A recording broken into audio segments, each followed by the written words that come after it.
I make, maybe then I'll understand. You said I'd fly away, but my walls have kept me down. Now I'm lost and I'm afraid, and I'm close to hit the ground. You said I'd fly away. You said I'd fly anyway, but I keep on falling.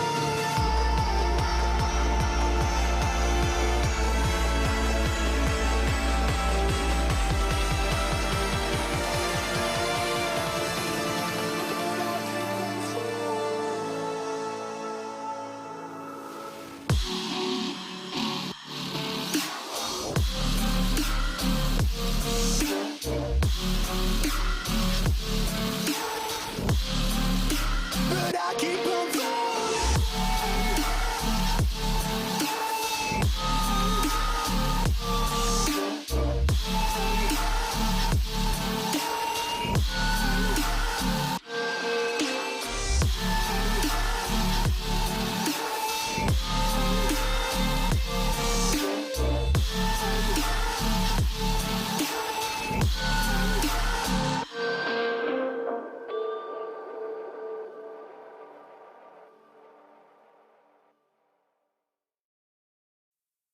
Oh, I got lost on the way to you, in an orange sky by the ocean blue.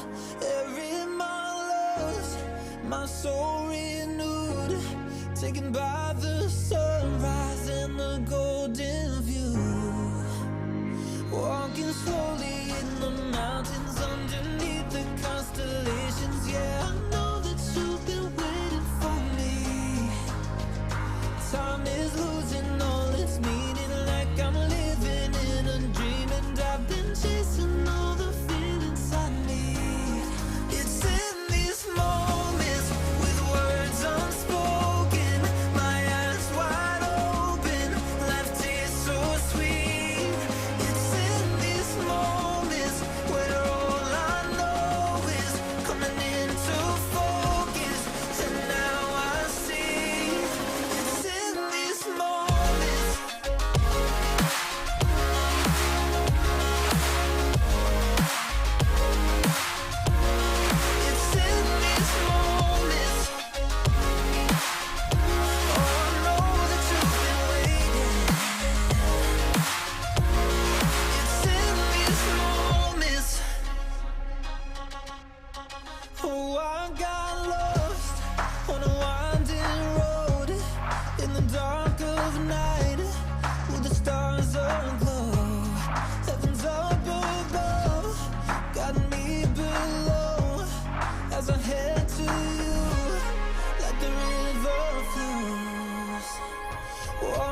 do to get to the top.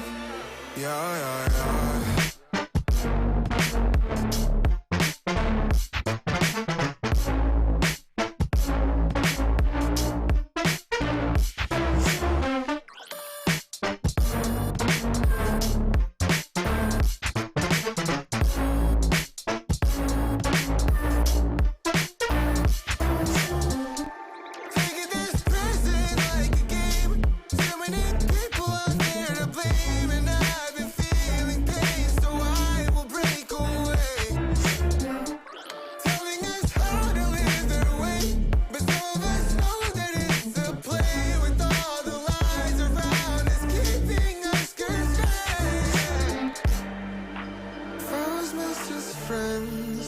Increasing my strength when I remember myself. Life can be hard, but it's what we do to get to the top. Yeah, yeah, yeah.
Baby, can you pray, pray tonight?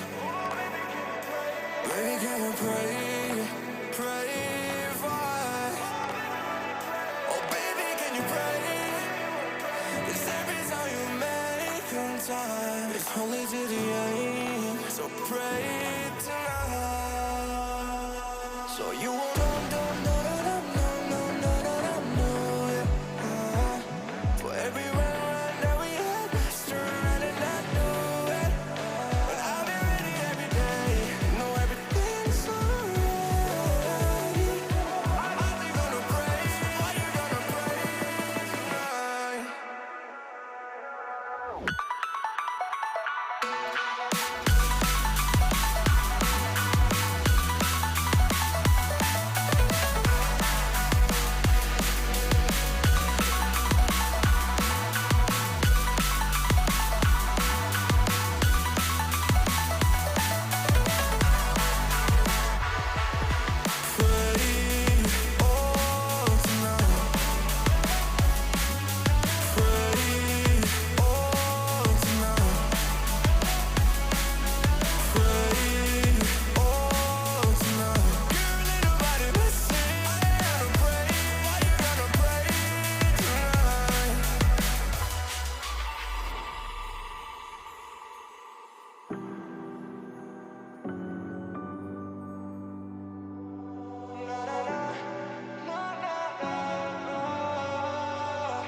Baby, pray, pray, pray for me and for us.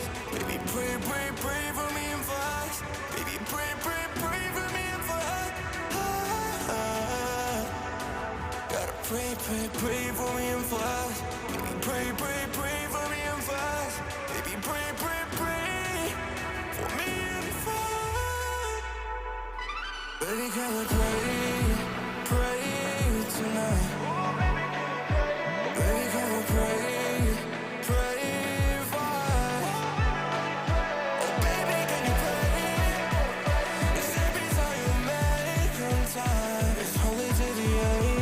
So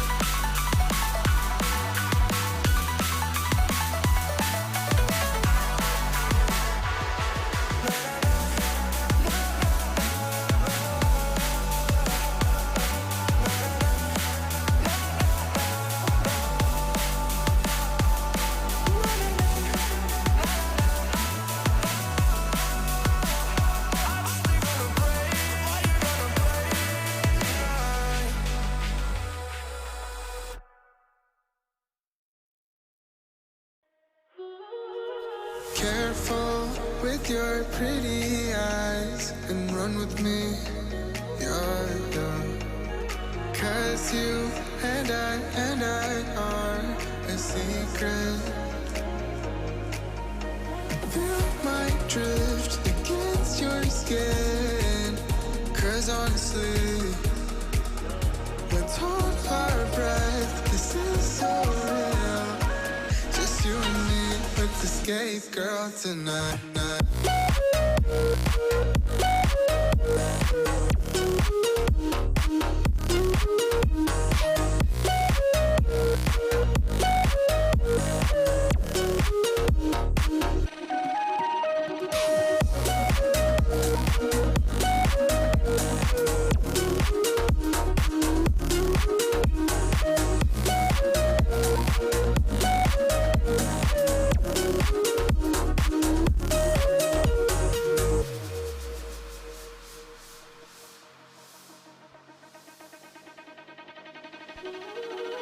Careful with your pretty eyes and run with me, yeah. 'Cause you and I are a secret. Feel my drift against your skin. 'Cause honestly, let's hold our breath. This is so real. Just you and me, let's escape, girl, tonight.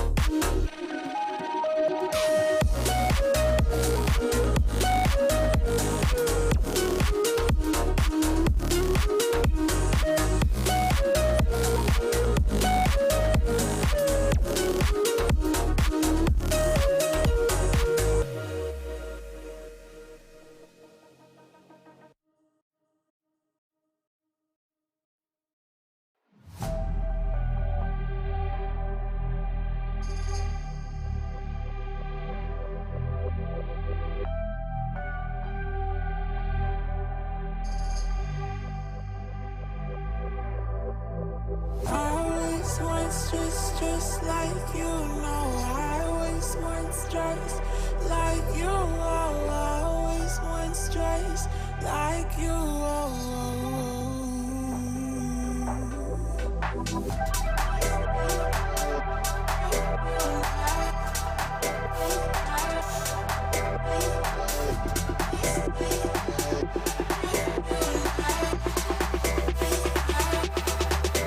Let's go.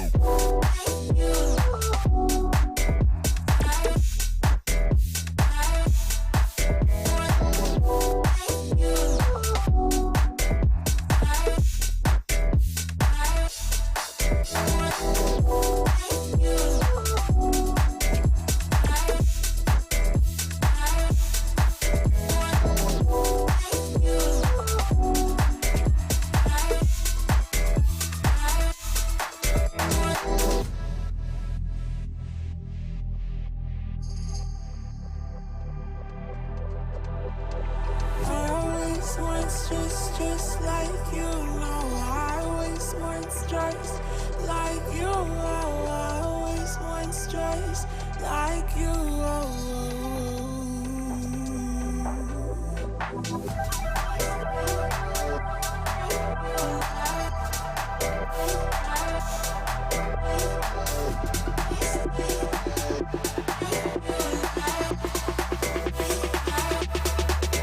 Let's go.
be irritating.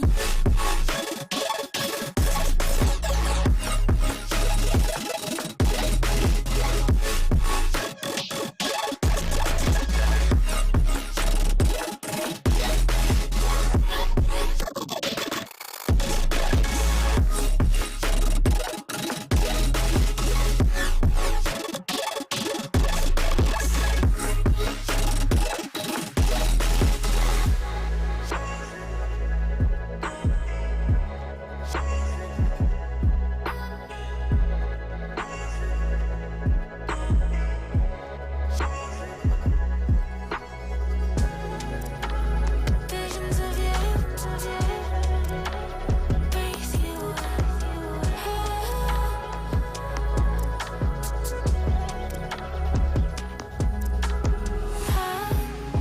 tonight, I'll be irritating. Tonight, I'll be irritating.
Running back to my old life, but it leaves it burning.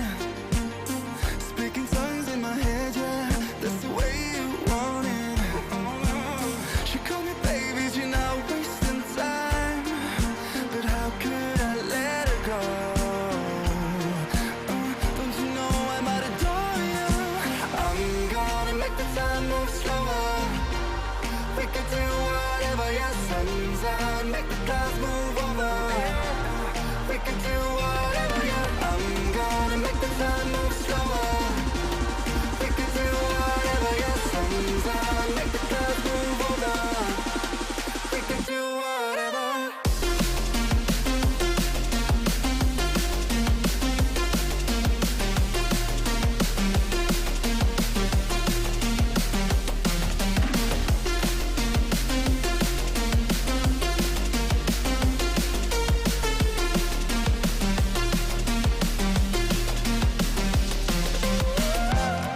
We could do whatever, yeah. Do whatever, yeah. Do whatever, yeah. Do whatever we could do. Tick tock, we alone now, and my thoughts are frozen, yeah. Seeing pixels in slow mo, in a weightless motion. She called me crazy and I'm wasting time. Easy, don't leave me now. Yeah, for the sky and all its diamond. I'm gonna make the time move slower. We can do whatever, yeah. Sun's out, make the clouds move over. We can do whatever, yeah. I'm gonna make the time move slower. We can do whatever, yeah. Sun's out, make the clouds move over. We can do whatever.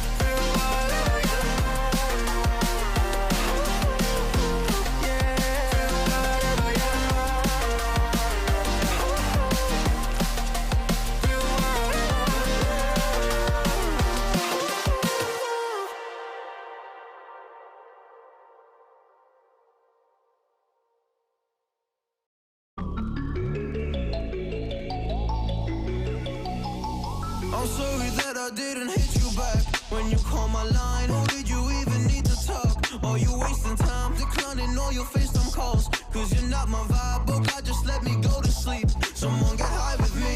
Yeah, cause I'm running away.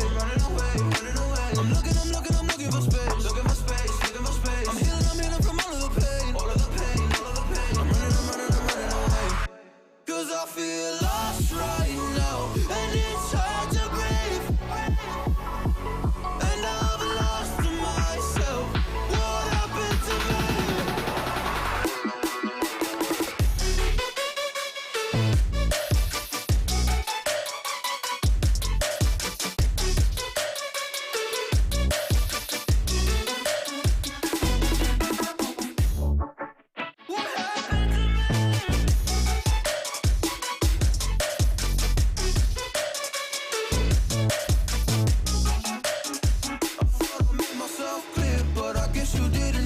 Stop texting every second, I just wanna disappear. Like a fly up in my ear, you don't ever wanna stop. Yeah, you have me kicking rocks, just leave me alone for once. Just leave me alone, I'm running away. I'm looking for space. I'm healing from all of the pain. I'm running away. Cause I feel lost right now, and it's hard to breathe. And I've lost myself. What happened to me?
my intentions. I let you turn me violet instead.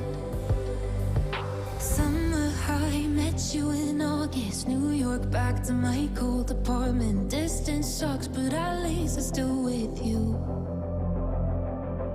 White out skies, middle November. You and I, flights to wherever. I don't mind, as long as it's with you. As long as it's with you.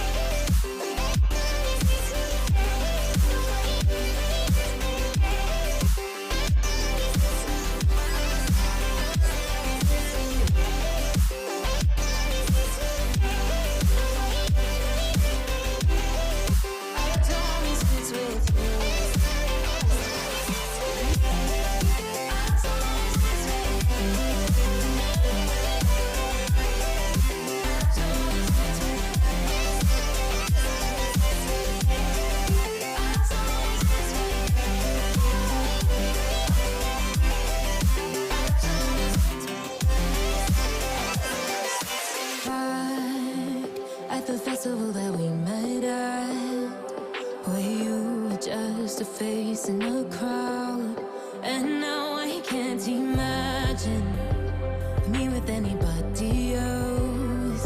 As we close out the night underneath the lilac sky. Summer high, met you in August. New York, back to my cold apartment. Distance sucks, but at least I'm still with you. White out skies, middle November. You and I, flights to wherever. I don't mind, as long as it's with you. As long as it's with you. As long as it's with you. As long as it's with you.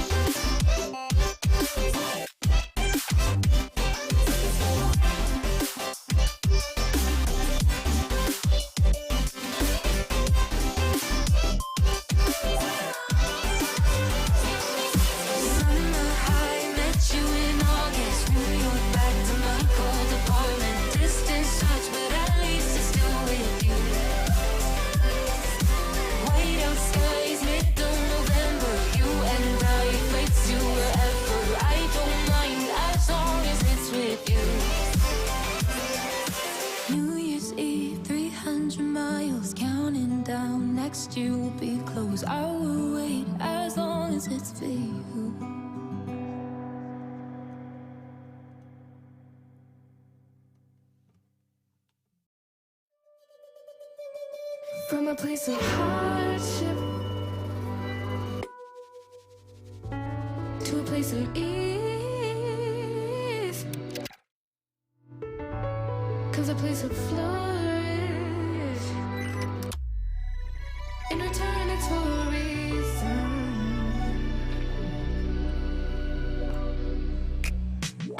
That I couldn't say it. Yeah, I don't find time to debate if I deserve growth, or if maybe I should preserve coping by hating you, adoring you.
something. Could've seen it in your eyes. Took a second, but I'm right here, waiting for you with open arms. How about you coming closer? We can do my place. Maybe we can try meeting up by 7. You'll be saying over, so it's guaranteed. I'll be forever thinking more about you and me. I don't wanna let you go. I don't wanna let you go. Tell me what you want to know. Run your fingers down me slow. 'Cause you're in my head. You are, 'cause you're in my head. 'Cause you're in my what you think? What you think? 'Cause you're in my what you think? What you think? 'Cause you're in my you love that I've been craving. Let me in now, don't be shy. We can be a summer story with dreams and reality collide. Are we back to the start? I can play the game, but I'm falling again. No, don't hold back, take it far. Promise you the same, let the pleasure begin. How about you coming closer? We can do my place. Maybe we can try meeting up by 7. You'll be saying over, so it's guaranteed. I'll be forever thinking more about you and me. I don't wanna let you go. I don't wanna let you go. Tell me what you want to know. Run your fingers down me slow. 'Cause you're in my head. You are, 'cause you're in my head. 'Cause you're in my I don't wanna let you go. I don't wanna let you go. Tell me what you want to know. Run your fingers down me slow. 'Cause you're in my head. You are, 'cause you're in my head. 'Cause you're in my head. What you think? What you think? 'Cause you're in my what you think? What you think? 'Cause you're in my I don't wanna let you go. I don't wanna let you go. Tell me what you want to know. Your fingers on me slow. 'Cause you're in my head. You are, 'cause you're in my head. 'Cause you're in my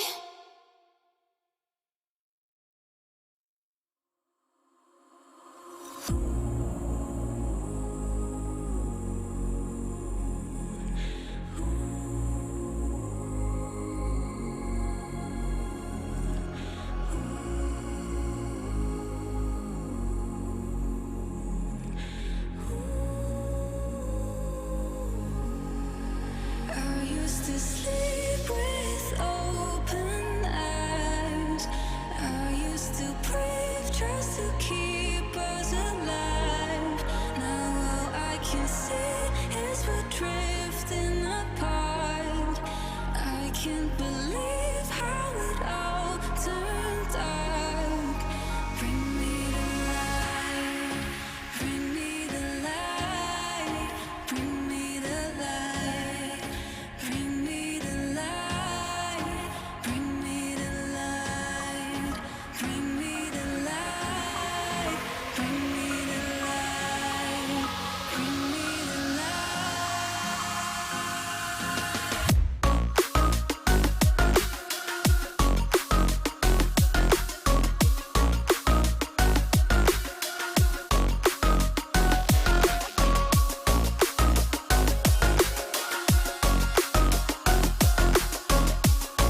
by myself, trying to think of ways to you. Your voice stuck in my brain, we never got to see it through. And I know I feel more pain if we're speaking truth. Cause when the daylight comes, I still lose. So will I feel it again? I just don't know. And I'm hoping I'll find a way to let go. So if you love me, how could you leave me so low? So will I feel it again? I just don't know. I just don't know.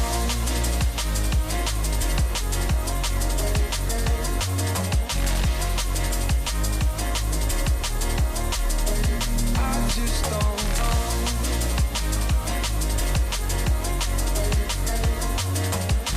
Cause when the daylight comes, I still lose.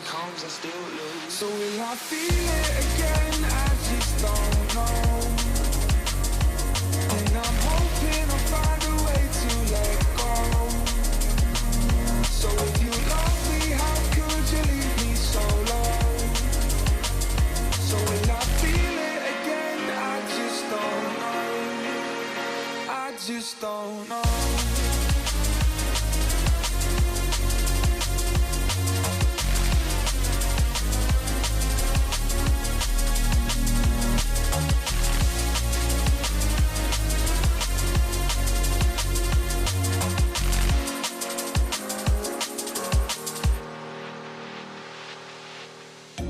Looking back at our time, hoping that we did it right. And give me any reason to call you up late at night. And we know it's for the best, I won't put up a fight. Cause when the daylight comes, I still lose. So will I feel it again? I just don't know. And I'm hoping I'll find a way to let go. So if you love me, how could you leave me so low? So will I feel it again? I just don't know. I just don't know.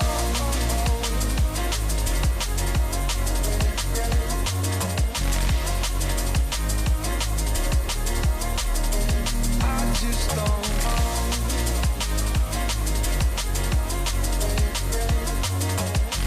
Cause when the daylight comes, I still lose. So will I feel it again? I just don't know. And I'm hoping I'll find a way to let go.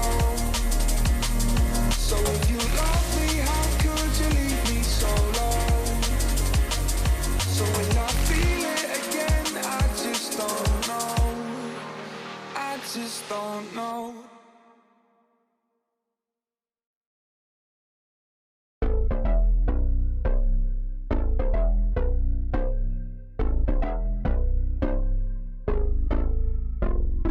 Lights they flicker and the candles glitter like you're in a thriller. Heart goes pum pum pum. Ghostly figures they can get so bitter. Show you want to enter, you can turn back now. You don't know where I've been. What's going on inside? Where the monsters like to come alive, come alive. Do you really wanna know me? I'm really not that cozy. It's up to you, so you decide, you decide. Would you love me up my words till the coffin's in the dirt?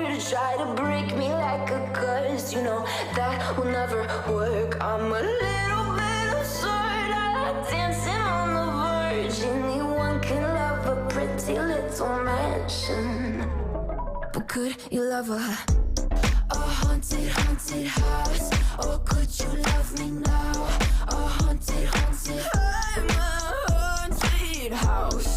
A haunted, haunted house. If you're just like it out. A haunted, haunted. I'm a haunted house. Na, na, na, na, na. Broken windows and a warning scribbled on my wall saying that you better turn around. Wouldn't be the first to try to burn me down. Your move, you too. Would you love me up my words till the coffin's in the dirt? Try to break me like a curse, you know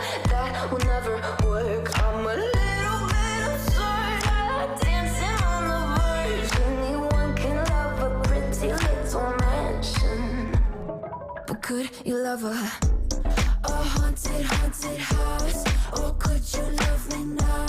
A haunted, haunted, I'm a haunted house. A haunted, haunted house. If you'll just take it out. A haunted, haunted, I'm a haunted house. Na na na na na. Na na na na.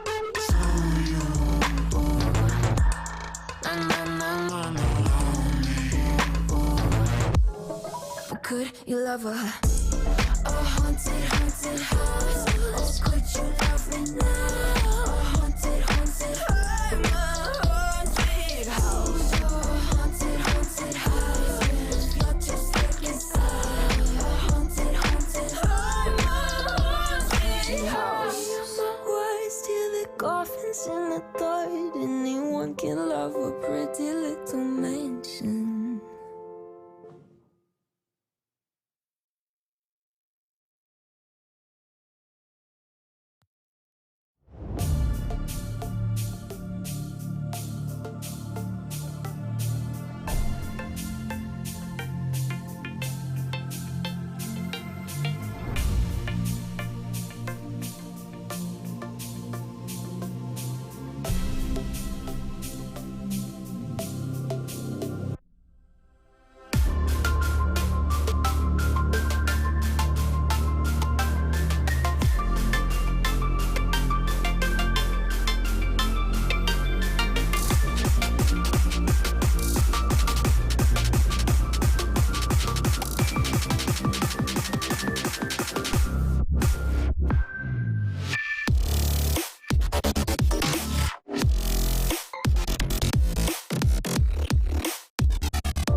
just wanna have some fun, yeah.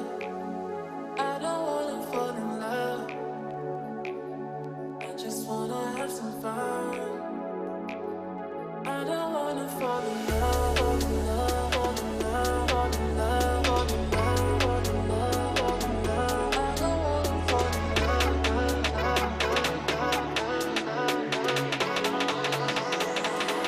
I don't wanna fall in love.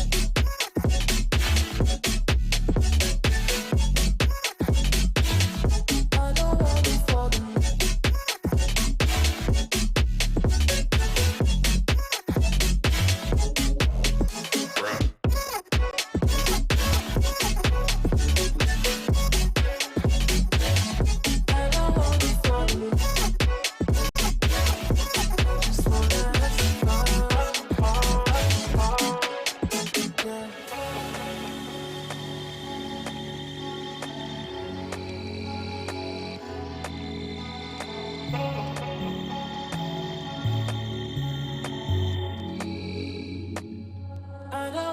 Fall in love. I just wanna have some fun, yeah. I don't wanna fall in love. I just wanna have some fun. I don't wanna fall in love.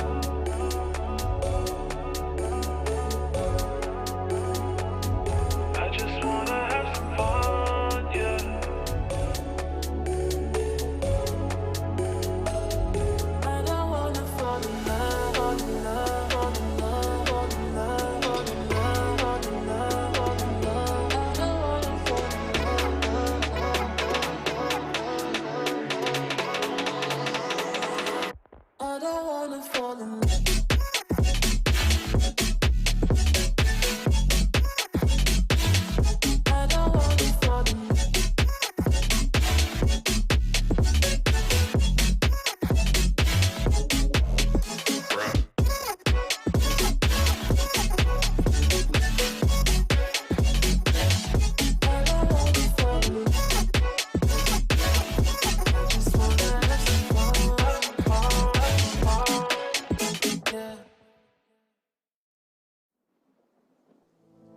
Give me all you've got if you're prepared to break the silence.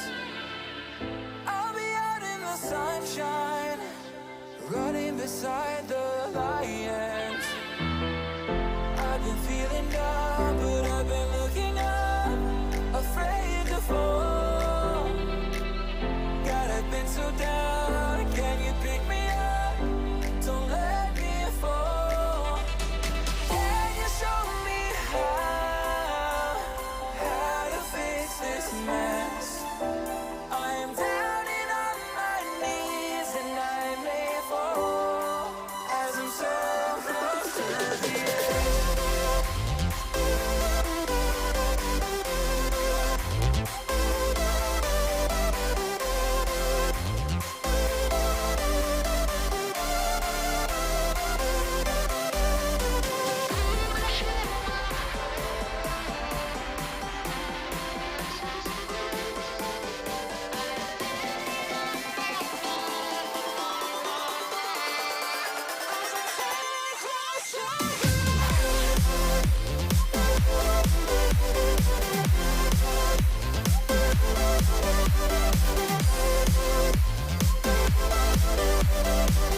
Running out of time.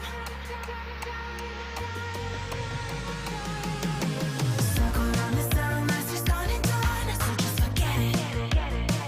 Oh, oh, oh, oh. All the time you were wasted, being young and acting jaded. Tears the future past, make the moment last. We don't have forever. Oh, oh, oh, oh, oh. All the time you were wasted, so scared of being hated. Grains of sand in an hourglass. Time slips away so fast. A second hand ticks away. Running out of time. Running out of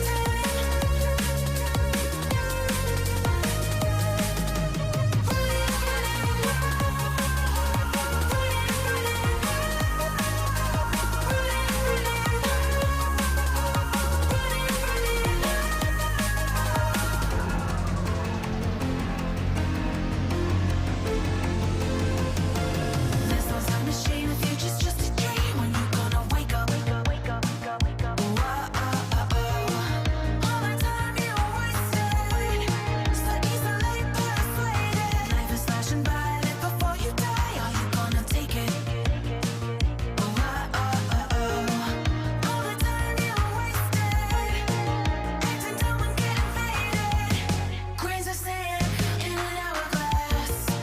Time slips away so fast. A second hand ticks away.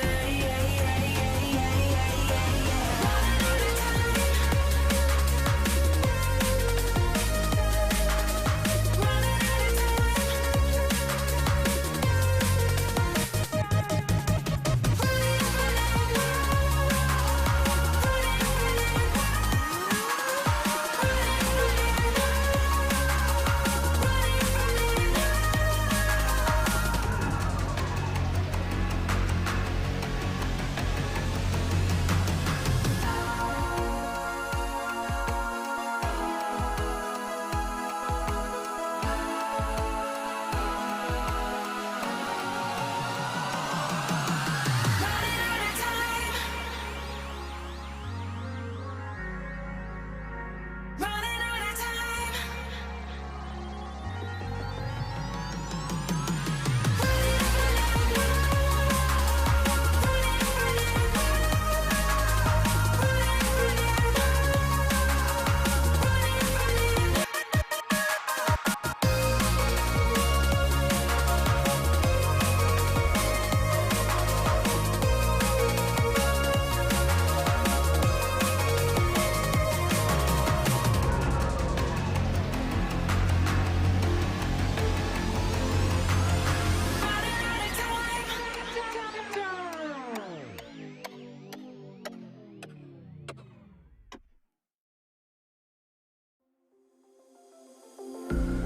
I'm all the sins that you can't confess. I'm just your ghost if we're not undressed. A part of me wish that we never met, but you act like we never. Got too wasted in the bathroom of your parents' house. Then you kissed me in the backseat of a taxi ride. And we said things that were cheesy, but we meant them. There were feelings, and now you deny it. You're in love with the idea of me, but you're not in my reality. Find it hard to even picture it, 'cause my reality is your reality, no.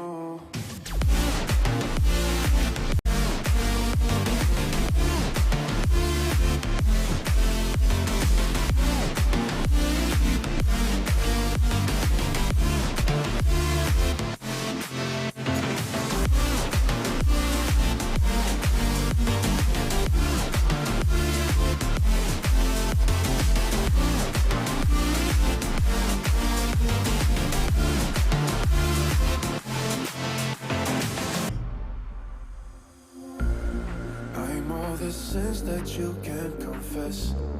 I'm just your ghost if we're not undressed. A part of me wish that we never met, but you act like we never. Got too wasted in the bathroom of your parents' house.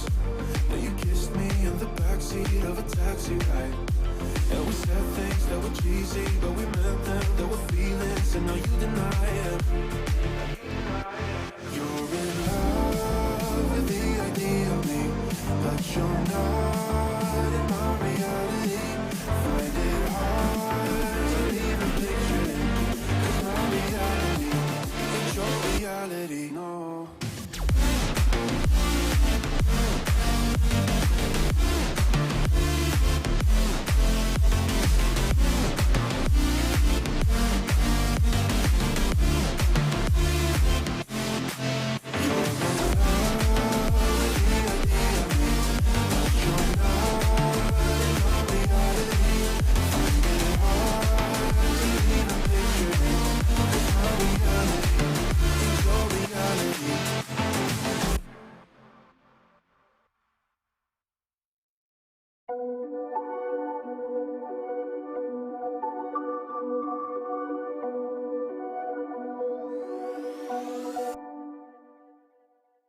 Whispered promises straight to my heart. I'd never noticed, but you were never there, you were never there. Hey, you gave me roses, set me apart. All I felt was bliss, but you were never there, you were never. I want us to be what we used to be this night. Maybe just another fight, but you don't wanna see me cry. There is no way that it's never going there. I think it better and I swear I'll follow you no matter where. Think it better when I swear. Follow you no matter where. Think it better when I swear. Follow you no matter where. Down in empty streets, looking for joy.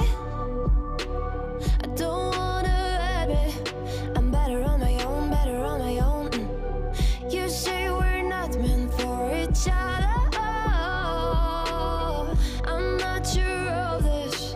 I won't give up on this, I won't give up. 'Cause I don't wanna behave like the wanna flee, like the wanna leave. I never surrender, but ever remember my lover. Did you give up on me? Have you never learned a lesson? Sorry, I will never be, even in your dreams and what you wanna see. Think it better go someplace I don't know, 'cause I got your picture on my mind. I want us to be what we used to be this night. Maybe just another fight, but you don't wanna see me cry. There is no way that it's never going there. I think it better and I swear I'll follow you no matter where. Think it better when I swear. Follow you no matter where. Think it better when I swear. Follow you no matter where.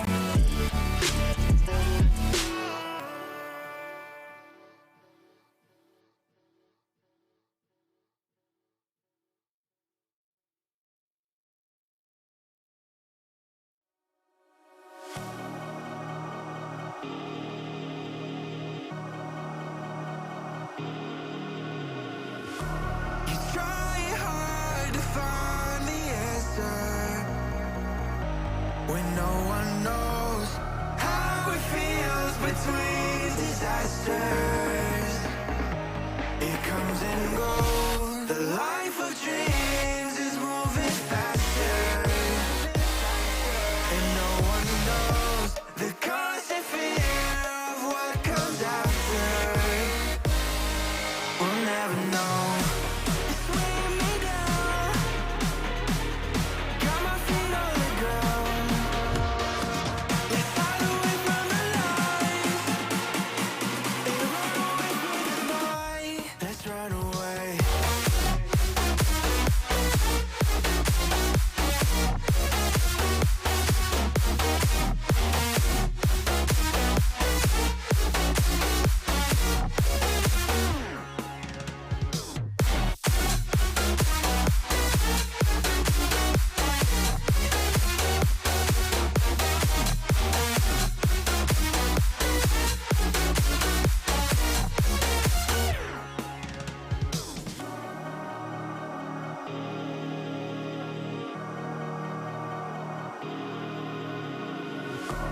We're falling hard to find the answer.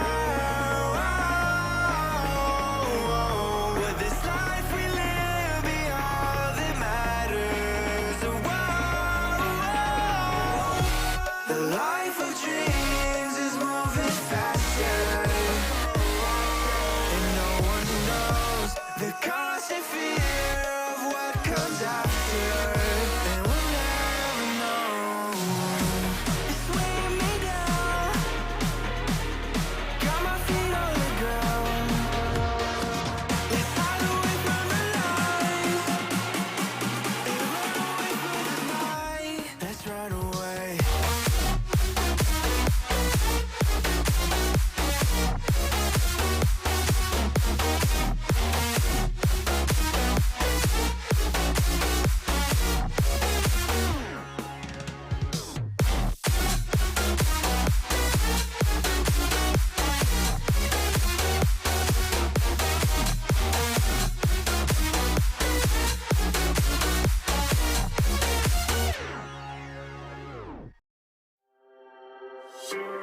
And I ain't stopping, no I ain't stopping, homie regardless, And I ain't stopping, no I ain't stopping, I'm just getting started, let's go. My skin is pale, but I'm a black sheep, riding through the city, Satan in the backseat. Hey yo, that's me, I run it like a track meet, a rap fiend, I set the bar high like an athlete. Step in the booth and Zach gon' drop that 808, cause the vibe is dope and the beat is cracking, now it's getting laced. I'm sharp as a razor blade, I can blow your mind like JFK. I do what I want, you ain't gonna box me in like David Blaine. We get it poppin', homie, day and night. Got the party jumping, about to break the ice. Stay up on my grind, that's my way of life. I got tunnel vision, I'ma chase that ray of light.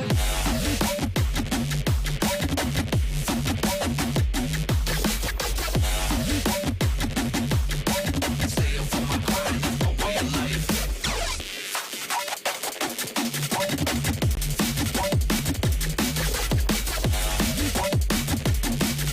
I got tunnel vision, I'ma chase that ray of light.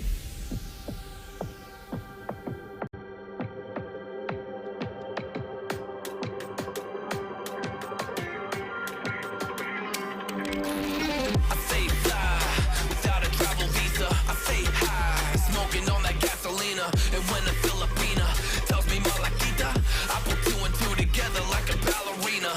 This music is more than a paycheck, no money in the bank cause I make sense. I put in work till I'm brain dead. I spit a fast soul like a breaknecks and the crowd goes wild. AM, mayhem. We get it poppin', homie, day and night.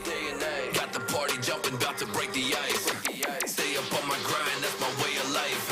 I got tunnel vision, I'ma chase that ray of light.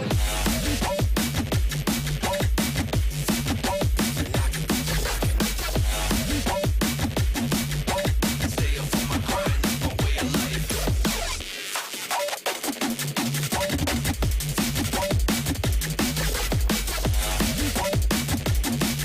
I got tunnel vision, I'ma chase that ray of light.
Good evening, ladies and gentlemen. It's not evening yet.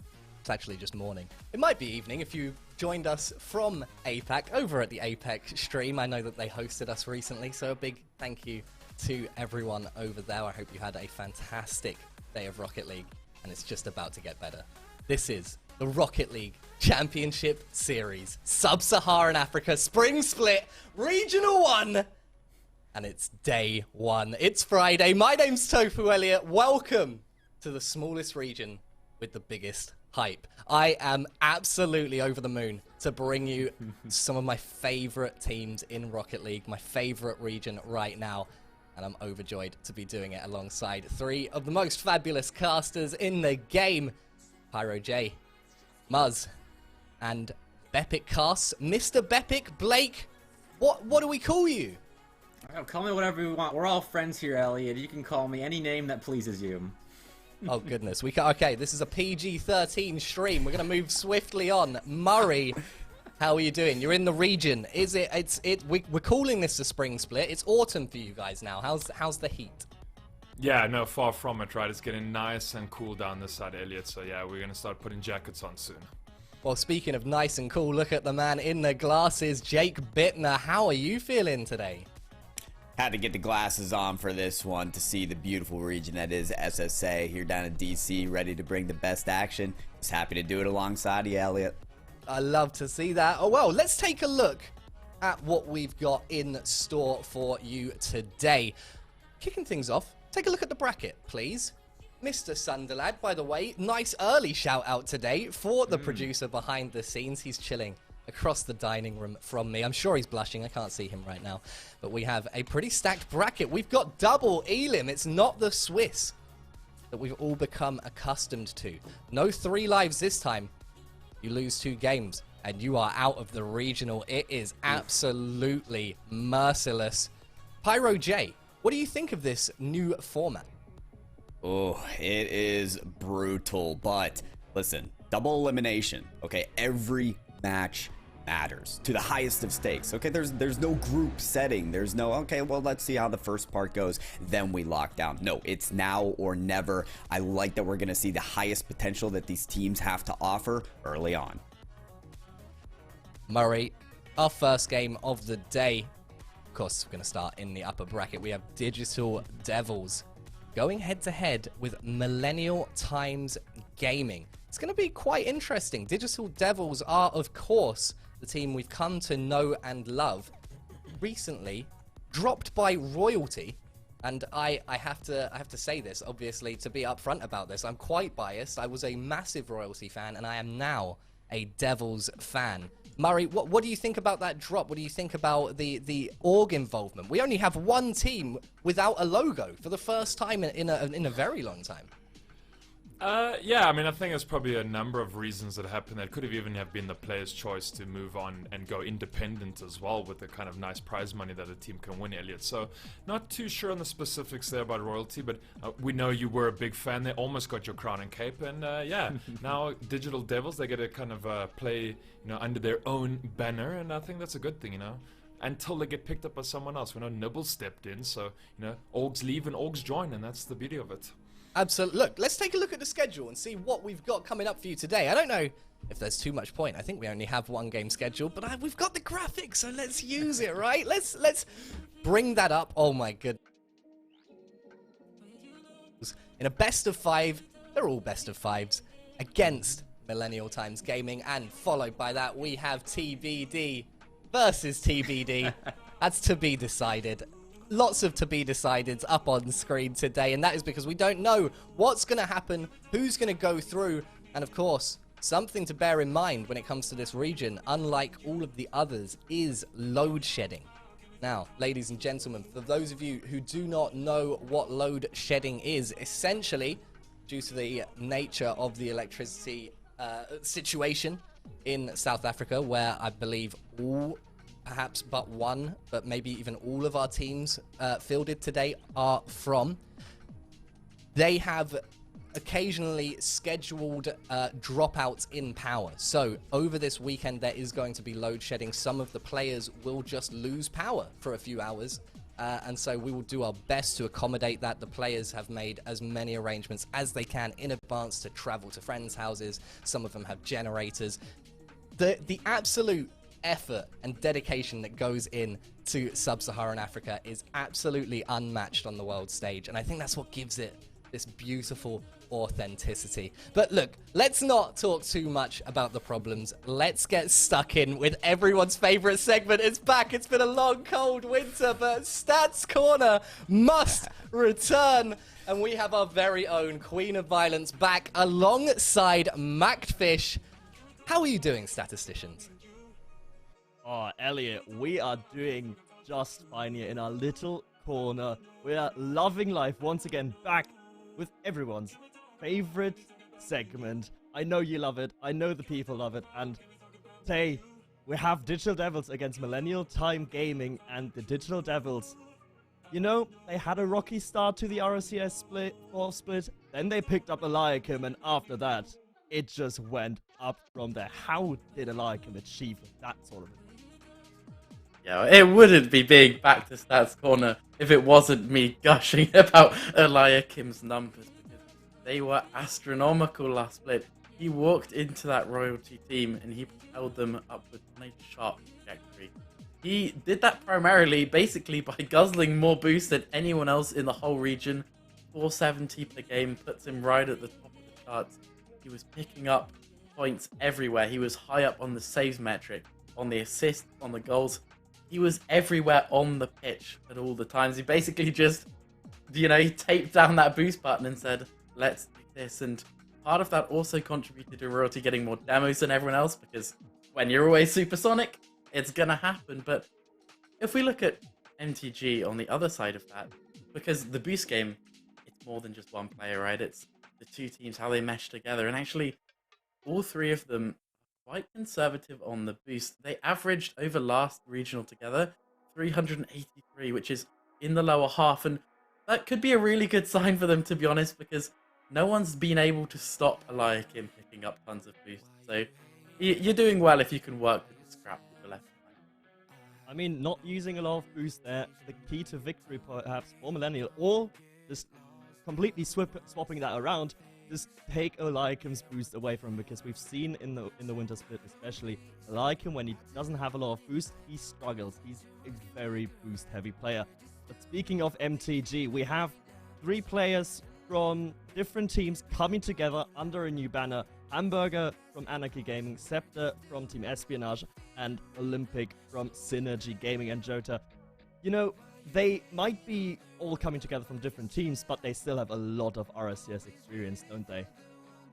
Yeah, they do. They've got combined for 98 games played together last split, so that's nearly a century of games together. That is plenty of experience at the big level. So that could be what it comes down to when it comes to giant killing. And you know what? I don't want to say it too harshly, but there's a reason that they're all not on the rosters they're on originally, and that's because they had some not ideal results, which means that all of these teams, they're used to going behind, right? These players, they've taken hard losses before, so don't expect them to struggle if they go 0-2 down in the series. But I'm going to just derail this really quickly. We're going straight to my favourite thing.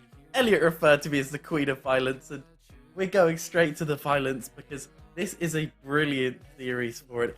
Digital Devils, ex-Royalty, all regional long last split. They topped the charts for demos. They are our #1 team for violence.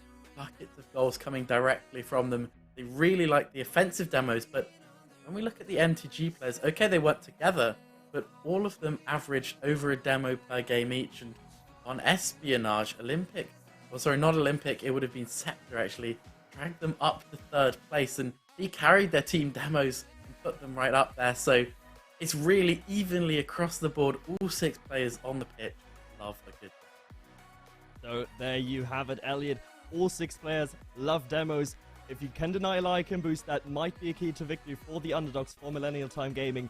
And to leave you one last remark, both these teams have their coaches from the major RLCS region. Digital Devils with an NA coach, Millennial Time Gaming with Opertix, an EU coach. So maybe that could be an element that is also not to be overlooked. The coaching could be a way to victory as well.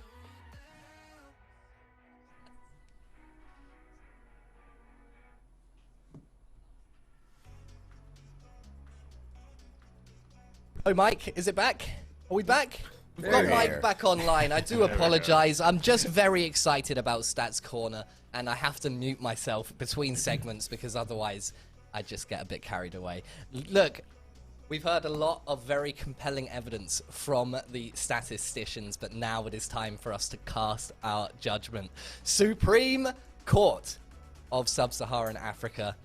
It's time to make your predictions. Blake, we're coming to you first. Mr. Phillips, which way is this going? Well, you know, I have to play devil's advocate here, Elliot, and I'm going to go with the Digital Devils. They just had 2 good results last split. They're a top team that stuck together, which is more than a couple of those top teams can say, and I just think they carry all that momentum from the last split into this one here. Nah, that's it. That's cut it. Like I'm out. devil's advocate. Get just Muzz. Just Well, yeah, this roster got the big reverse sweep on ATK in a best of 7 there, Elliot, and they're stuck as a roster, as Bepik said. Digital Devils, they're gonna take it. okay. We got 2. Jake Bittner. What are you thinking? Ooh. Elliot, I know you said I look good in my glasses, maybe even as good as an angel, but gotta go Digital Devils. Okay, I think this is really the start of a long run. Okay, the long story of Bravado and Pirates. Listen, Devils are gonna go up against those Pirates and give them a tough sell here later on in the bracket. We're going Devils to start out today. It looks like we are all going straight to heck today. Digital Devils across the board, ladies and gentlemen. They are our predictions. There is no more time to waste. SSA is back. Hashtag SSA is back. Hashtag this is SSA. Go shout us out on Twitter. Use the hashtags. Tag the Coliseum GG and just do all that good stuff. You know how it works. But for our first game of the day, Digital Devils Millennial Times Gaming. That's a mouthful, isn't it? Blake Phillips, Murray Walton, take it away. All right, Mr. Bepik. Well, 6th place Digital Devils. They want to get a lot more points, of course, here from the spring split. Will they be able to start off with a good run here against Millennial Times Gaming? We've all said on the panel they're 4-0, and so you know, MTG, they're going to have to do quite a lot of work to try pick up the dub here.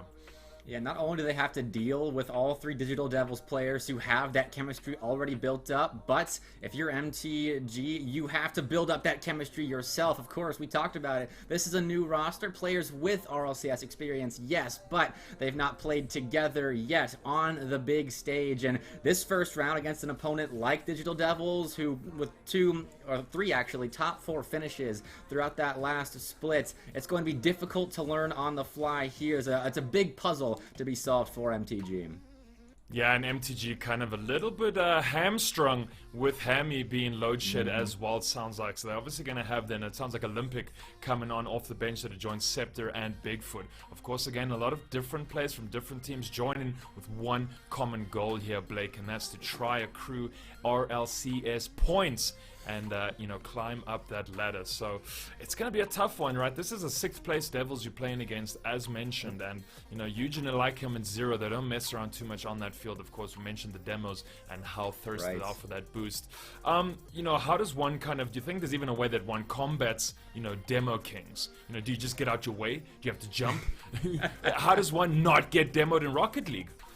Well, you got to limit the boost on the other side of the field given to your opponents, and of course with Eliakim on the field, that apparently is a very, very difficult task. MTG up against it in that regard, but if they can figure out a way to nab those midfield boosts, maybe even get a bit aggressive rotationally, dip down the field for a second, trust your other 2 squad mates to hold it down defensively while you take that 100 boost canister from Digital Devils, then perhaps you can slow them down. But once you get, until you get into this series, it is so difficult to know if that strategy is going to work. You can come in to this best of 5 with that mentality, with that idea in place, but it comes down to execution from the get-go. Yeah, and we had Pyro kind of saying there as well that now it's double Elam, right? You know, so that's kind of tough. If you're not going to put your best foot forward here and just play the craziest Rocket League of your life, guess what? You go straight down to a loser's bracket, and that becomes single Elam. And games are all best of 5 here as well. So, you know, this is a very brutal format. You know, we've had Swiss stage and we've had round robin, right? And that's kind of okay. You can maybe, you know, coast through the groups and you'll still finish the top 1 or top 2, depending. Yeah, not the same conversation here for the double Elam. And so this things are going to be hella rough on the field. Yeah, slowly through the RLCS 2021-2022 format, it's gotten harder and harder because with Swiss, you know, you lose 3, you're out. With group stage, round robin, I'll give it a 2.5 because it's kind of, you lose 2 and you're out, but it also could be 3 and you're out. But here, it's straight up 2. It is straight up hard, and those losers bracket runs are so difficult to make. So in the run for top 2 here, and it's going to be a difficult run for those not currently in the top 4 to get to those world spots, you have to make some winners bracket marches, because if you get dropped down early, it becomes so difficult to accrue those much needed points. Yeah, and I mean, a lower bracket run is also so difficult because you now have to slug through so many top kind of tier teams, so to speak, that have fallen down from that upper bracket as well. So, you know, if you're going to make kind of a decent lower bracket run, oh boy, that's going to be tough to do. And so we're going to see what happens here. 2 rounds, of course, this one and the following one, both best of 5s, and then after that we pick up the best of 7s. But again, double Elam happening here. It's gonna be hard. And of course, with kind of your decent plays being load shed as well, Hammy off the field. What does that mean? Olympic coming off the bench here, hasn't played. You know, Synergy also hit last season or last region with a lot of kind of power problems when you look at Erratic and the rest of the team. And so you know, I'm hoping that MTG are just going to be able to kind of put that aside as individual players. How can they bring the hype as we go through such a... Oh my. That was probably the prettiest thing I have ever seen on one of these smaller-ish region broadcasts. The hype chamber to get us started here. Beautiful. I'm hoping the gameplay backs it up as well. Digital Devils in blue, Millennial Times Gaming in orange. This is going to be a great round 1, Muzz. I can just feel it in my bones. Let's get this thing started. Oh, and already Eugen pushing that one down the left-hand flank, picked up by Scepter. They're going to see what this new MTG squad can do. Doesn't get the double touch. They're getting pushed out by a blue defender, and already Eugen playing from the corner here. Better, you can see best of 5 only. They're going to have to start off fast and hard. Original seems to have stepped onto the field here. So who did they have? Original, Elika Zero, not on the field right now. If you're sitting at home wondering where one of your favorite players is, Bigfoot trying to get this double touch. Not going to happen. It falls into the lap of Elika. Yep, and it's a good start offensively for Millennial Times Gaming. They've got possession. Now they just have to figure out how to put the ball in the back of the net. That was an opening right there, and it is finished by Olympic, starting Winter Regional 1 off on the right foot. Beautiful pin back of the Digital Devils, and Millennial Times Gaming the first goal. Well, I wanted to know, how is Olympic going to do after having quite a shaky winter split? That's how. The opening goal of SSA here on stream. Mr. Bepic gets one in for MTG. Push here by Olympic once again. He's got the experience for this side. He's going to try to see if he can, you know, bring in Bigfoot and Scepter under his wing and see if they can be original. Playing into the corner. It's going to come down. Gets popped out there. Eugen very fast to the ball. They like him, trying to get the touchdown. Doesn't get that redirect. And now we're going to have to see MTG get this ball out of their own half right now. Of course, they are leading by 1, so that's A-OK. Bigfoot off the wall. No beans in the tank, though. Oops, soft musty.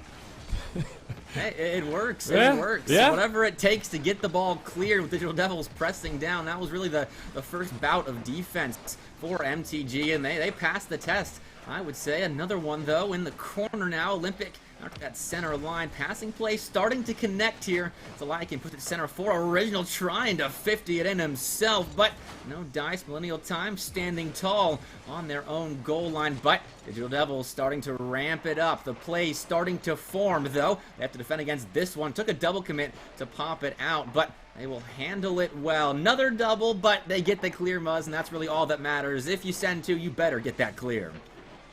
Yeah, just a little bit of double defense. They're coming up from Olympic and Bigfoot on that right-hand flank, trying to clear the ball. Scepter up there as well. So it's just, it can get Digital Devils to take advantage of the overcommitting coming out there. Olympic getting a save there and seems to be doing a lot of work here for MTG on the field right now. Eugen still here, pressing the attack for Devils. Can they slot it in? Original not able to come in at that mid-man. Elikem still with the pickup, gets beaten by Bigfoot. MTG absolutely coming out firing here in game number 1 as Original gets the pass into the face of, might have been Scepter to pop it out. Olympic there fighting on that midfield. Just a little bit of an onslaught here coming from the Devils, Bepic, but just kind of nothing being sunk just yet. No, not quite. The boost management, though, up until that point had been perfect by the Millennial Times Gaming, though Eugen had half a tank to work with here and a lot of space off that side wall. He's a striker, and he placed that ball to perfection. Digital Devils now on the board here in Game 1, and MTG, they've slowly taken a step back in terms of gaining territory on this pitch. They need to put that foot forward once more and see if they can make Digital Devils play some defense. Yeah, I like him just struggling on that near post, not able to get the ball off of Eugen's hands as he shoots from that far left-hand side. Broke out the protractor to pull off that angle. Now the ball's all the way going downfield by Elikem. Oh, it's going to go wide there. Pushed out by Elikem. Does get another near-perfect save. Has to play out of his own corner here, Original and Eugen, like a bunch of pack animals trying to hunt them down. Bigfoot, though, trying to get rid of this one. Scepter finally manages to do so. They get it over the midway line, but already pushed back by Original. Scepter to try find a player crossfield. There's going to be Bigfoot passing almost into the hands of Eugen, and already Olympic pushing this one out into the furthest corner. Can they get the dunk with the second man coming in? Oh, there's going to be a demo coming out, so that's not going to meant to be. And we did mention, of course, that the Digital Devils are synonymous with the demo. Yeah, they are, and that's a good save there by Eliakim. Millennial Times finally found a way out. Now a chance to score. Olympic making sure to take it all the way to the bank. Had the opening, had the defense scrambling, and MTG back in the lead. So there's going to be one question here, Blake, and that's all of these teams and players had 10 weeks of prep. Some might have fallen off because some peaked in winter. Some are going to peak now at spring. Will this be the time for Millennial Times Gaming to peak? Like him. Oh, hits it to the crossbar. No follow-up there from Original, and so MTG can thank their lucky stars. Bigfoot with the open goal. They go up by 2. This has not been a bad game played by the Digital Devils. They just had some critical errors in terrible moments. That is just a straight-up miss by Eugen. We don't see that all that often, and it leads to a completely open net and a critical third goal for Millennial Times. I hope that Digital Devils just a slow start in this first game. They're still taking some time to warm back up into the RLCS pace, but for Millennial Times Gaming, they started at that RLCS pace. They have started hot, and they just might be starting off with a game win. Hibernation is over. It is the spring split. You need to be ready. There's only 3 regionals left. I like them. They're getting bullied by MTG. Olympic doing a lot in this game number 1 here for the MTG side. Bigfoot pushing us all the way down. Should be able to nab the 100 as well. Just, again, remember, folks at home, you got to boost, starve this Devil's side. If you want to make sure that they're not, got that taped down boost button over the midfield. Eugen is going to pop it down. We're slowly ticking down your 10 seconds remaining of regulation time. It should be MTG to win our game number 1 here by 2 goals. I like him having a last-ditch attempt. Can he float it in? Oh, there it is.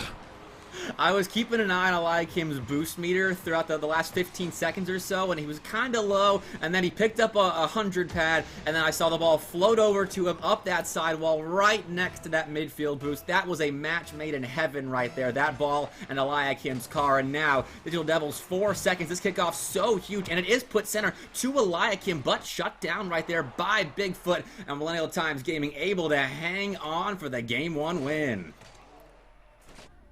Oh my word. Yeah, there it is. MTG picking up game number 1 in a very crucial best of 5 and upper bracket double elim as well here, Blake.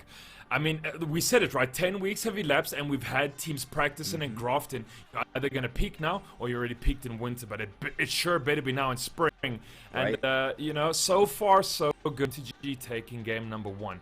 We're not going to put the cart before the horse, but yeah, Olympic looking pretty good. They picked up 2 goals. That's the key. That's the key. They started to get going at the end of game one, and though it was that slow start for Digital Devils, they were able to figure it out towards the end. But like you said, Olympic 2 goals of his own, and that is the same amount as Digital Devils. So an interesting game too coming up to see if DD can figure it out, start to work their way into more finishing touches. They had a decent amount of possession right there, thwarted of course by their defensive mistakes, but as we take Aquadome now, my eyes are on Eliakim to see if he can take over the game there as he tried to at the end of game one, or Millennial Times game. We continue to have, I'll give it a half answer to that DD star.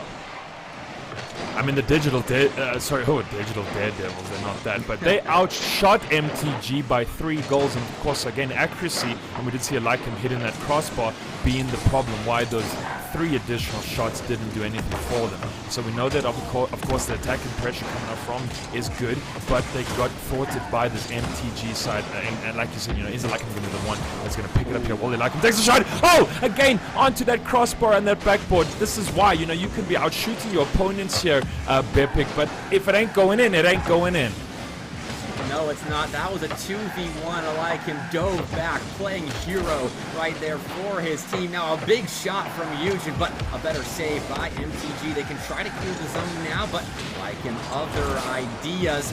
Set up his teammates for success here. Passing play, center Eugen shot saved at the last second, needing some help though. That ball was still in the orange box, and he will get it. Both his teammates stepping up and putting it over that center line, though. An unfortunate hop off of Olympic's car there will push MTG back once more. Digital Devils, they're starting to move forward a bit more, but still being held scoreless thanks to some heroics on the MTG back line. Still a goalless game here on the Aquadome field, and you know, things kind of MTG not able to score as quickly as we did see from our previous game, but that's okay. They're still up in a series score. Oh, there it is. Original is going to be able to draw first blood. Yeah, that kind of has been brewing for a while now. They've been attempting these infield passes, and with the mechanical ability of Eliakim, it was a matter of time before he connected with a ball so well that it just left the defense dazed and confused. And right there, that dazedness and confusionness just led to a lot of space to shoot. 1-0 Digital Devils. Alright, things looking pretty good for them. Finally taking the lead for the first time in this series. Of course, game number 2. Eugen having to pop this off the back wall. Oh, beautiful pass down to a waiting original off of that back post there, Bepic. Oh, dimed original up. Eugen had full control of that back wall territory and knew exactly where his teammate was. Digital Devils now starting to connect on those plays that lead to easier final touches. They are hitting their shots. They are using creativity in offense, and they are holding MTG out of the blue end. This is a much better game here out of Digital Devils, the favorites in this series, especially according to our desk that predicted of a Digital Devils win pretty handily. So I'm glad to see them returning to form, but now it's up to MTG to figure out how to get those clearances out and start getting their own offense going. And now, a bit of a counter-attack here coming out from the MTG team. Olympic and Bigfoot, they're in that corner, trying to just apply a bit of pressure here onto the side here. Ball's going to get over on Bigfoot's head. It's going to go back onto that back wall. Of course, crafty play on the offense. Brought down there from Eugen to find Original. Original again, taking another shot. Might pick up his hat-trick. There it is! Our first hat-trick of the day!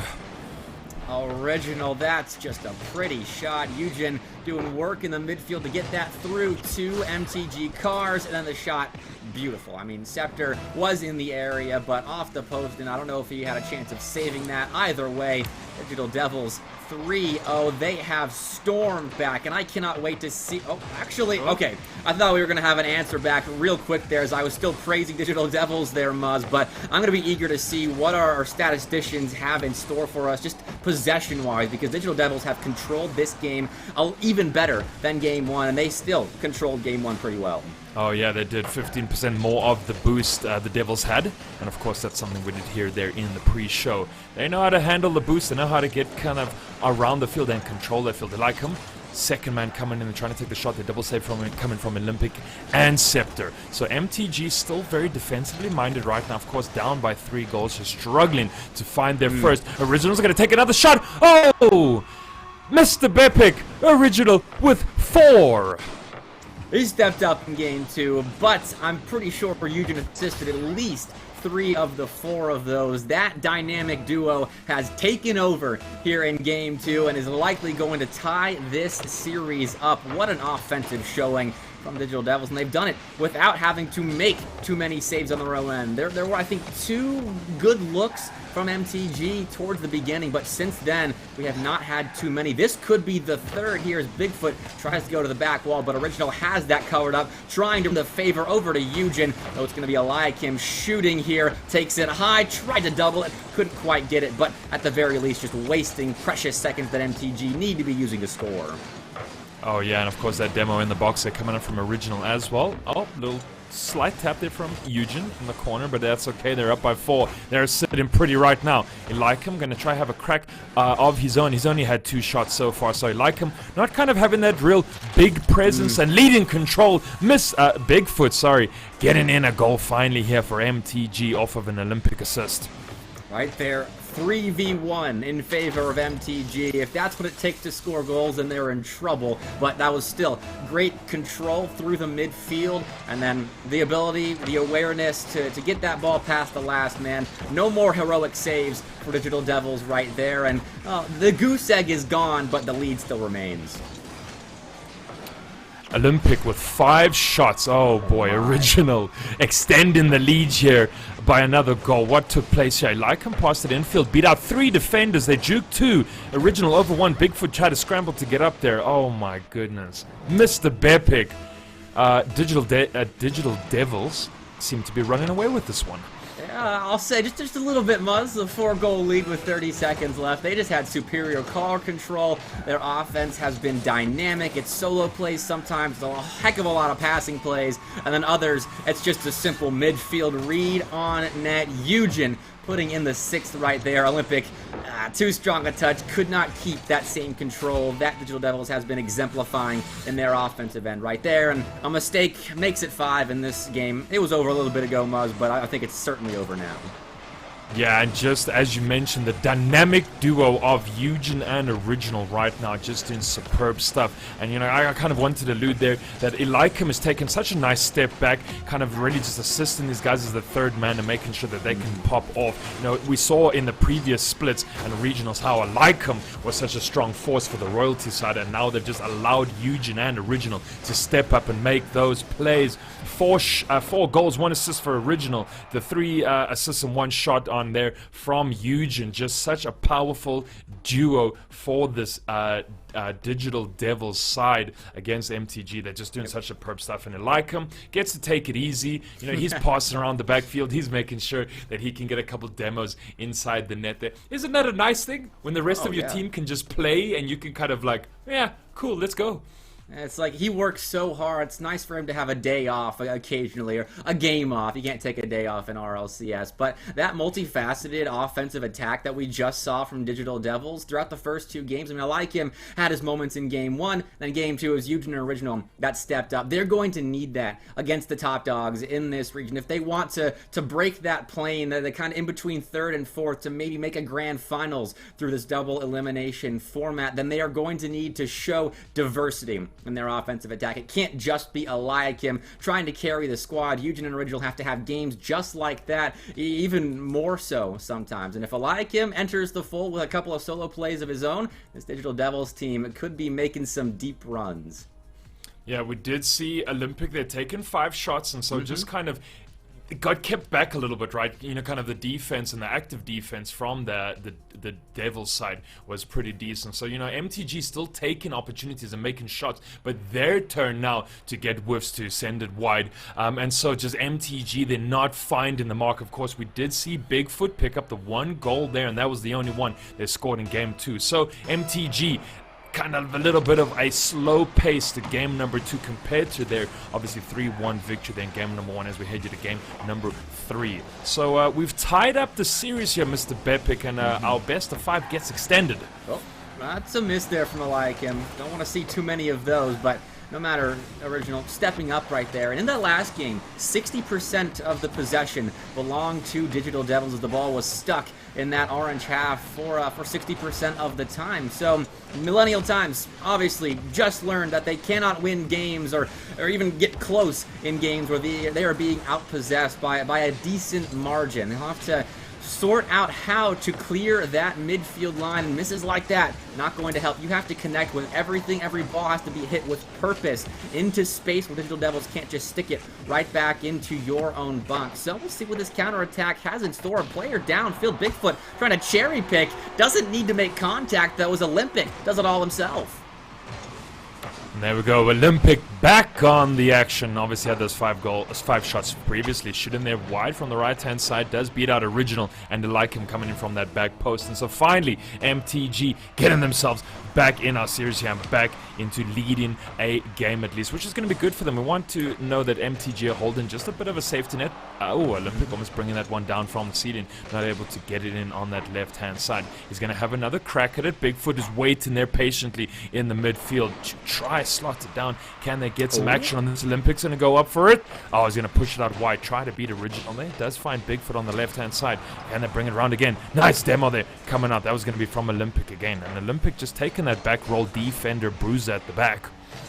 This is great control, though. The ball is stuck in the corner on that sidewall area right now, but the rotation from Millennial Times were so good, just keeping possession right there. And yes, an opportunity did not result from it, but at the very least, it's less offensive time spent for Digital Devils. Now with a 100 boost, Bigfoot can actually do something right here. In transition, that'll be a shot on, but it's weak and low. Eliakim able to control that, get the clearance. Uh-oh, that net exposed. In comes Eugen, but recovering in time there was MTG to get the ball out to that center line, though Digital Devils now flexing their ability to control possession, and we have ourselves a dogfight in Game 3.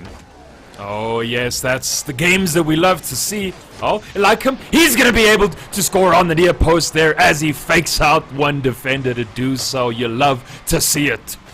Past one right there, 50 there, and then beats the third man back. Oh, that yes. is what Eliakim can do. That's what I was just talking about. Yes, the passing plays of Original and Eugen are phenomenal, but when Eliakim's feeling good as well, that is a healthy mix for Digital Devils, and they will tie us up, closing in on that halfway point, but MTG played it a lot closer this time around. I think they're controlling boost a lot better with this play where they rotate into the corners, just try and challenge Digital Devils at the point of contact time after time. And with beats like this, they really could find a second goal quite soon, but they've got to keep up the challenges won.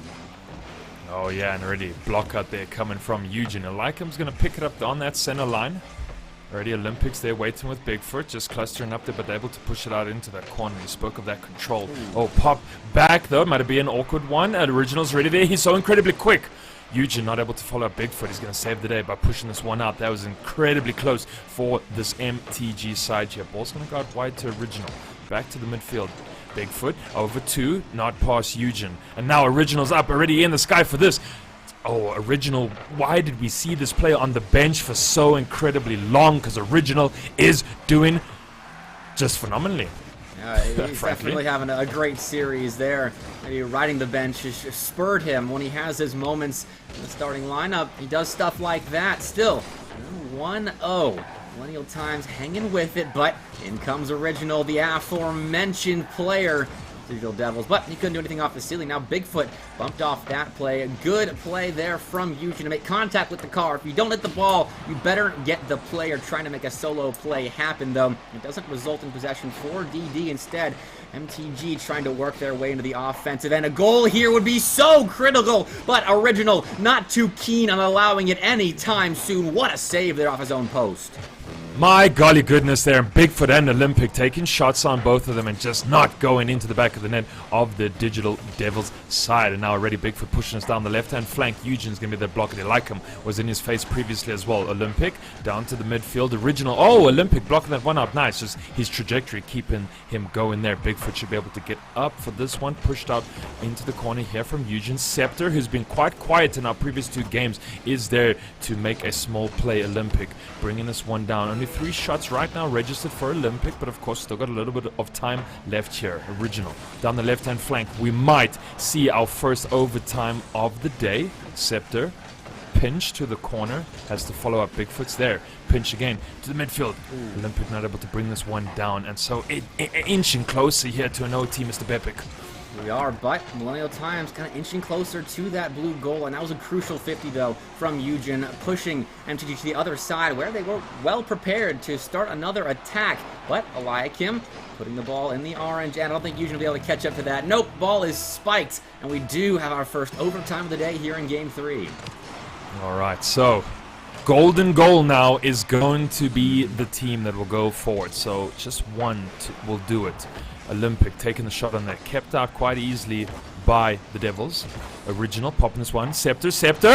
Ooh, that would have been a moment in time to turn it up. Whew.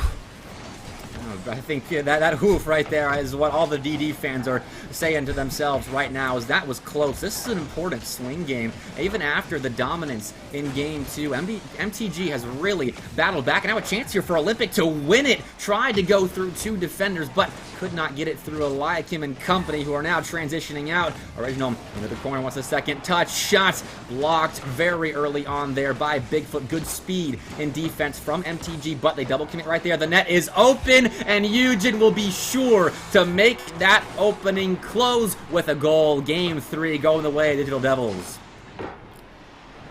Oh my golly goodness here. I like him looking to snipe that ball just then, but Eugen able to pop that one in all the way from the right hand side and wide as well. So there we go, Devils going up in our series score 2-1. We're gonna head on to game number 4.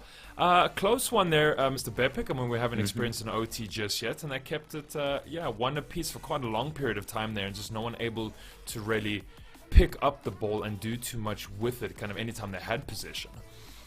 In the end, the firepower of Digital Devils is what prevailed right there. That was great awareness from Eugen to capitalize on that slight double commit. I mean, that's usually a double, like, if you get the clear, isn't too bad, but the net was undefended. A player flew into the corner and wasn't able to rotate back in time, and Eugen is able to shoot too quickly for that to go unpunished right there. Digital Devils, though, they played close. This is a series that a lot of us were predicting to be a sweep in favor of Digital Devils, a team that performed so well in the last split again, but Millennial Times Gaming, aside from that game 2, have really played a great tight series, and they're controlling the ball nicely against a team that can really do a lot against you when they are allowed to play their game offensively. So Game 4 now here on Utopia Coliseum. If MTG can have the same amount of possession as they did in that last game, they might find themselves on Champions Field. And a huge shot there coming up from Olympic, ready to start off our day. Does Scepter running a bit of interference, doesn't get the shot there, unfortunately goes into the near post. So close, they're ready. Just such aggressiveness coming out here from MTG, applying a lot of pressure onto this Devil side.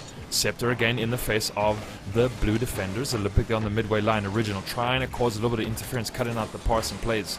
Scepter again in the face, and now seems to have come up from that third man position to cause a bit of trouble up front. Just seems to be doing just a fantastic job of that. Eugen trying to get into Scepter's face there. Oh, Demo coming out as well. Scepter. Oh, it is Olympic out to Scepter in the midfield, but already like him cutting that one out, pushing it into their corner. Oh, Eugen, that back wall. Okay, Scepter was able to close it down right there. That was a tough spot. He was able to close the gap.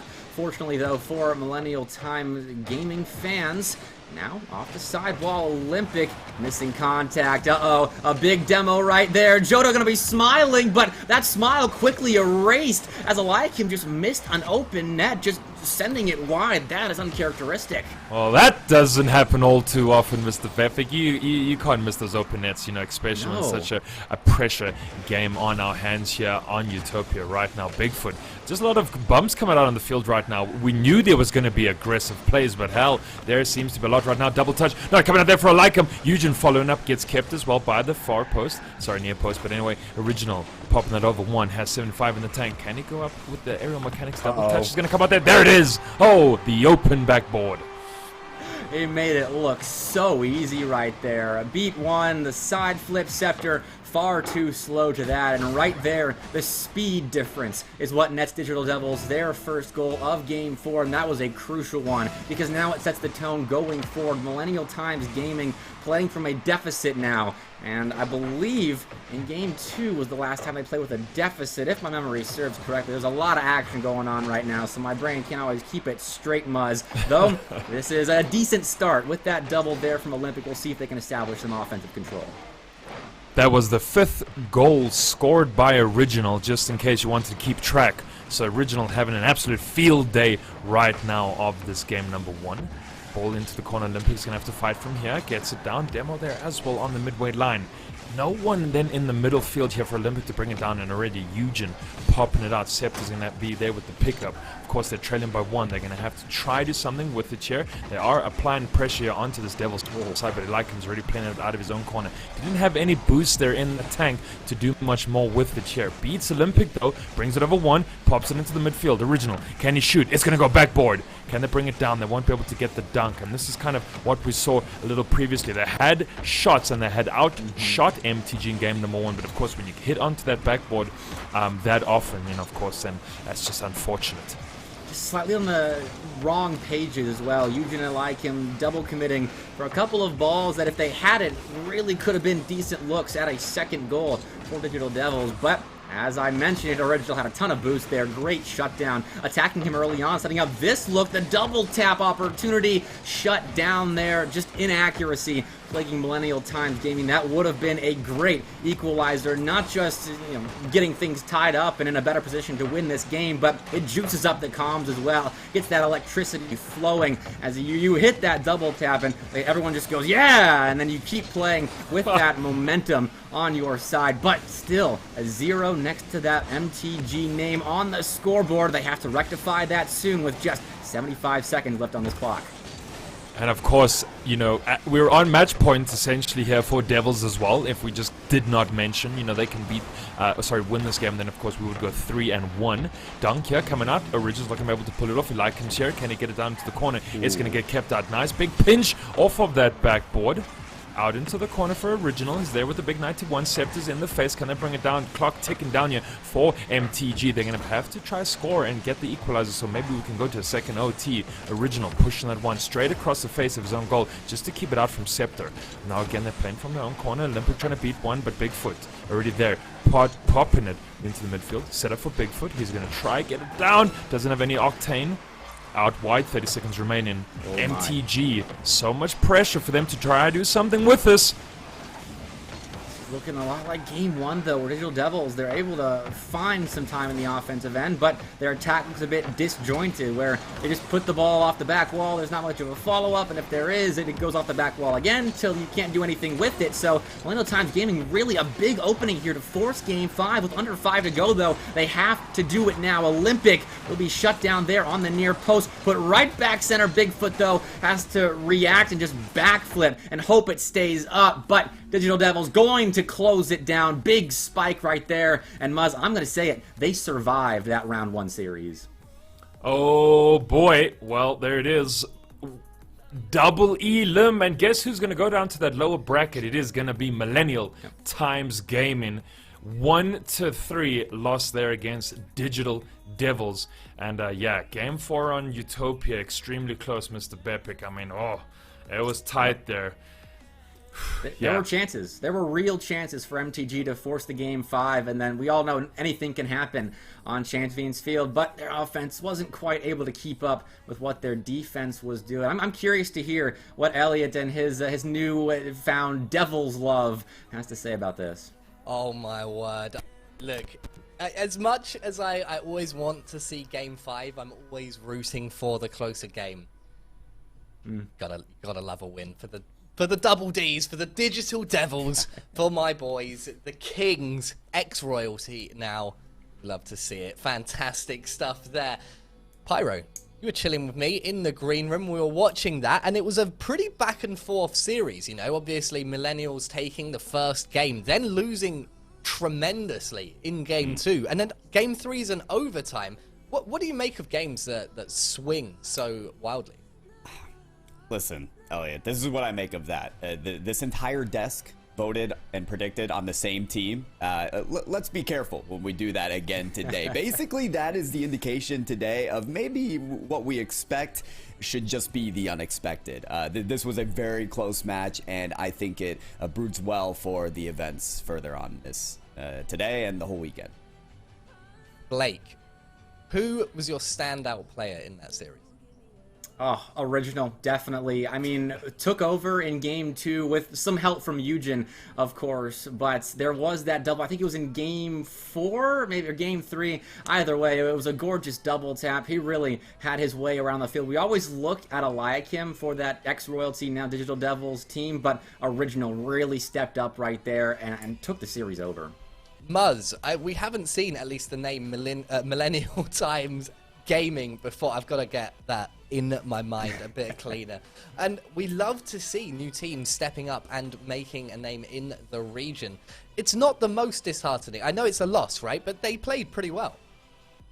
I mean, they did indeed there, Elliot. You know, we did see Olympic Popov score 2 goals in that first game, assisted by Bigfoot. For me, I think if Scepter got a little bit more hands-on in games 1 and 2, it would have been different, because we saw there by game 3 that he was just all over the show. And now in this last one as well, in the face, causing trouble, being the havoc maker up front. And so kind of, you know, with Bigfoot and Olympic doing kind of the good work throughout games 1 and 2, Scepter, you know, had, you know, moments to shine at the end there, Elliot, where they could have caused trouble, MTG. And yeah, you went down 1-3. It's okay. You did superb work against a very strong Devil side, who we know, of course, were Royalty and did so superbly well in our previous regional. So, you know, kind of keep your head up high. You know, you can do this, guys. You got this. The big W in the first series of the day. 3-1 to our ex-Royal Devils. But let's hear what our statisticians had to make of it. How did that series shape up in numbers? Well, a 3-2-1, Elliot, for Digital Devils against Millennial Times Gaming. Not necessarily what we expected, but Digital Devils, they had a few very clearly to be seen keys to victory when it came to that series, didn't they, Jota? Yeah, they did, and fundamentally, it came down to the shooting. So, Millennial Times Gaming actually outshot Digital Devils despite losing 3-1 in the series, 25 versus 23, but they conceded double the goals that Digital Devils did. So it's really just came down to that patience with waiting to take the shots. I'm sure you can remember quite a few where shots were taken and you went, oh, that's just in. There's no defender anywhere near that, because Digital Devils were great at waiting their time and finding the open nets when they got them. And part of that can also be seen in the assist stat.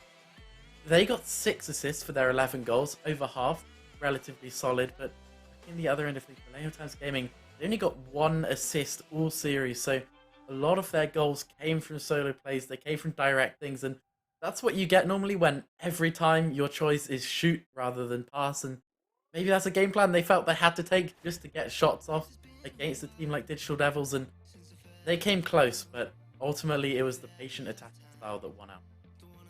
Patient attacking style for Digital Devils, definitely their main key to victory, but also, I mean, when we talk about Digital Devils and alike, and we always talk about boost management and we always talk about boost, this time around Millennial actually having the higher average boost amount, but they really struggled to use their boost effectively.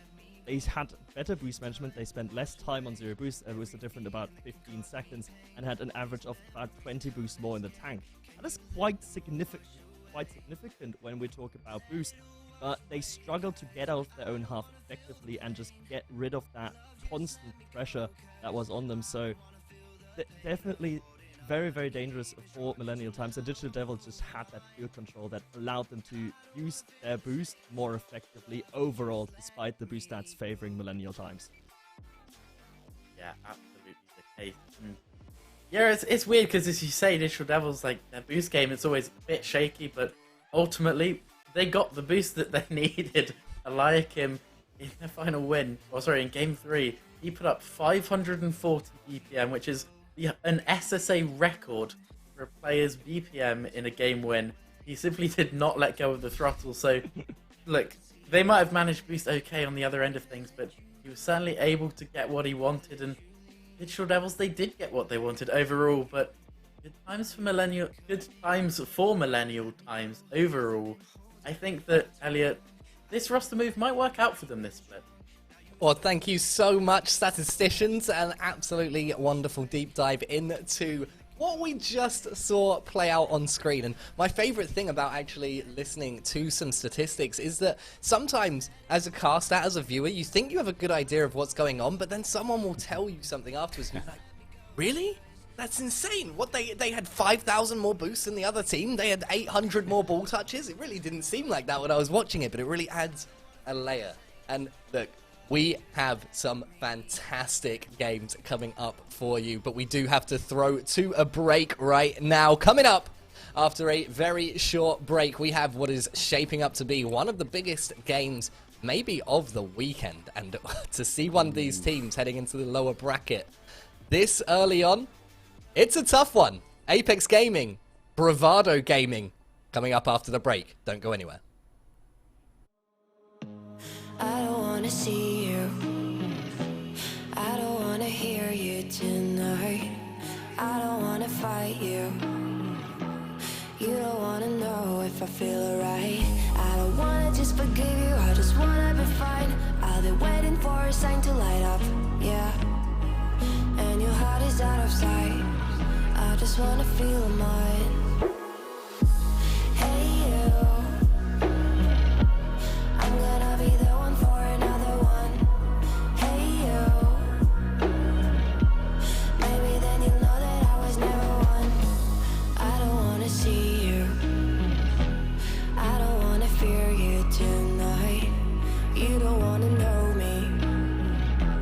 You just wanna make sure you're right. I'm gonna be the one for another one. Maybe then you'll know that I was never one. I'm gonna be the one for another one. I don't wanna feel you tonight.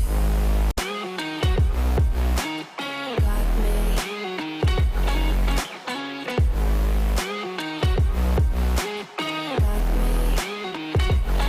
Can I hear you? Got me.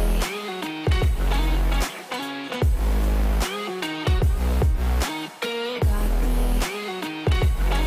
Can I hear you? I don't wanna call you. I don't wanna know what you think. I'm the one you go to whenever you feel like you're about to sink. I don't wanna just forget you, but I wanna be fine. I'll be waiting for a sign to light up. Yeah. And your heart is out of sight. I just wanna feel mine. Hey you, I could become the one for another one. Hey you, maybe then you'll know that I was never one. I'm gonna be the one for another one. Maybe then you'll know that I was never one. I'm gonna be the one for another one. I don't wanna fear you tonight.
Welcome back, ladies and gentlemen. Sub-Saharan Africa Rocket League Championship Series is back. It's underway. The spring split is off to an amazing start. A heavenly start? Maybe not. Digital Devils taking it 3-1 against Millennial Times Gaming. The only upper bracket round 1 game that was not a clean sweep. Just to give you an update on how that looked. Do we have a bracket graphic, Mr. Producer? I'm looking over there. He's giving me the eyes. He's giving me the eyes that say move on quickly. So I'm going to read them aloud to you. Pirates XD won in a forfeit against Highborn Killers. We are looking into why that happened, but Pirates XD moving on to face off against Team Espionage, who had a clean sweep against Nibble Esports. Let's just stop there for a second. Murray, you in particular were quite stunned at that result. Did you expect Nibble to hit the ground running a little bit better? Yeah, 100%, right? We expected game 5, it was going to be 3-2. Then we look at the results. DFHA Stadium, guys, 6-0. What happened there? That is something else. That is a huge result there for Team Espionage, but they've got to go against Orlando Pirates XD next, so it's a bit of a slap in the face as a reward there, but you've got to go against them sometime, and maybe this is the day. Digital Devils, of course, in that 3-1 victory over MTG, going to move on to face off against Ice Esports, who took, you guessed it, a clean sweep against Perry's Agents. Clean sweeps for Bravado Gaming over Sun Moon Esports, Apex Gaming over Evolved Gaming, ATK over Orion Aces, and DNMK Esports against Unity, which means our upper quarter finals will be Bravado Gaming versus Apex Gaming. That will be the streamed game, and ATK versus DNMK Esports. Now, this is quite a matchup that we have on our hands. Blake Phillips, Bravado Gaming, the only team in the region to win a regional event other than Orlando Pirates XD, heading off against Apex Gaming, who are also up there as one of the best teams in Sub-Saharan Africa. I don't even have a specific question, to be honest with you. I just want to know what you think of this matchup. It is something else. Well, I got a DM about 10-15 minutes ago from the coach of Bravado Gaming, Mr. Slayer. He wanted me to know that they won Game 3 16-0. So apparently Bravado Gaming's feeling pretty good, but Apex, the roster move in between splits, picking up one of the stars from Reunion Island, Mr. Panda. That's a big pickup for them. A team that was already pretty darn good with their roster from the winter split, I'd say got an upgrade. As Panda, one of the rising stars of the region, so I am very eager to see how they do, and Bravado Gaming is a pretty good litmus test as to how that team's going to perform going forward. Well, let's get some more information on how this matchup is shaping up and head over to Stats Corner, where Macfish and Jota have all the details. We do have all the details indeed from the past winter split, and I just want to add the 16-0 from Bravado Gaming.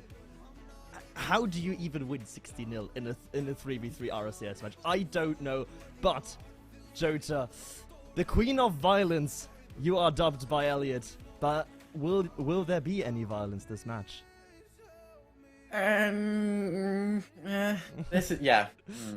Look, I've been happier last game. I got everything I ordered. The demos just kept rising. It was 2 in game 1. It was 6 in game 2, 11 in game 3. They blew the roof off by the end of the game. But this series, a lot more understated in that department. Both teams very middle of the pack, below 3 average per game, below 3 average per game inflicted.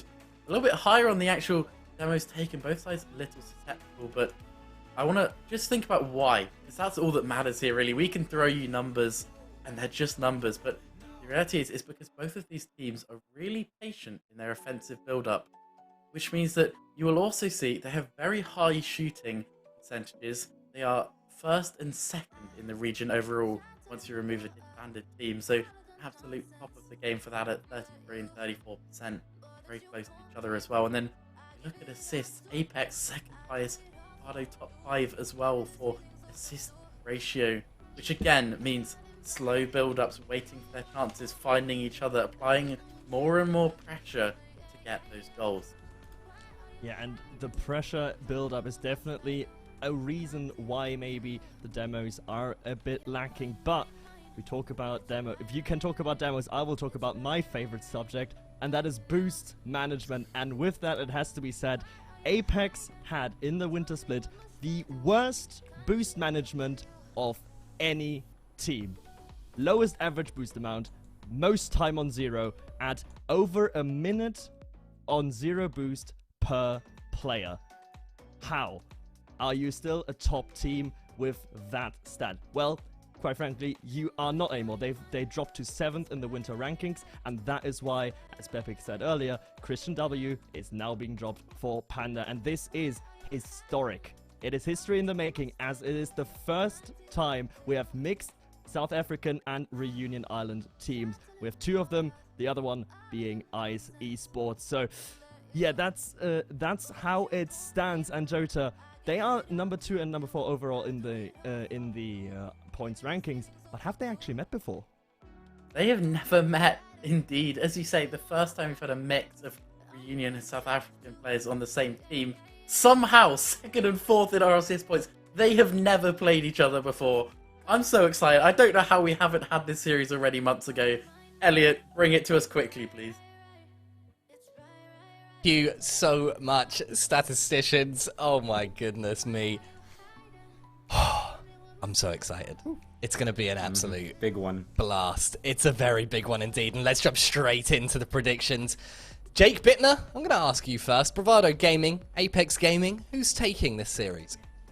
Listen, all right, the last split, Bravado Gaming came out, took the regional, took the very first one. Okay, they come out hot in each and every split. I think they do it here again in this event. No doubt in my mind, they're winning this match against Apex.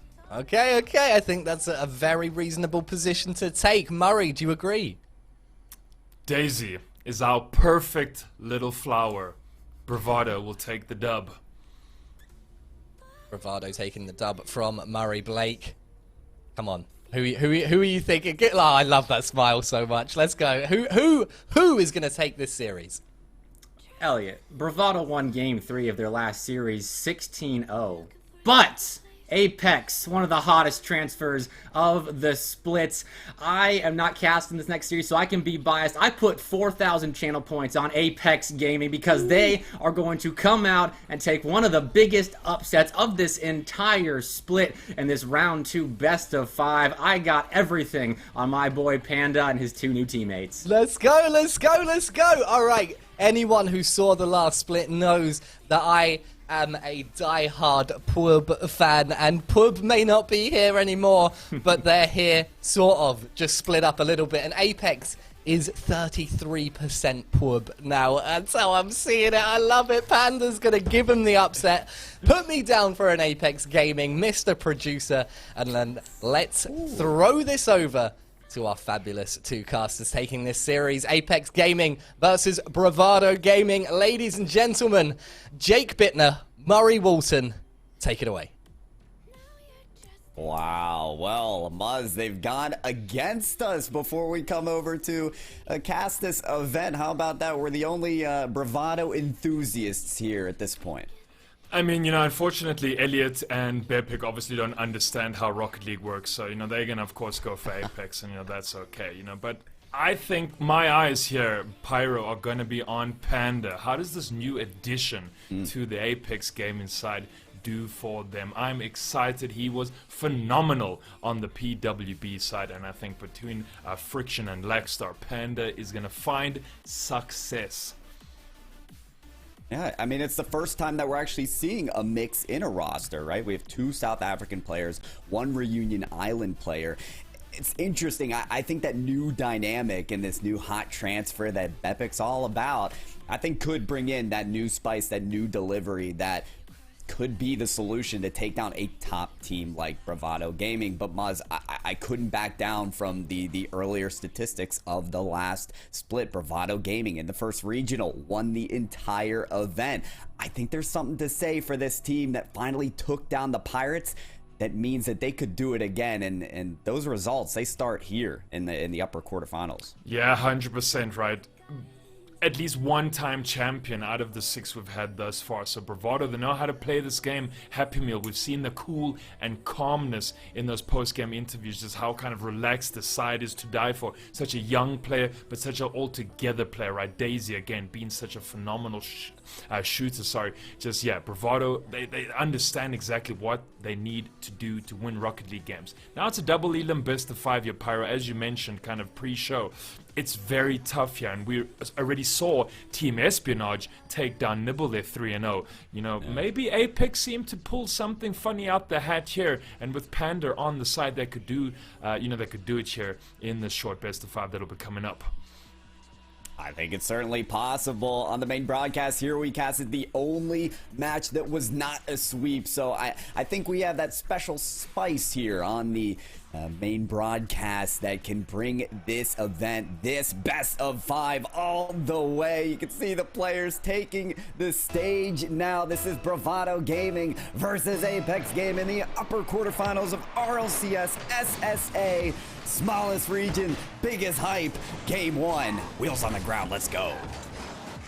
And Bravado Gaming coming off of a 16-0 Game 3 win. They're feeling pumped up here, Pyro. They're feeling absolutely hyped as we already see Daisy bringing this one out for it to die for. Shot's going to go wide and into the face of Lackstar, who's going to play it down the right-hand side already. Happy Meal pushing it towards the goals. Bravado, can they get another 16-0?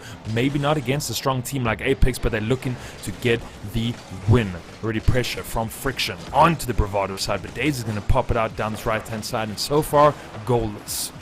I think the fact that Bravado Gaming No. has been a scoring machine so far today, it shouldn't be a surprise that they've scored this early on. It's a clear off the ceiling that Happy Meal is well suited to read, and that's your first goal. Well, there we go. So Happy Meal picking up one for our team in blue right now. Kickoff here. Happy Meal winning that one, pushing the ball out. Daisy's going to bring it to the corner. Slight little open defense at the back there for Apex, but they got back there fast. Panda up in there, bringing it down. I wonder what the comms must be like with the English to the French on this side, but I'm sure they all understand Rocket League, and that's okay. It's a universal language. It is, yeah. Hit ball in net. It doesn't get more clear than that. The comms, what else is needed, really? But Apex Gaming, listen, the comms also have to be about locking in that barricade of defense and maybe focusing on boost as well. We heard from the stats corner earlier that Apex Gaming, a team that that doesn't spend a lot of time with boost. In fact, they spend the most time without it. So the boost meter, when you see those Apex Gaming players, is something to pay a lot of attention to. The fact that they've only allowed 1 goal so far may be a win, being that Bravado Gaming has been a scoring machine, but they're going to have to put numbers up on the scoreboard themselves as well. That they will indeed. Their Lackstar popping that one out off the back there, and just without that boost, as mentioned there on Apex, of course you're not able to get around the field quickly or get up on your pre-jumps or try to get some saves. We all know, of course, a good 12 pad is going to be good enough to score, but we do know the speed of Bravado is intense as Happy Meal pushes it downfield there. Daisy not able to find the touch, and now ball again going all the way wide for Apex as they do take an opportunity there. Lackstar trying to beat one, so does Friction. Daisy bringing this one down, not able to get the second touchdown.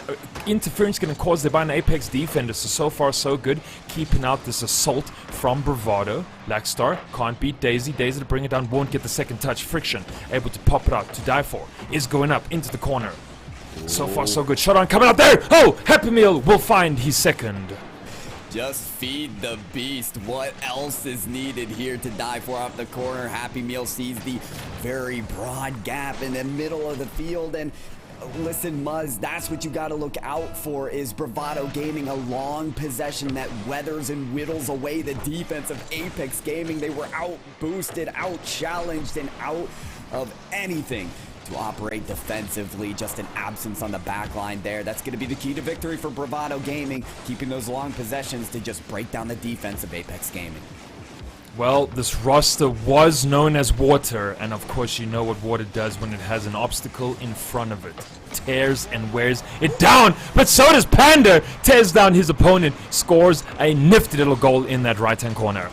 No better way than to make your debut here on the main broadcast on Apex Gaming. Panda, that transfer coming out in a big way. The first goal getting on the board here with 2 minutes remaining. Absolutely essential for this squad.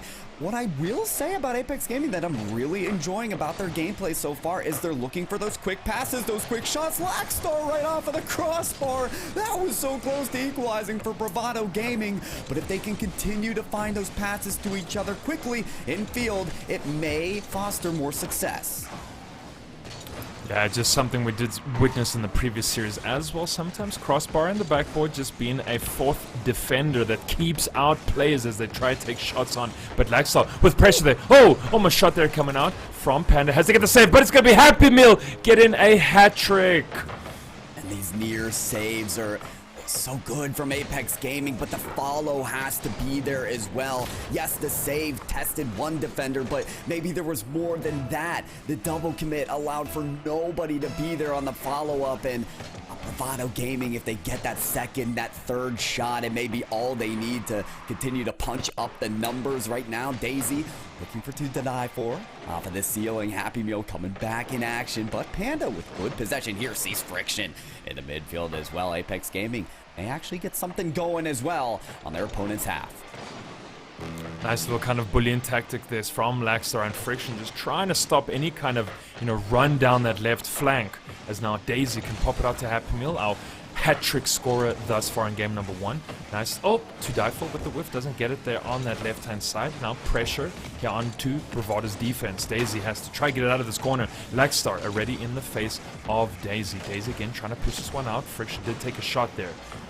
Panda has to bring this one down. Of course, they're trailing only by 30 seconds remaining. Just enough time to try to score. There's almost a dunk. There's almost a second touch there. Third man coming in.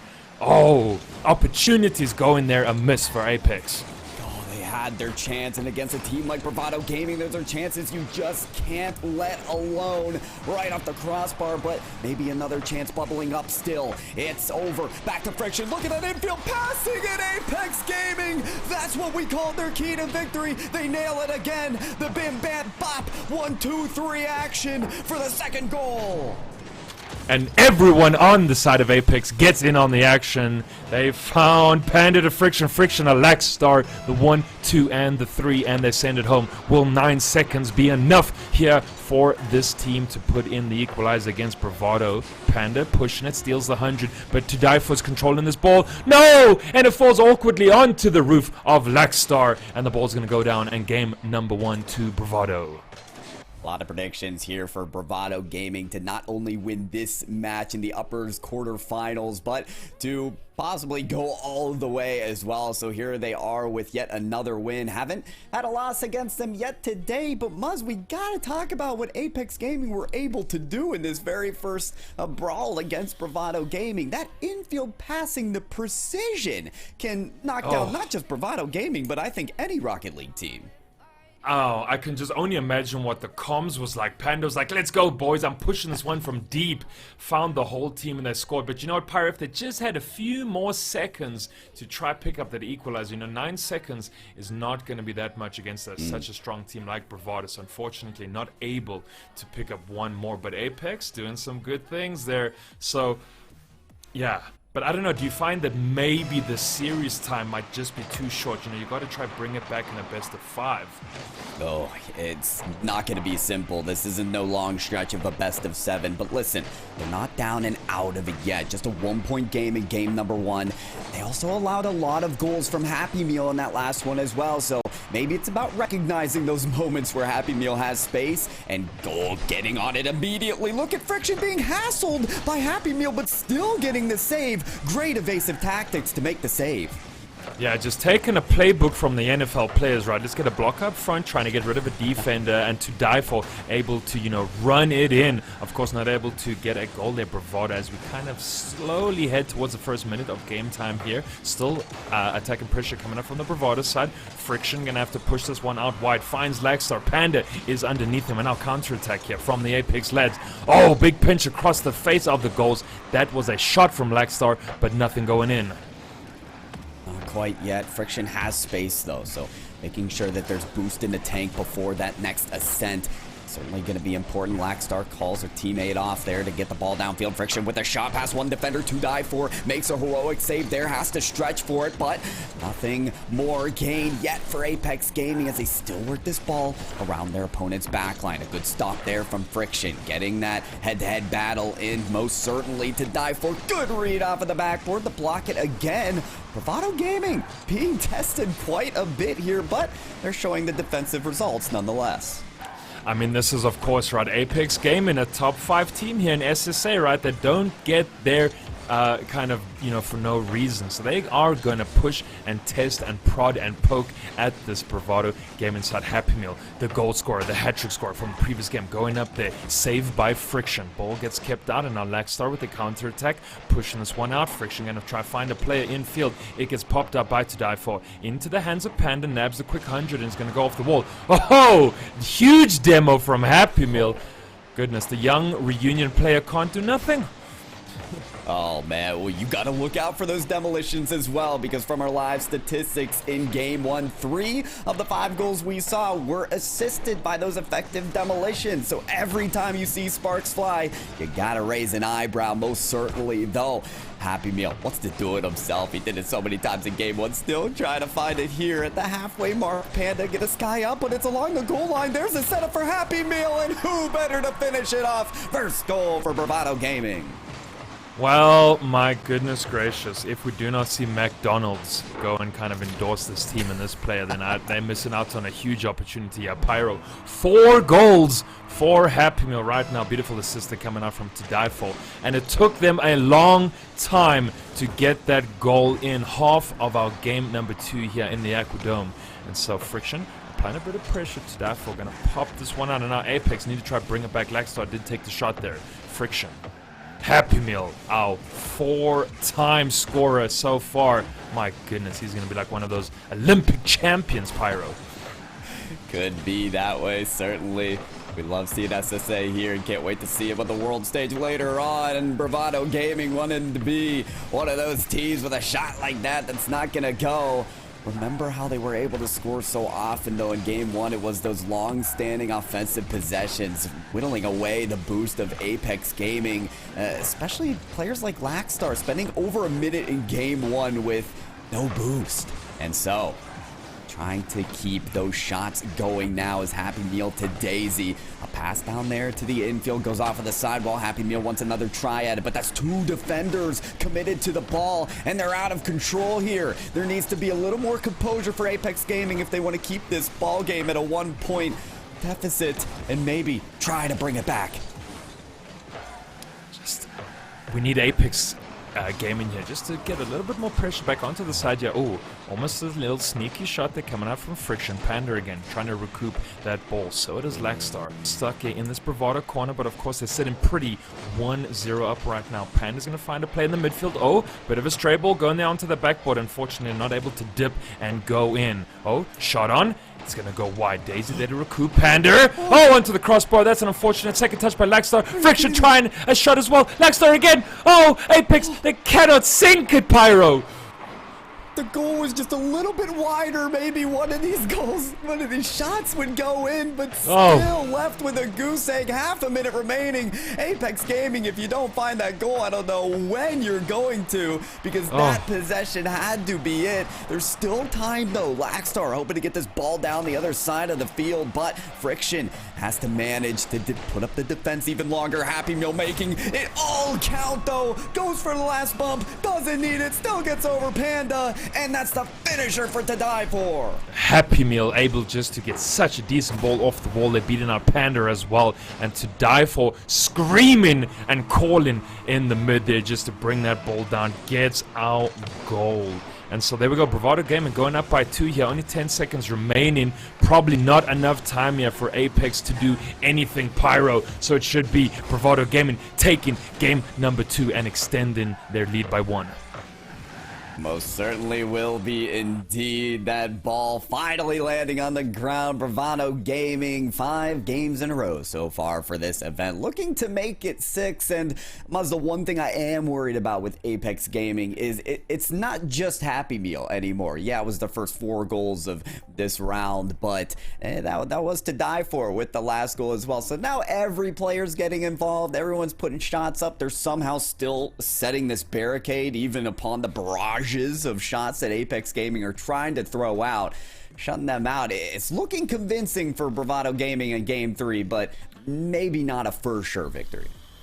Yeah, I mean, it'll be close, right? We go in a match point right now, but of course we know Apex Gaming can definitely push us to game number 4 in Utopia. We're going to see if that is the case, but of course if these kind of shots and just pressure and plays continue to come out from Bravado Gaming, they should be able to take this game number 3. I mean, Happy Meal, 4 goals in there to die for, doing so incredibly well. Then just of course Daisy being our all-round player, keeping them grounded. Here we go, game number 3 and match point. Can Apex Gaming bring it back? We got 5 minutes to see.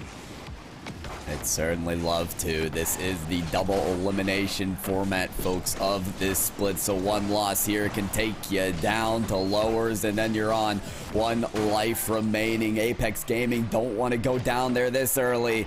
They still have a chance to make it count for themselves to die for, though. Only tease it up for Lackstar to take a flip reset as well. The dump from Panda, and Friction just did not want to commit to that play too much. I think that's smart for now for Apex Gaming to not commit too heavily, too aggressively, but at some point they're going to need to get a point on the board because it's been a game plus since they've scored.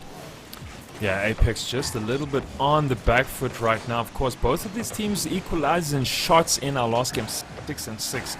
But yeah, just of course nothing going the way of Apex there. Bravado striking true and getting in the goals there in our game 2.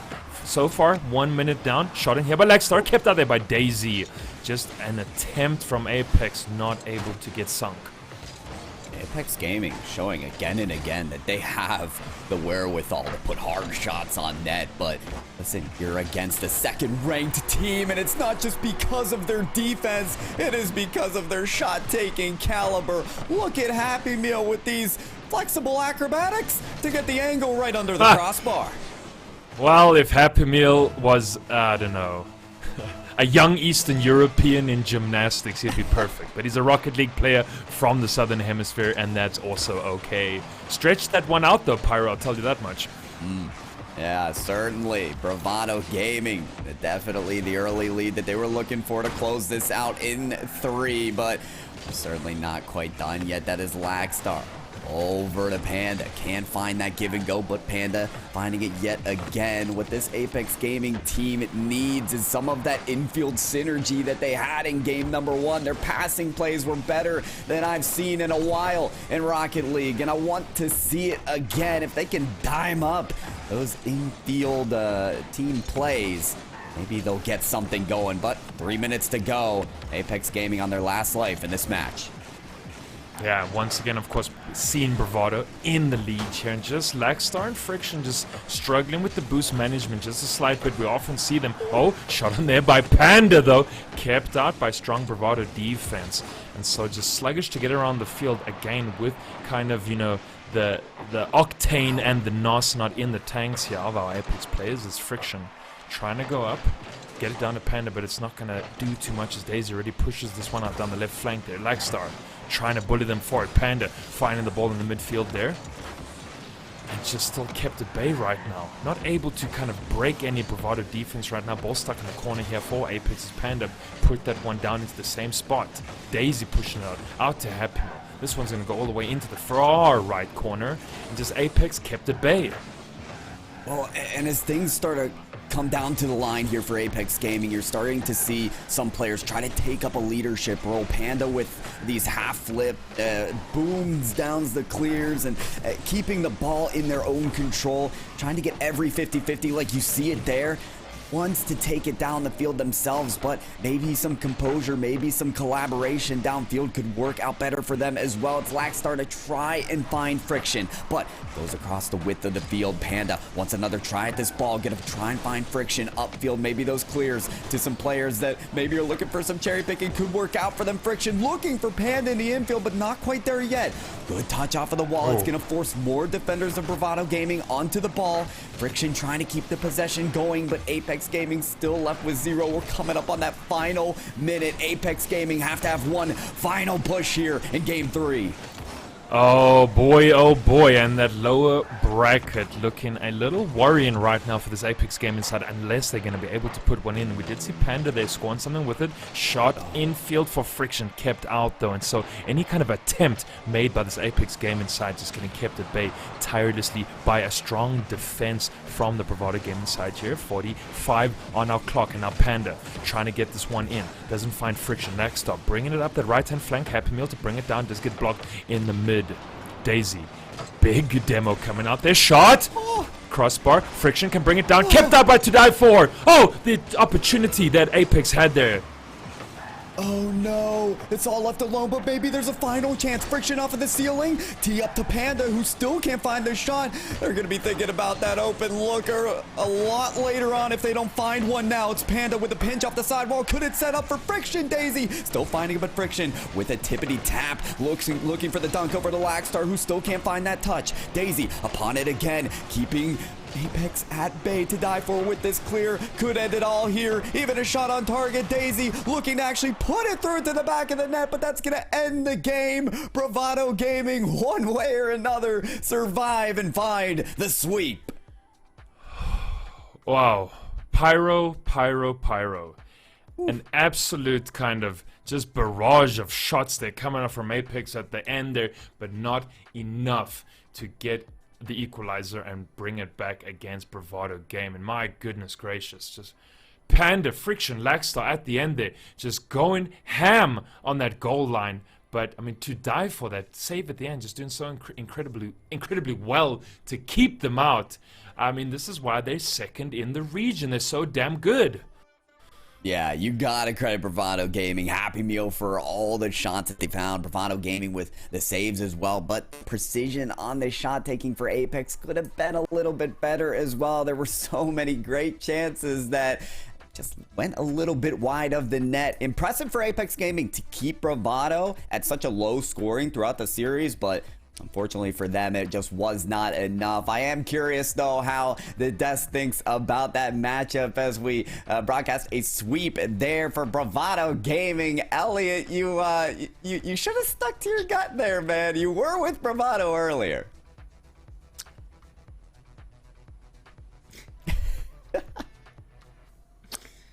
Yep. Yeah. Stats corner? Yeah, stats corner. Statisticians, please. Save me. Well, Elliot, of course, we can save you, but we can only do that by being a little bit smug, because we said before the series there wasn't going to be a lot of demos, there were a lot of team plays, and that's sort of what happened, isn't it, Jota?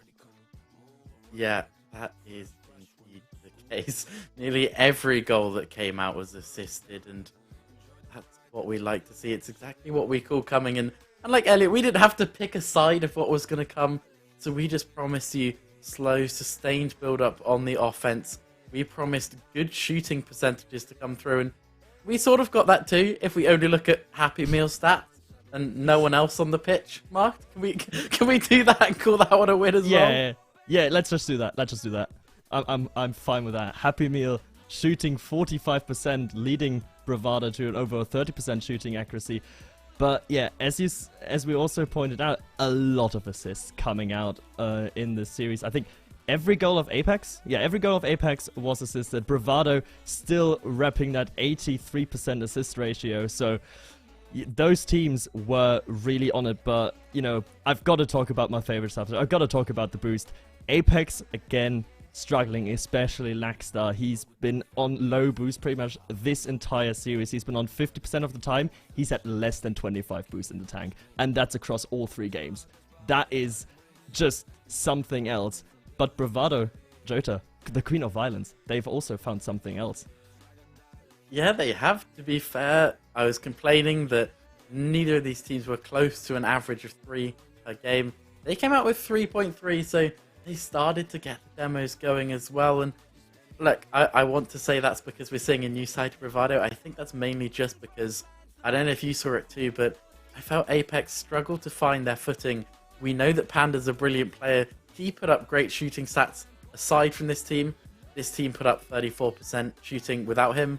Together today, they shot 11%, and with the boost woes that you described as well, I think it's best just to say that Apex was struggling to find their footing, and Bravado on form punished them really well for it. So there you have it, Elliot. A little bit of gelling issues for that new Apex roster, but don't count them out yet. If especially Lackstar finds some boost management, they know they can have the passing plays down and they have the team play to back it up. Own Queen of Violence, and of course, the Minister of Boost. Macfish, thank you very, very much for that in-depth analysis, and I can't tell you, honestly, that it didn't hurt just a little bit. Blake Phillips, you're feeling my pain right now. Yeah, I'm with you right there. I believed in Apex. I just was hoping they would come out a little bit cleaner. Bravado looked so crisp. Their rotations wore down Apex when Apex was stuck in their defensive end. That was just a lot of Bravado Gaming being the better team, but there were some glimmers of hope. I have some faith that Apex will figure it out as the split goes forward. Yeah, very, very much so. And look, Jake Bittner, you were there, casting the game. Hey, first cast in SSA since 2021, right? Oh, I can't underscore how good it is to be here. I fell in love with this region when I got that chance to cast them in 2021, and here we are. What a blessing as well to cast for Bravado Gaming. I mean, they're feeding Happy Meal all day long. No surprise. But listen, Apex Gaming, absolutely on my radar. That was some SSG type level passing plays in the infield. I called it out, that bim bam bop. I don't know if we can get that trademark here today, but hey, it's great looking. I'm looking forward to seeing what Apex can do in the lower bracket. Murray, I know you predicted Bravado Gaming going into this. Are you feeling a little bit smug right now? I mean, of course I'm feeling a bit smug. I'm not going to be as smug as someone like Munz, but it's okay. You know, his level is kind of... he's got God tier smug. It's okay. We'll get him back later. But yeah, Bravado Gaming, right? They came off a 16-0 win against Sun Moon. Why not going to 3-0 Apex, right? You know, kudos to Apex. They played well, as mentioned there by Bepic, but this just was a popping off Happy Meal. Did incredibly well. Ladies and gentlemen, that is it for Upper Round 2. And that means that Bravado Gaming are heading through to Day 2 of Regional Number 1 of this RLCS Spring Split here in Sub-Saharan Africa. Our next series will be in the lower bracket. It is time to enter the danger zone. Or at least it will be in just a few minutes. Don't go anywhere, because after this break, we're going to be watching the matchup between Sun Moon and Evolved Gaming. And one of these teams will be going home. You don't want to miss it. Every past we had, the future we will see.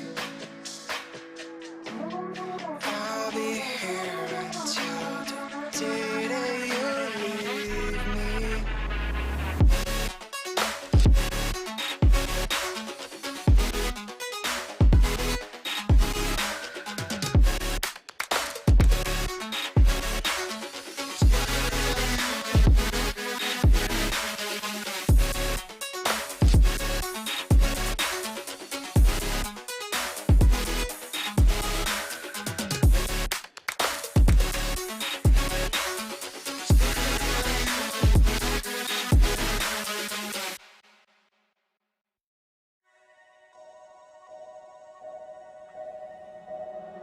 What an irony.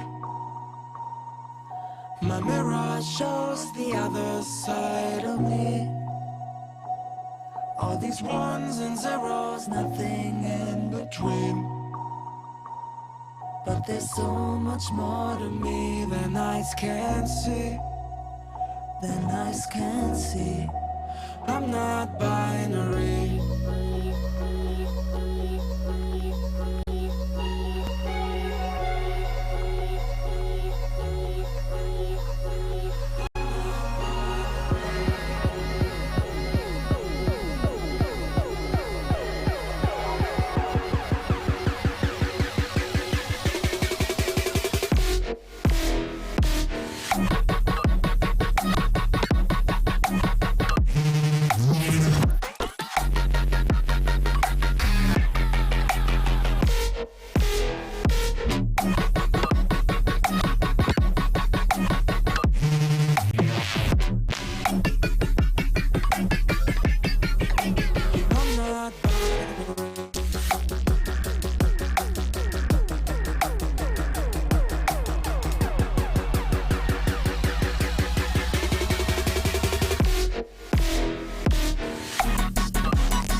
side of me. All these ones and zeros, nothing in between. But there's so much more to me than eyes can see. Than eyes can see. I'm not binary.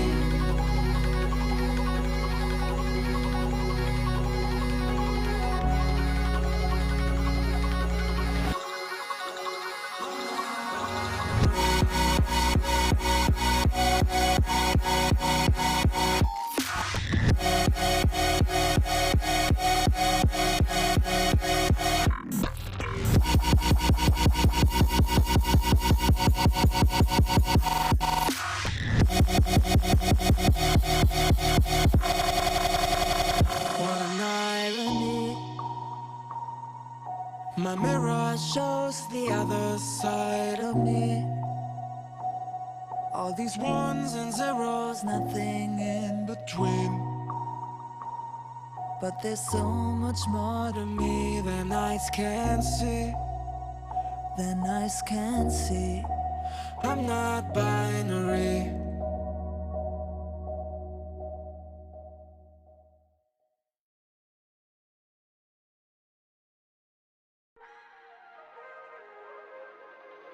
If we try to believe in anything greater than a miracle, it wouldn't be this difficult. If we try to be a negative bull, yeah, we could be taking control.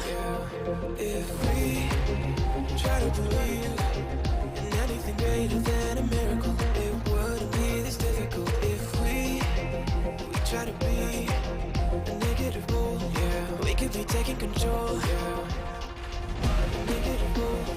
We could be taking control.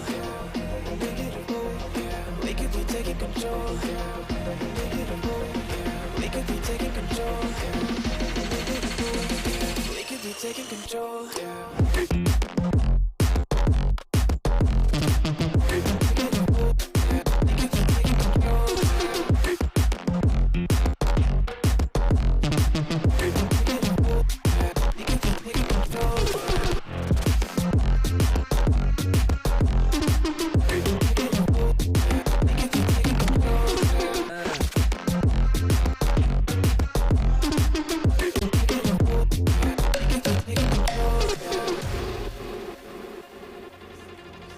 If we try to believe in anything greater than a miracle, it wouldn't be this difficult. If we try to be a negative bull, yeah, we could be taking control. If we try to believe in anything greater than a miracle, it wouldn't be this difficult. If we try to be a negative bull, yeah, we could be taking control. We could be taking control. We could be taking control. We could be taking control. We could be taking control.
Welcome back, ladies and gentlemen. Sub-Saharan Africa is well and truly underway.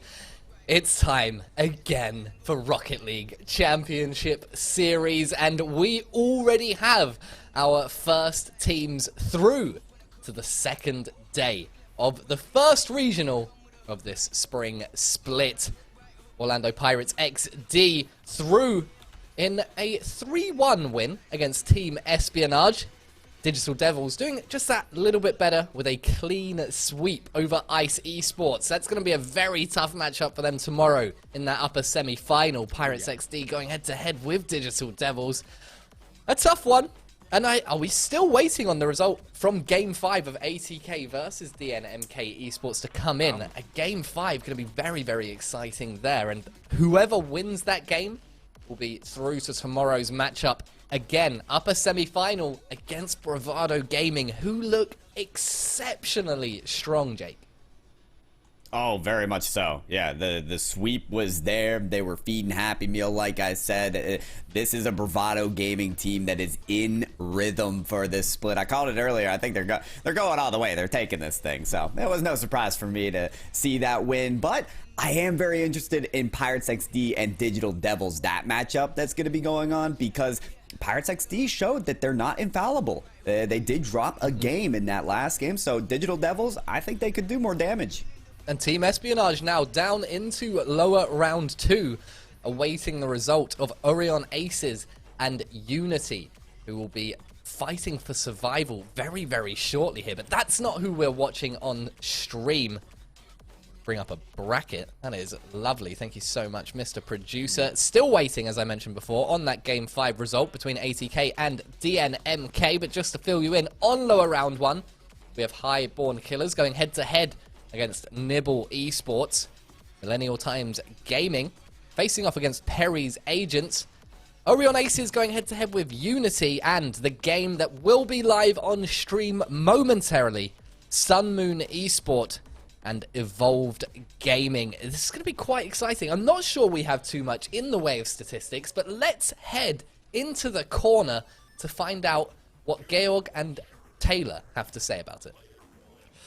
Well, as you said, Elliot, we don't have necessarily a lot of statistics, especially for Sun Moon Esports, who are just coming in off their close qualifier from Reunion Island. They iced up in that close qualifier. They were 1-2 in the Swiss stage, and then won 2 out of their last 2 games to qualify here for their first main event. And Tay, what do they have to expect when it comes to Evolved? Well, what we do know about Evolved is that they have a very good win percentage for their goals scored, which, look, you can slice this one of 2 ways, right? You can either look at it and say, that's great, Evolved, they win out the close games, or you can look at it and say they need to score more goals, because they've only been getting 1.8 goals per game. The other teams on that level are around the 20-25% win ratio in games. They're at 35%, so they turn their goals into games very efficiently, but they're winning them 1-0, they're scraping out, and in their first series there, which they lost, they only scored 2 goals across the whole best of 5, so it's not a great sign for them in that regard. But hey, look, I've heard, a little buddy's told me that although they make me sad with their low demo stats and their safe goals and their solid rotations, I've heard Evolve make you very happy, Boost Minister. Oh, they do, because out of like pretty much every team, I'd say they have one of the best boost managements you could possibly have. They top the stats for the average amount of boost they have in their tank. That is already a good sign. Then they are second lowest time on 0 boost, only beaten by Bravado in that aspect. But you know, you always have to question if teams have especially a lot of boost in their tanks, are they not using it, or is it because they pick up quite a lot? And for Evolved, it's the case of they pick up quite a lot, but it's not coming from big pads. They're not just getting the 100 and just getting all that overfill and basically that wasted boost, but they collect small pads. They're on 200 small pads per game. That is the 3rd best value from the Winter Split overall. And, you know, from the Winter Split, you still have teams like Pirate XD, Royalty, Apex, ATK, all of those great teams there. So to be a little bit of a midfield team and be so good in their boost management makes me a very happy boy. But that's about all we unfortunately have for Evolve Gaming and Sun Moon Esport. The Reunion Island, they had a sound thrashing at the hands of Bravado, conceding a grand total of 34 goals to 4. So that trial by fire really was quite burning. Let's see if they can do better against Evolve Gaming. Quite burning. Maybe we'll have to get them a cream for that. Thank you so much, statisticians. A huge series here for both of these sides. Sun Moon Esports and Evolved Gaming now fighting for survival. Murray, what kind of mentality pressure does that put on a team? Oh, I mean, it's going to be tough here, right? You already kind of at the, the business end where you're going to fall down, of course, Elliot, and that drumming of 16-0 as well, I think, has kind of affected Sun Moon as well, being our full French team. And, kind of we weren't too sure what Sun Moon, we didn't know kind of, what was happening when they came in, they knew. But yeah, they're going to have to just keep their head on their shoulders here, Elliot. It's a best of 5, we know that Evolved can bring the fire. They've got Chase, they've got Bread. It's going to be tough, right? Just, keep yourself on a swivel, right? That's all you got to do. Head up, chin up. That was it. Just head up, chin up. All right, let's go. Whoa. Let's get into these predictions. Blake Phillips, I'm coming to you first. Sun Moon Esport, Evolved Gaming. Who's taking it? As much as I love the Reunion Island teams, I have to go with Evolve Gaming because, unlike PWB, this Sun Moon Esport team has not yet proven themselves on the big stage. Evolve Gaming has that experience. They have the bracket experience as well from the Winter Regional. They made that top 12 twice there. So I believe in Evolved until Sun Moon shows me otherwise. Okay, that's a very reasonable set of reasons, to be honest with you. Can't argue with that. Murray, which way are you leaning? Chase has called me out. Don't back Evolved enough. So you know what, Elliot? I gotta go for Evolved Gaming today. Just have to. Okay, nice and easy. What about you, Jake? Well, Bepek seems to say that Sun Moon Esports haven't proved themselves. Well, Sun Moon Esports did score 4 goals in the round 1, and Evolved only scored 2. And Sun Moon Esports, they were down 1-2 in the close qualifiers and won those next 2 rounds to get to this stage here. Sun Moon Esports, the Reunion Island team, I think they absolutely have what it takes to take it to the next round. My vote is with Sun Moon Esports. Esport. Sun Moon Esport. I don't know why you did that to us. Maybe you just hate our casters, but I tell you what, a Reunion Island team here in a scene dominated by South African rosters. You know where I'm going with this. Give me a blue prediction label, and now let's throw to the casters for our penultimate series of the day, our first matchup in the danger zone. Who's going to make it through to lower bracket? Game number 2, and who is going home empty-handed? Ladies and gentlemen, Sun Moon Esports, Evolved Gaming, Jake Bittner, Blake Phillips, take it away. All right, Pyro. This is big. This is a big one. First elimination match of the day, and Sun Moon Esport, I like your thinking there. 4 goals in the first round, Evolved Gaming, just the 2. So you're thinking smart here. We'll see what happens. Listen, we're here at the stage, the first one where a team goes home. And so either squad, I think, are going to realize that and say, okay, if we haven't given up our all yet, this is the time to do it. So it's a cutthroat stage here with double elimination. We're about to see that happen. And you know what, Bepek, I respect you for your decision as well. Evolve Gaming, they have proven themselves on the main event stage before. And, well, this is a chance for them to prove themselves again. To Sun Moon Esports' credit, they do have a somewhat pretty decent result from the closed qualifier. They took MTG, who we saw take a game earlier, so with some PEMDOS over there, Sun Moon Esports took them 5 games. I like their ability to play series to their fullest. They got it to 5 games, weren't able to clutch it up in the end though, but against Evolve Gaming, completely different beast here on the big stage where we have that hype chamber right in front of you. Here we go. All right, Sun Moon Esport in blue, and we got Evolve Gaming there in orange. Game number 1 of this best of 5 in the lowers. This regional, here we go. It all comes down to this. Who's going to come out hot first, Bepek? I mean, Sun Moon Esport coming off that 0-16 loss. I feel like they need to maybe punch through a goal first.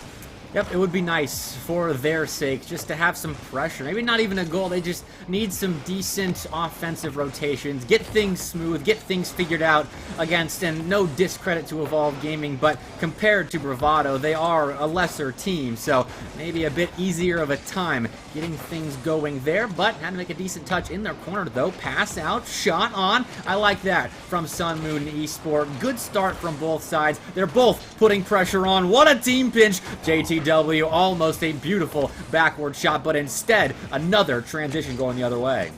The JTW trying to throw out the bicycle to cap off a great play from Evolved Gaming. I like the creativity, I like the acrobatics, but hasn't transcended into their first goal quite yet. I will admit Evolved Gaming getting more of that offensive progression, more chances at the net. Maybe not high efficiency, but this one looking quite probable. Karma has to ascend towards the crossbar to save that one away. It does set up a bread, maybe looking for JTW in the midsection, gets a good 50-50, but JTW doesn't want to pounce on it quite yet. Those infield passes, they're there, but no one taking it up quite yet, Pepic. It's a big win, though, in the midfield. There's now Sun Moon Esport a chance to breathe again as they were starting to get locked down by Evolve Gaming. Instead, they will collect some boost, reposition themselves, and now look to see what they can do in the Evolved Gaming end. But the mechanical ability, the car control from our boys in orange, so far superior as they keep possession going, keep leveling shots on net, and keep forcing saves like that, where Sun Moon Esport have to get up and use boost to make those saves. Yeah, Sun Moon Esport, they are being tested, and they shouldn't expect anything less out of a team like Evolved Gaming, but I'm impressed by their barricade that they've been able to stand up so far and keep this series, or this game, tied at 0-0, but for how long? Somehow, the shot from Karma doesn't land in. More chances maybe still being spurred about, but a key clear there from Chase. Evolve Gaming doing it defensively as well, proving to us that they can play quite nicely on both ends, keeping us scoreless. Sun Moon have to restart from their own end after making this save. Save was made, chance here, a real counterattack opportunity, but the boost not favoring Sun Moon right there. A miss, unfortunate, but teammates backing one another up. Another miss, actually, and Serlix the opening goal here in game one. Like an uncharacteristic miss as well from Chase. It's really that player and Bread that I've been really keeping my eye on from Evolved Gaming. They've been playing together for quite some time here and have tried to dime each other up today in game one as well, but so far just not finding that goal. And yeah, this is what these long-standing battles of low-scoring matches end up in, is which team has the misstep first. And can that other team capitalize? Surely Sun Moon Esport able to capitalize there. That was a lot of space given, though, and out of the corner, Evolve Gaming going to look for a drop-down pass, but that one intercepted. Sun Moon can escape their half once more, maybe find some insurance here late, but a little awkward there from Karma and that center third, and they'll be forced into the defensive end once more. Chance for redemption here through JTW. Tries to get it past Chase, who does get demoed, but Brad steps in, rotates around, and sends that ball back to Sun Moon Esports half. This is decent from both sides. No one really close to scoring, though that favors Sun Moon Esport with that one-goal lead. Amazing how Sun Moon Esport with such few chances can turn away goals. That one coming so close. Sirix wants it again, but I have a feeling in this final minute we're going to see a different Evolved Gaming. The score isn't tied, okay? It's not 0-0. They need this goal, and some of the clears have almost set up Evolved Gaming players to go across the field and pick them up, but so far not finding what they need. Maybe in the final seconds they could, though. JTW wants this ball on the other side of the field. Gonna take it up the wall to get past another defender. Sirix lone standing there, back near the goal line, but able to get a monstrous clear away. That was big. Someone can waste more precious seconds in that orange end. Pass down, Karma's shot blocked. And now a big win right there off the back wall, though. Now in a 2v2 mode. Good flick by Chase, but wasn't fast enough. Couldn't escape the incoming Sun Moon car. That's a shot just off target. The rebound, though, is good. And Sun Moon have all but clinched game one. That goal could very well do it. Chase, so close. I don't think Chase knew how quickly the challenge on the ball needed to be. It wasn't as precise as we've seen the missteps before. Feels like Evolved Gaming are still finding their composure, shaking off the nerves of being on this main broadcast and being on their last life in this main event. Double elimination, and both of these teams on their last footing. But Sun Moon Esport certainly finding foundation in this game number 1 win, 2-0.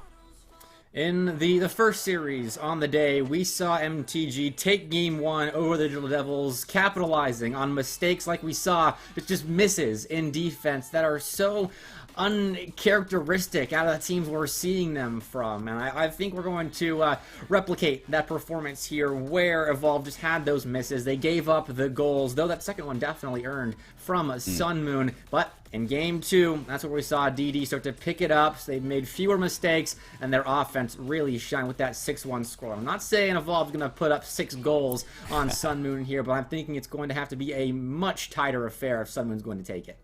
I won't be surprised to see some back and forth in this series because what we are noticing is a very low scoring matchup. Okay, these are two teams that historically don't need to score incredibly every single time that they meet their opponents, and it being almost just a 1-0 win there for Sun Moon Esports, it's gonna look good. I expect it to be even closer as well if Evolve Gaming just clean up on their mistakes. It's not too bad to let that go in game 1, but that composure has to be found as they move through this series. And game 2, we could see exactly that, folks. We're stepping right into game number 2. Sun Moon Esport find that first advantage in game number 1.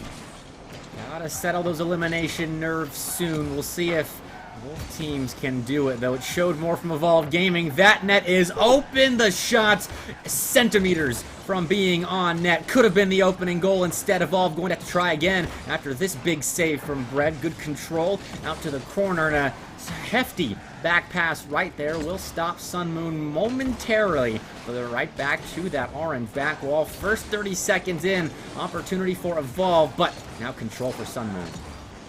Yes, Sun Moon losing that control, unfortunately for them. I mean, Evolve Gaming finding more of what I would say the possession and the shot taking as well doesn't come as a big surprise to me. The stats corner, they highlighted them as a boost efficient team. Well, you gotta get this ball efficiently out of your goal line somehow, Evolve Gaming. Get it out of there.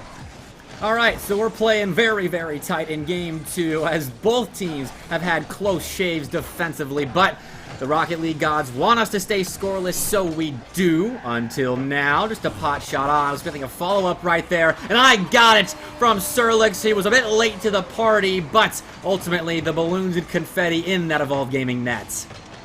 Sun Moon Esport back at it. That follow-up shot coordinated perfectly. When you see the defense a little bit absent, maybe just one goalie, that's the time to pounce. Doesn't have to be a picture-perfect, precise shot, but maybe it does when you're JTW and you're looking for that equalizer. Evolve Gaming finally finding a point on the scoreboard. That was a pretty shot from JTW off kickoff. It's difficult sometimes to react to a ball coming off the sidewall with such heat, but these guys are pros. JTW showed us exactly why he's on this stage and tied us up big time. Huge equalizer, maybe just even for the mental of Evolved Gaming when they hadn't scored a goal yet this match. Finally, they're on the board and can make something out of that. Surlix looking for karma. What a pre-flip on the ball, looking for that spicy redirect, but Spice will have to be dashed on a little bit later. It is Dilla Wave. Look for another touch off of the wall. Surlix actually prodding that goal line as well. Pitch off of the ceiling, keeps things creative. Oh, it is a clear back in position for Evolved Gaming. JTW looking for the pass infield, but Bread doesn't want to pounce on it quite yet. Look at the booming shot barreling towards the net, but the woodwork saves again. We're going to have to get the maintenance crew of Neo Tokyo out here soon to check the woodwork for dents, as these players are just firing shots left and right, clanging off the post and crossbar. So many opportunities gone by the wayside. Let's see who can finally find that back of the net again to break this deadlock. They've been sitting in for quite some time. Sunmoon playing quite well. I mean, they're up 1-0 in this series, Pyro. I said in my prediction they haven't proven themselves yet. That's why I didn't believe in them. But so far, I'm loving what I'm seeing from the Reunion Island folks. They've looked solid offensively and defensively. Now they just have to stop hitting the post. Yeah, that woodwork getting nasty. They're looking for that friendly roll like they found it before. I think that Sunmoon Esports, they're starting to show that victory stride that they had shown back in the closed qualifiers. Of course, the composure wasn't found in the first round of this main event, but it's being found now. They have to find out the goal line as well. 3 defenders are not enough, though, to save the shot from JTW. Evolve Gaming finally in the lead. Yep, and it's the newbie to this roster that has really stepped up in Game 2. Sharpshooting right there. It wasn't about speed, more about placement in that opportunity. Putting it bottom left where there were no defenders, frantically jumping to try and make the save. Good composure from Evolved, and they seem to have settled in just a bit more than in Game 1. Though Sunmoon close to scoring. Great back check from Chase, and now he is right on the tail of Surlix. Couldn't take the ball away, but Sunmoon a bit scrambled right now, and their defensive rotation. Evolved Gaming could really take advantage of this. And they might still try to do that with a pass from the backboard. JTW is not going to find that touch, though. Surlix looking to dump it off to a teammate. Karma reacted a bit differently in that time, so the touch didn't come as soon as it needed to be. Sunmoon Esports on the same side of the coin as Evolved Gaming was in game number 1. Have to find this goal with a minute remaining and get this ball down to the other side of the field. But Chase wants a different story, wants to rewrite this narrative. Surlix there in front of the ball, but not a good challenge. Dillawave to the corner, picking up boost as well. Sunmoon Esports have domineered those container of boosts, while Evolved Gaming have challenged more so on the padding. It's worked well for them so far in game 2, but will it for the final minute? Here comes Surlix. What can they do? Well, nothing, says JTW. Though 0 boost to put a shot on, so waiting on Sunmoon to see what they will do with the ball in their defensive end. They will clear it immediately. Drop down, shooting opportunity. Chase just flailing after that ball and makes the block, pushing Sunmoon back into that blue half. 40 boost in the tank of Karma. They look to go infield with it. Forced to push it into the corner. Dillawave off net. Another clanger off the post. Sunmoon so close, yet so far tying us up. Getting towards that goal line. They need to do it here with 15 on the clock. And Surlix with a booming shot towards the corner. Well placed, but Chase another heroic save. Dillawave poking and prodding that net once again, but with 2 defenders on the goal line. A long clear, taking precious seconds off of the clock. It's looking well and true for Evolved Gaming to finish this out. One final flight for Surlix downfield. It is going to be Karma to keep that ball alive. Surlix will miss the touch, and it will not be enough. Evolved Gaming equalizing the series, set at 1-1. Great response there from Evolved Gaming. They got it done offensively, and it looked a lot smoother as well in the defensive end, shutting down a lot of good opportunities for Sunmoon Esports, but there were a lot of shots that went just barely off target, and that is to the detriment of Evolved Gaming, because if Sunmoon settles in that regard, starts putting those on net, then it's a whole different ball game. But series is tied up, and that's what matters for Evolved. It does, yeah. Tying up the series, keeping the series alive, it's going to matter. But those shots coming so close is so important when you consider how unbalanced this series is and where it could go. It can continue to seesaw back into Sunmoon's favor so easily. I do want to highlight Chase. Was misstepping a bit defensively in game 1, but made incredible saves. 2 of them. Crazy reads in the final minute of game 2. He appears to have that clutch factor, and if they continue to lock it down, I think Evolved Gaming could have the edge. There was that one where he just came flying down off the back wall and then flipped into it. That's the one that's burned into my mind right now, because that's so difficult to do. So Chase definitely locked in the defensive end, and JTW just flashed on your screen moments ago, locked in offensively. That's what we learned in game 2. Now Sunmoon, their chance to respond to the question posed of them by Evolved Gaming, and so far Evolved still asking more questions of their opponent than Sunmoon can answer. Where is that answer going to come? It's been a low-scoring affair so far in this match, so you don't expect the response to come in too quickly, but some of these shots, if they are just more precise, we could see more goals come in. Evolve Gaming already testing the backline. Bread with that first touch, keeping it high and precarious now for Sun Moon Esport, but they poke it away once again. Surlix with a long clear, and Sun Moon Esport may have a dominant streak here, but cleared out once again. The bump in the demoing, it was more absent in game number 2, though it showed some life, especially for Sun Moon in game number 1. I wonder if that's going to be a mechanic that they put together here in game 3. I mean, after getting 6 demos in game 1, Sun Moon definitely did feel like a little bit more timid in that one. Maybe that's why they lost the game, though. We do look to all those inaccurate shots, and in game 3, obviously, that has been rectified early on. Great demo, and then the finish. Well, you call it like you see it. The demolition clearing the lane for Sun Moon Esport. I am LFT for coaching, just putting it out there. But Sun Moon Esport, no, they have everyone they need in order to get those points on the board. Getting out in front early, I think, is important for this squad after coming off a loss as well. All right, Sun Moon, they've got the lead now. Can they defend it? Evolve Gaming trying to penetrate that blue box, but Surlix has really been a star these first couple of games, averaging a lot of points, building up those stat categories, though. Just one game win to show for it. Pass over. Redirect not. Actually, might be. No, okay. I didn't think it was on Pyro, then I thought it might be on, and then it wasn't. Still a bit inaccurate from the Evolve Gaming side, but that was a decent look. I like the thought. Just got to put it on net. That's been the story of the series so far. Shots that are inches away from going in. These scorelines could easily be 5-4 instead of 1-0, but we're still stuck at that. Dillaway almost finding the double tap. Karma with the follow is going to be off as well. Evolve Gaming staying alive here, and JTW looking for the bump after dumping off the ball. Just couldn't find it. I love the ideation from Evolved Gaming. That's looking more like COM on version 1 from the NA side. To leave the ball and go for the bump. It could work out later on for Evolve Gaming as they look to execute with a little more precision. Nice harassment there. Red could not get back to that ball, so Karma a chance to lead some kind of counter here.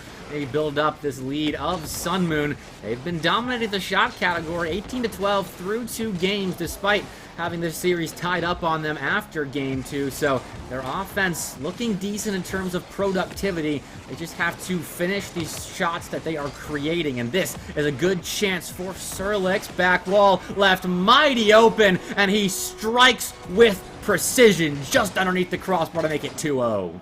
Oh, and for Evolved Game, you gotta get someone to challenge a little more early, because you have 2 defenders kind of sit there squatting on the goal line and just waiting for their shot to sky right above their heads. At least they got a front row seat to it. Under 2 minutes remaining, and it looks like Sun Moon Esport could run away with this ball unless they lose control completely. Surlix, the last defender to kick that away.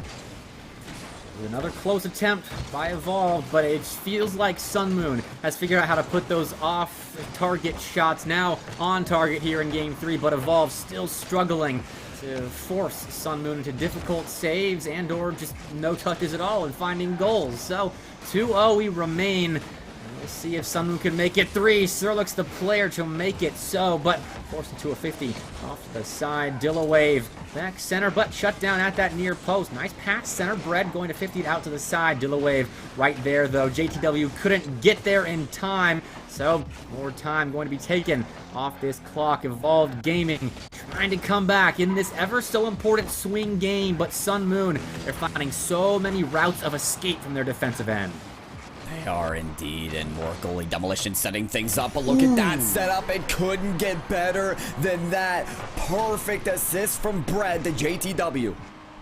Dimed him up. JTW, the striker so far for Evolved Gaming. If you hit him with passes like that, he'd better be putting on shots like that. Perfect from Evolved Gaming. Now they've got the recipe. They just have to replicate it. Can they do that with just 50 seconds left on the clock? There's a chance. They've worked up some momentum, but maybe they need to find it right now as well. Chase can't get the angle on the shot, but maybe they'll find another. Chase down. forcing Karma into the save. Gets it by narrowly, and look how there's no one for Evolved in the back half. They're all pressed up here for the shot. They think now is their time to shine. Ball off the ceiling once again. Chase cannot get there first, but JTW immediately. It's 1, 2, 3 over to Bread, but the ball is lost.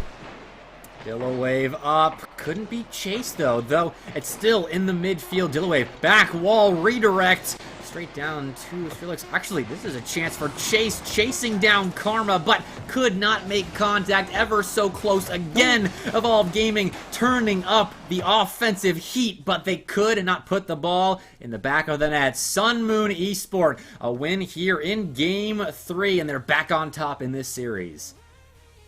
Back on top indeed. We've seen that seesaw continue to go from one side to the other. Evolved are gonna hope that they stay on and don't leave the playground here, as they did find that goal towards the end, but I want to credit Sun Moon Esport on a couple things. Number one, boost management. They've been able to pick up those pads and containers a little bit better than Evolved Gaming, which was supposedly their advantage. Secondly, Sun Moon Esport working those demolitions. Physicality finally coming to form again in Game 3 like it did in Game 1.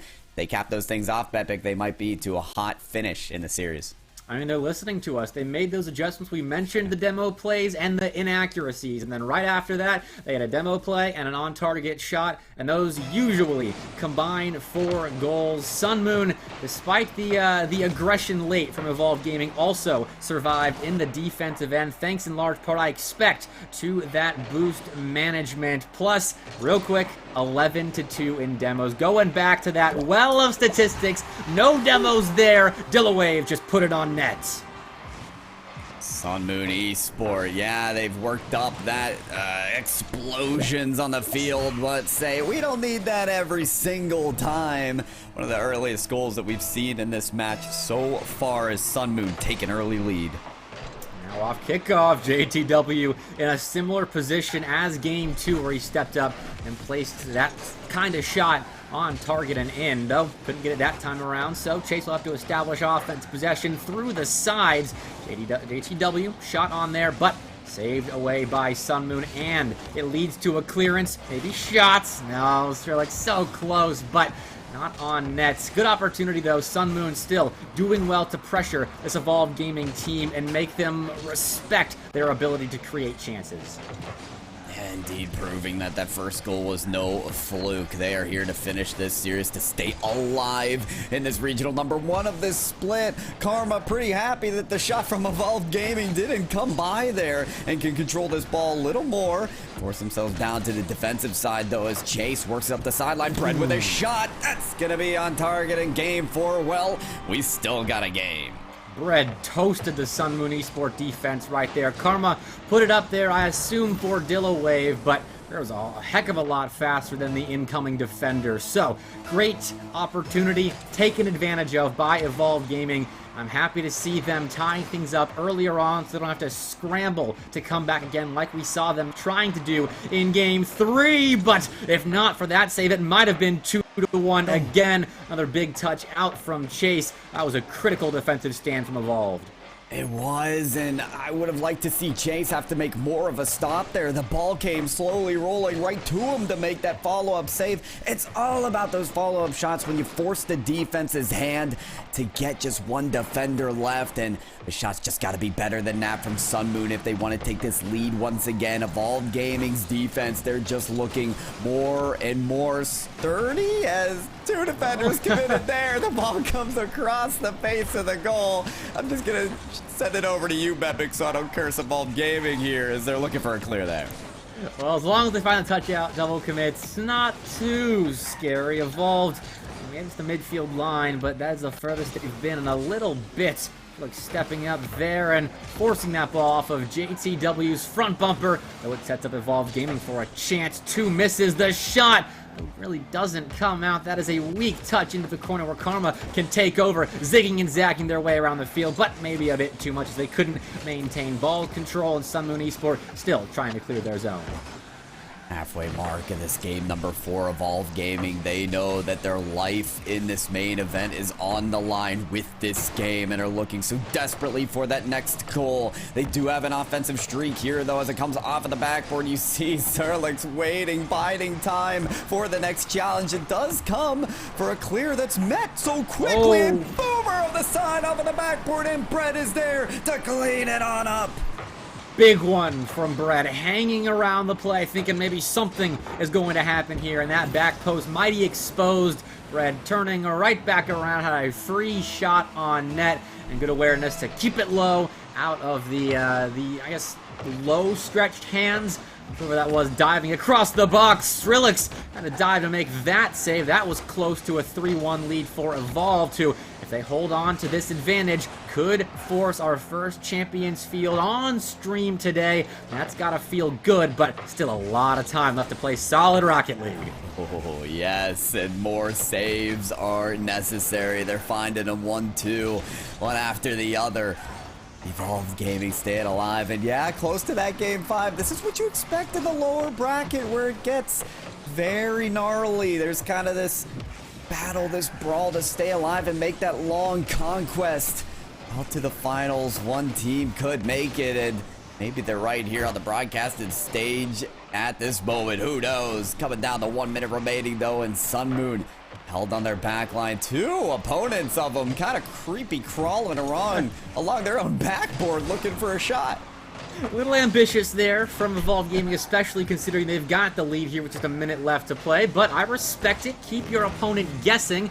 If you don't know what you're doing, then your opponent can't know what you're doing. So, unpredictability, maybe the advantage of Evolve Gaming. Oh, that shot so close to sneaking underneath the crossbar. That one as well, just off is Sun Moon Esport. Evolve Gaming going to breathe a deep sigh of relief as their defense ever so barely prevails there. Loving the attack from Sun Moon Esport, but they're running out of time. Dillaway with a heroic save there. Had to really sky up for it, but that should give them the momentum they need to turn this thing around. At that court line, Karma gonna take it up. Dillaway to dump it off to Skrillex, but couldn't get those precise passes quite like they need to in the infield there. Bread opting for boost over ball, allowing JTW to take a shot, but it's ripped a bit high. Skrillex following downfield, looking for that pass off of the corner. Dillaway looking for it, can't find. Chase off the mark from the corner again. Karma, last chance for a pass. It's dumped off. Shot taker's there. Dillaway's shot is right on the goal line. Evolve find the win with simply 1 point and just a couple inches away from a goal.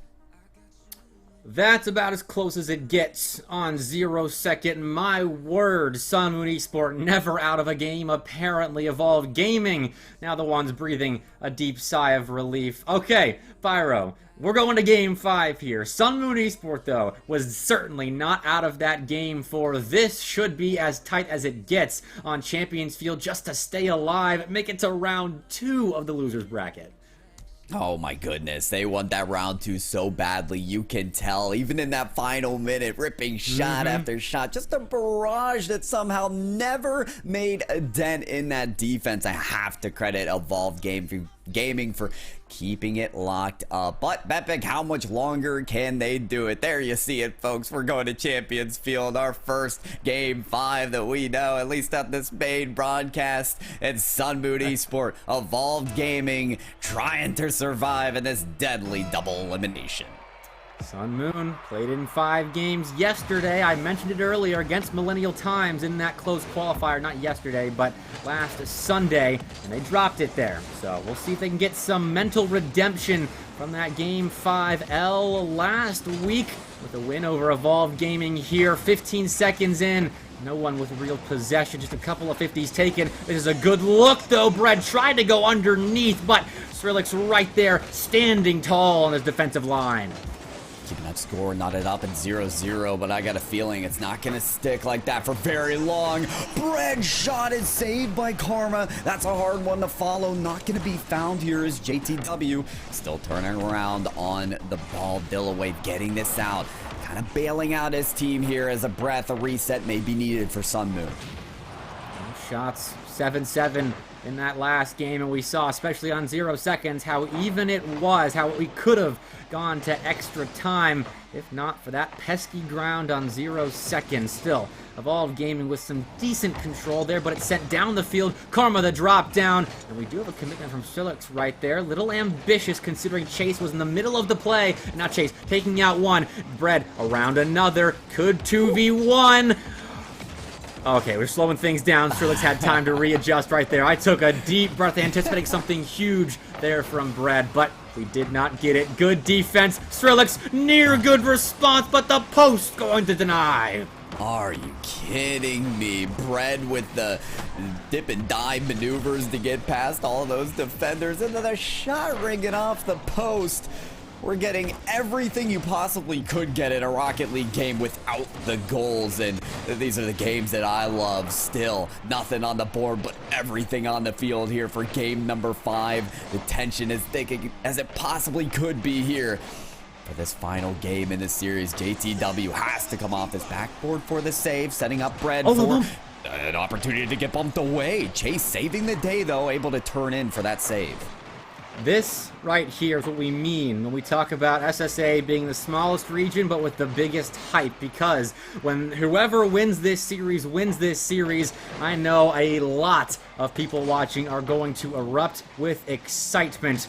But will it be the Reunion Island representatives, or will it be the representatives from South Africa? Half a game of Rocket League to decide who goes home here and who moves on. That's a scary drop down ball, but Chase keeping his composure, able to get it out of the corner as well, though Karma moving forward wants to get Sun Moon Esport in this offensive end. Oh, JTW playing spoiler to that idea, and we still have yet to score.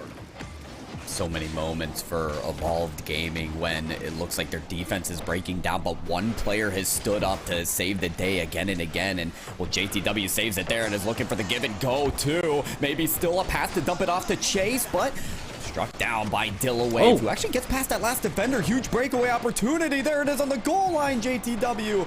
Oh, saves it in enough time and still getting that touch away. So, gotta credit JTW, but I was gonna say Chase as well. Saving the day a lot of time for Evolved Gaming. They're working their best here as Bread's dump or shot can't find it through.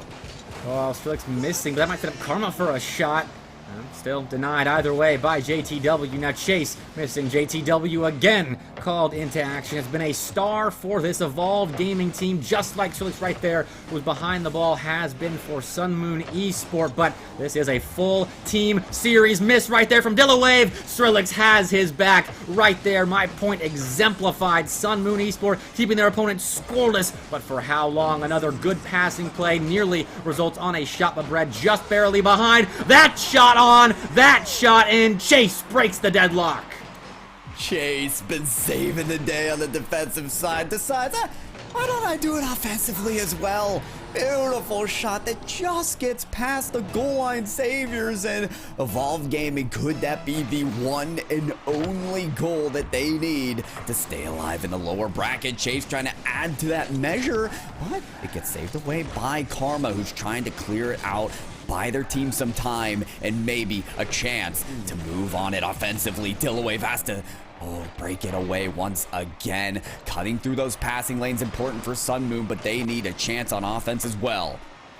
They almost got it. Dillawave just behind that play where JTW could find a touch out into the corner. Skrillex, Dillawave both committing, neither coming up with contact. That one stings a bit if you're Sun Moon Esport, but gotta shake it off quickly. Skrillex, ball up in the air, all for himself. Drop down center, no shot. Dillawave again out to the corner as opposed to on net. Tough to find one on target from that position, but Sun Moon Esport going to need one soon. They've come so close just to go down here before at least an overtime, but on 0 second, the ball couldn't be controlled, and Evolved Gaming going to escape this best of 5 with the W.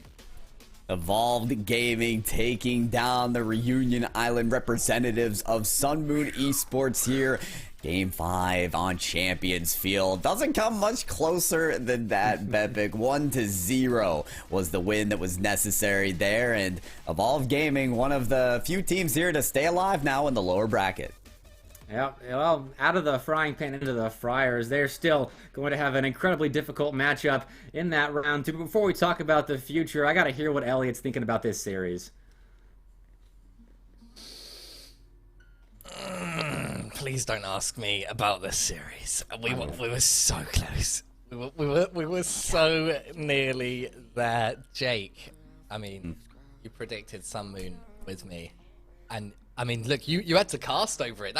They so nearly got so many goals in Game 5 as well. What went wrong?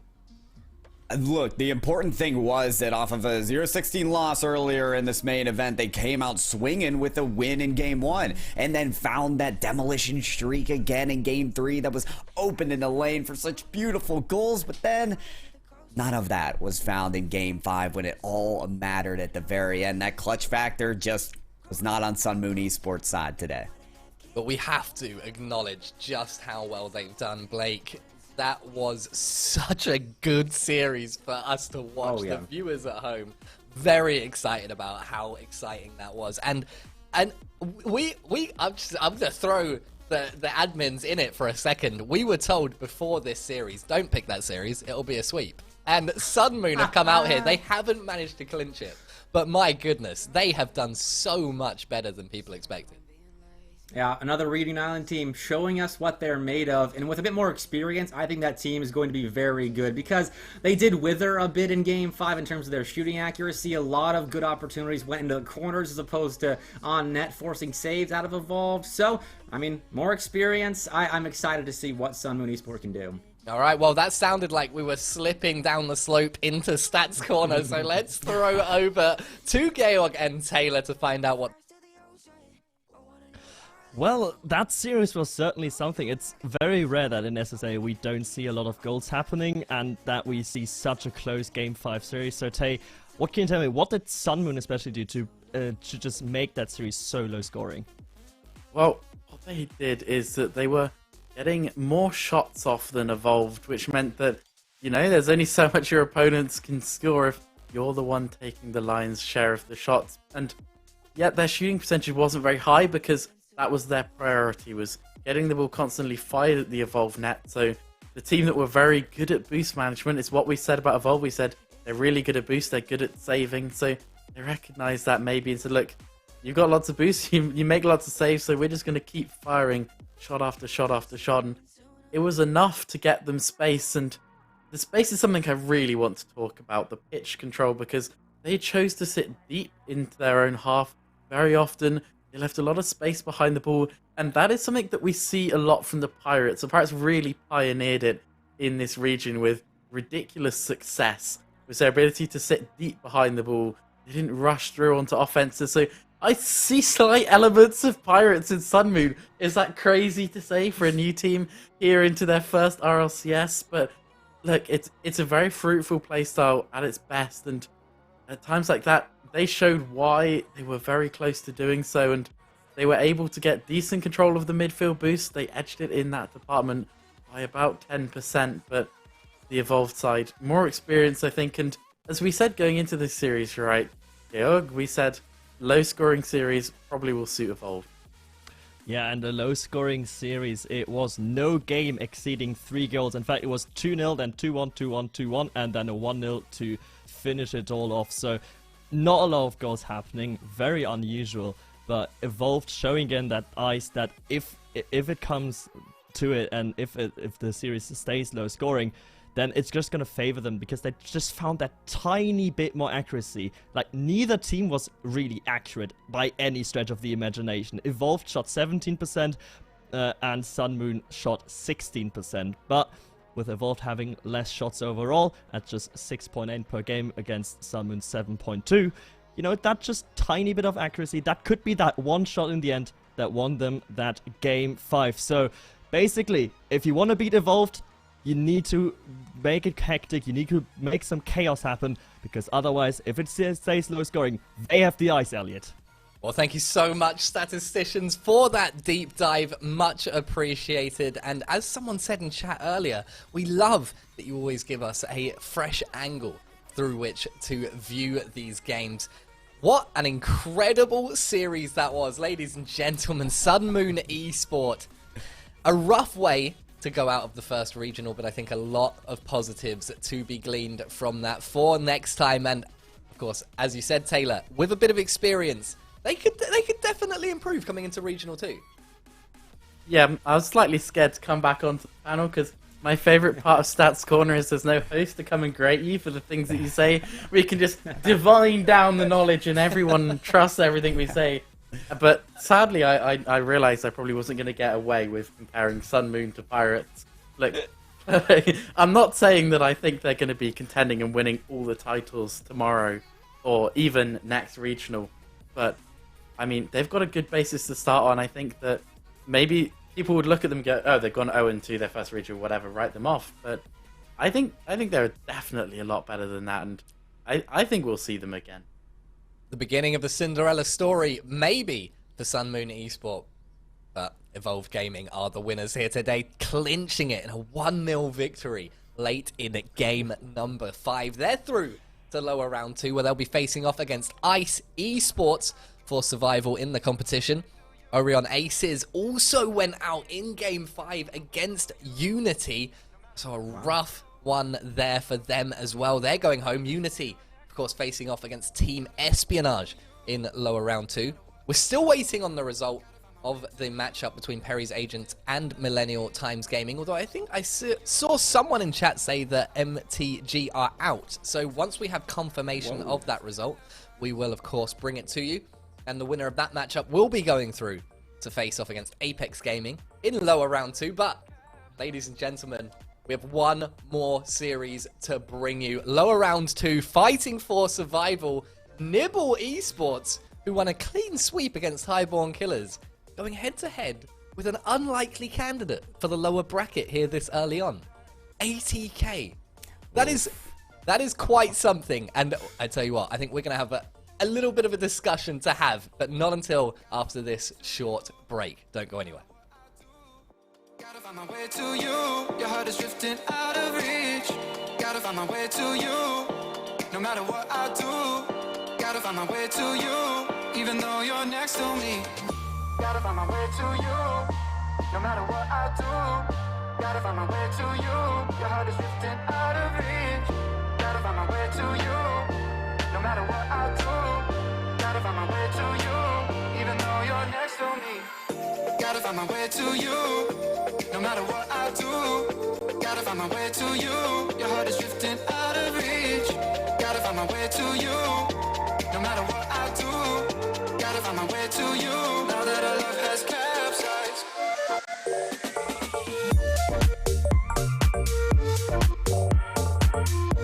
Has capsized.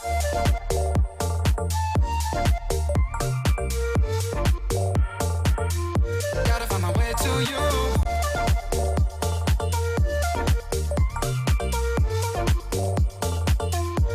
Has capsized.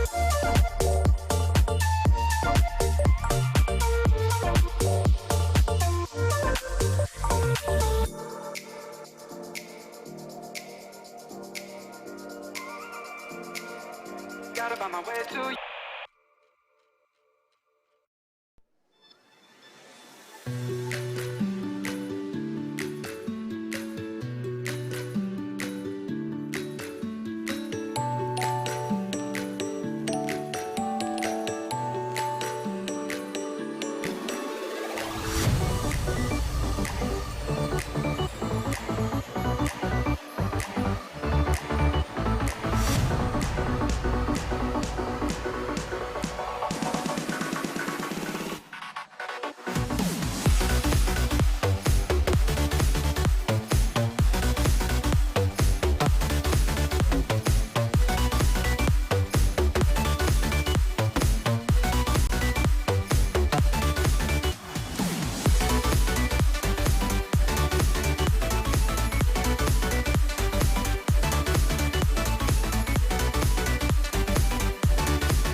crazy just looking at it.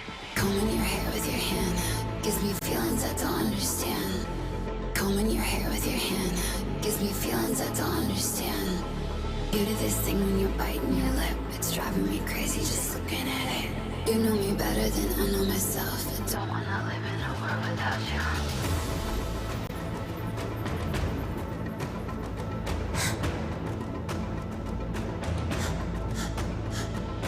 You do this thing when you're biting your lip, it's driving me crazy just looking at it. You know me better than I know myself. I don't wanna live in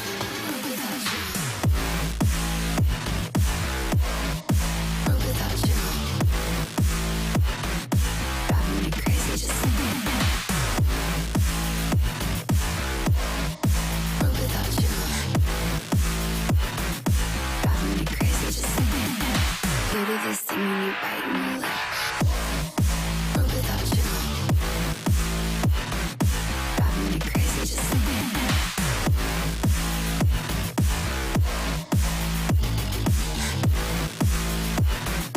Driving me crazy just looking at it. Combing your hair with your hand gives me feelings I don't understand. Combing your hair with your hand gives me feelings I don't understand. You do this thing when you're biting your lip, it's driving me crazy just looking at it. You know me better than I know myself. I don't wanna live in a world without you. You do this thing when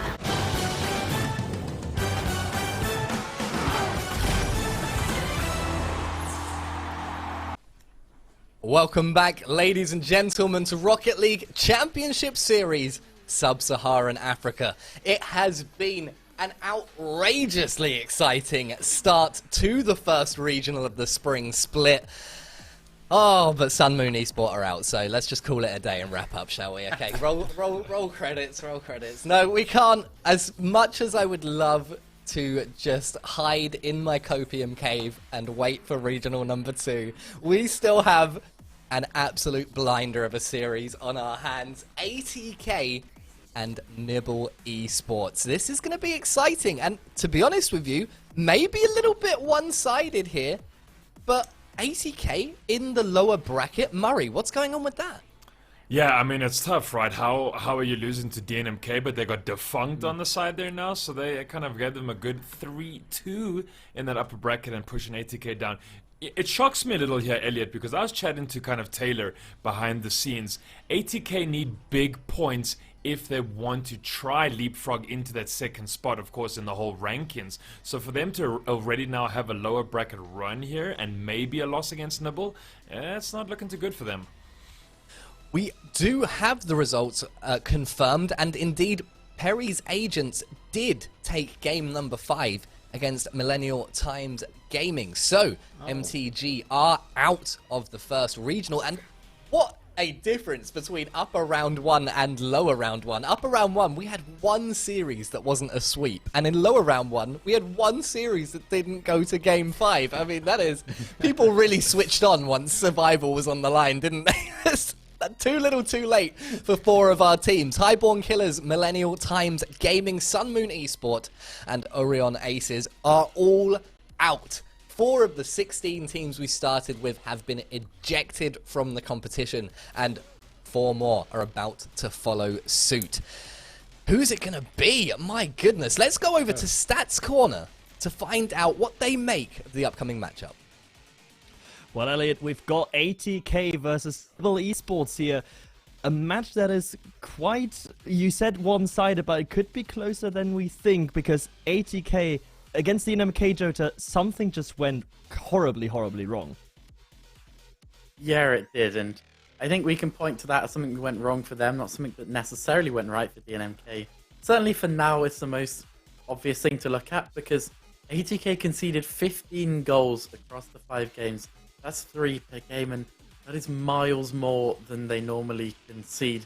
Even against top opponents, they normally keep games low scoring. They conceded 6 in 1 game as well, so clearly they just weren't quite feeling it today. Not quite on it. We don't know. Can they bring it back is the big question, because they are known in this region for their solid defense. They concede very few shots. They make 4 saves per game. They only concede 2.0 goals per game, so if you want to get a goal past them, you are going to need top shooting.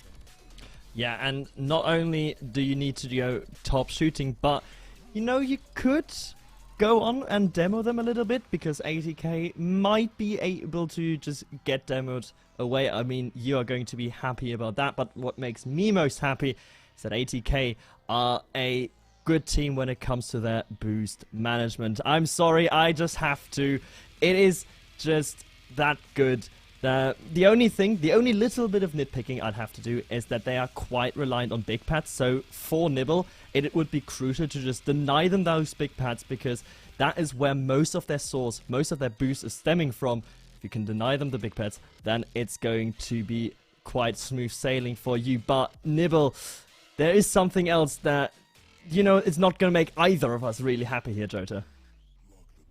Yeah, Nibble, not too great on the demo side of things. Second least violent team of anyone at 1.78.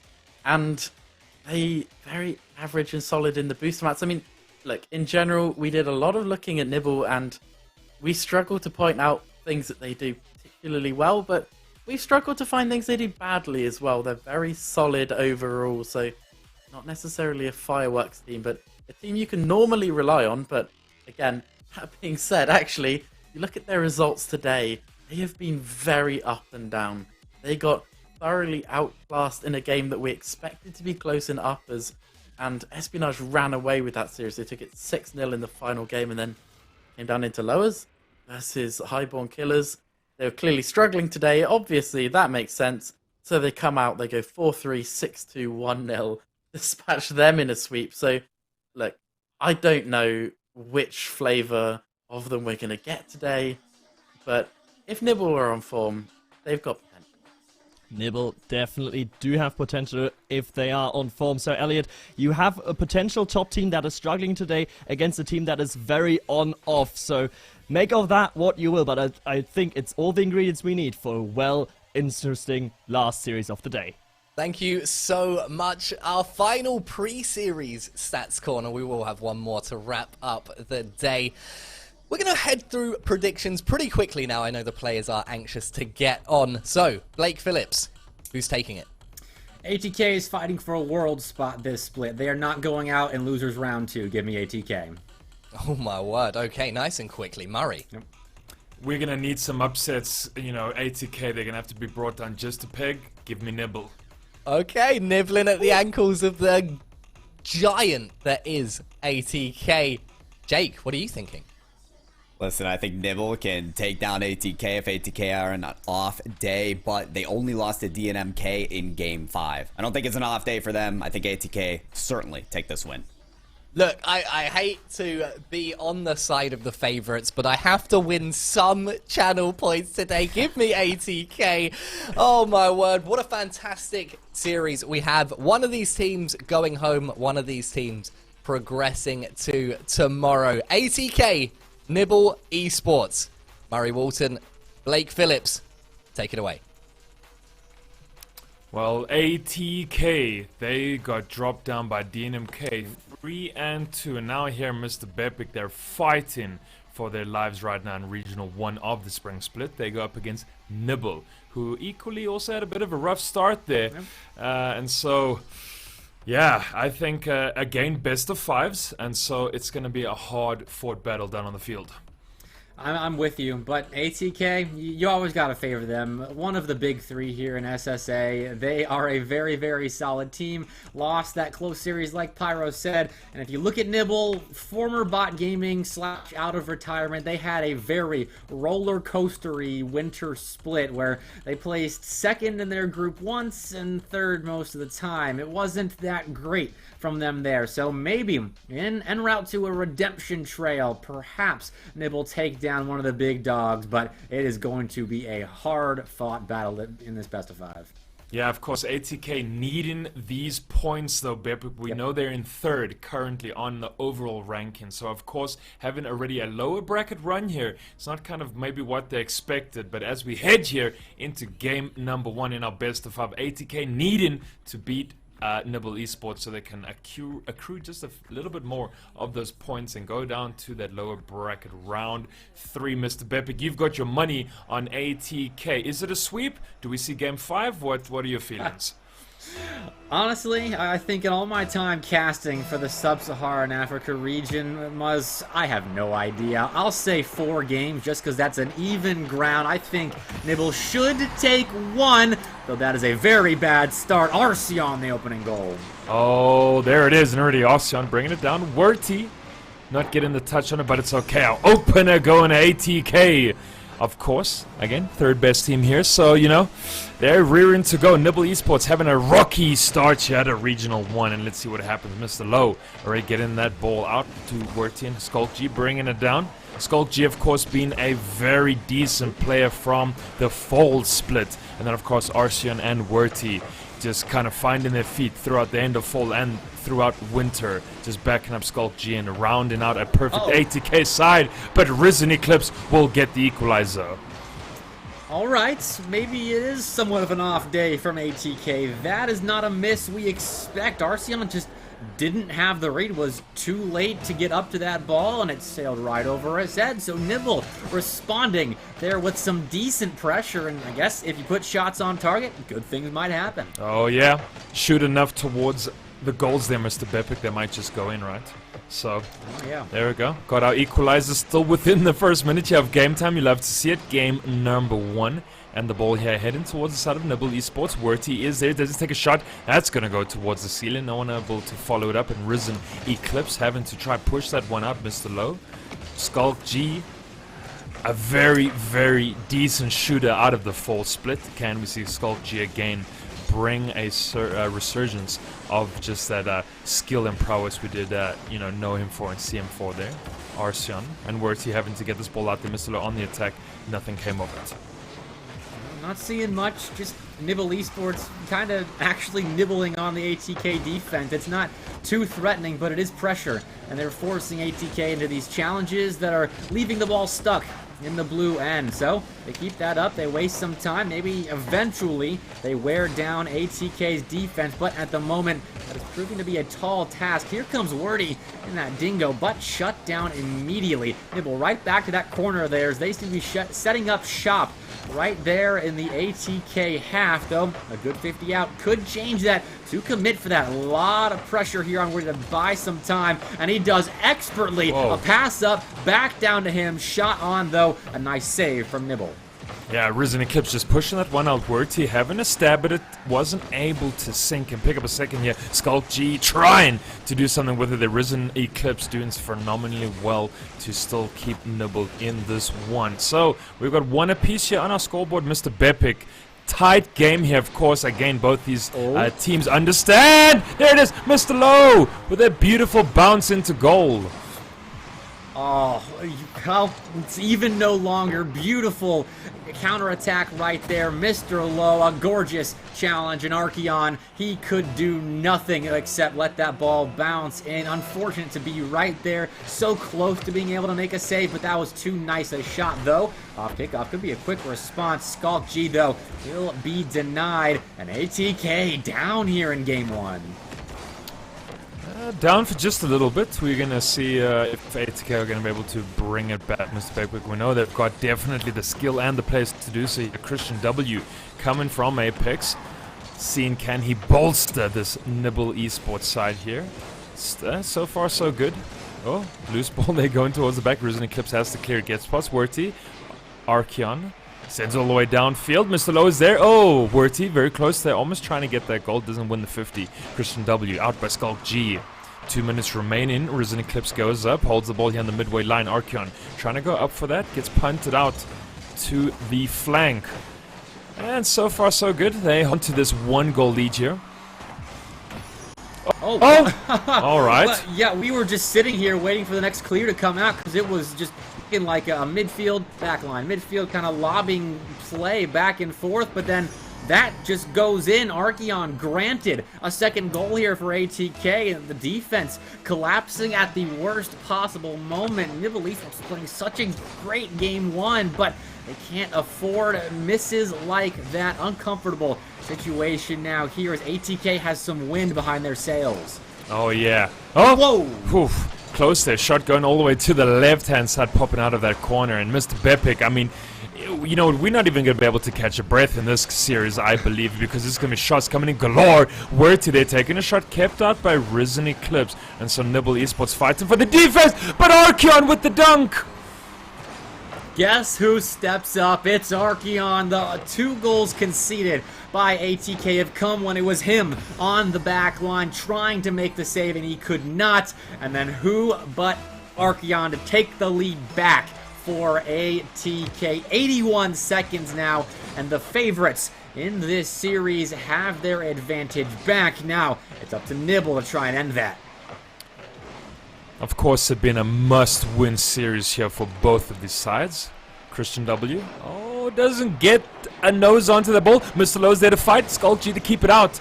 Oh, Nibble Esports just applying just a bit of pressure here onto ATK at the back, but nothing came of it. Pinch from Skull G. Archeon's coming off the wall. Does he try pick up a 4th goal? Been an absolute incredible shooter here for the ATK side today. Christian W, though, to punt it out. Still continues. Archeon and Werty both back here in defense. Risen Eclipse. Oh, Werty there with the block out. Time ticking down, Mr. Bepic. Oh, no shot there. With time ticking down, that was awful close to ATK conceding again, but Nibble has done well to gain a little bit more territory on the pitch, though. Wardy content to strip it all away, nearly setting up an ATK 4th. The pace has been picked up here as Nibble infused by a sense of urgency.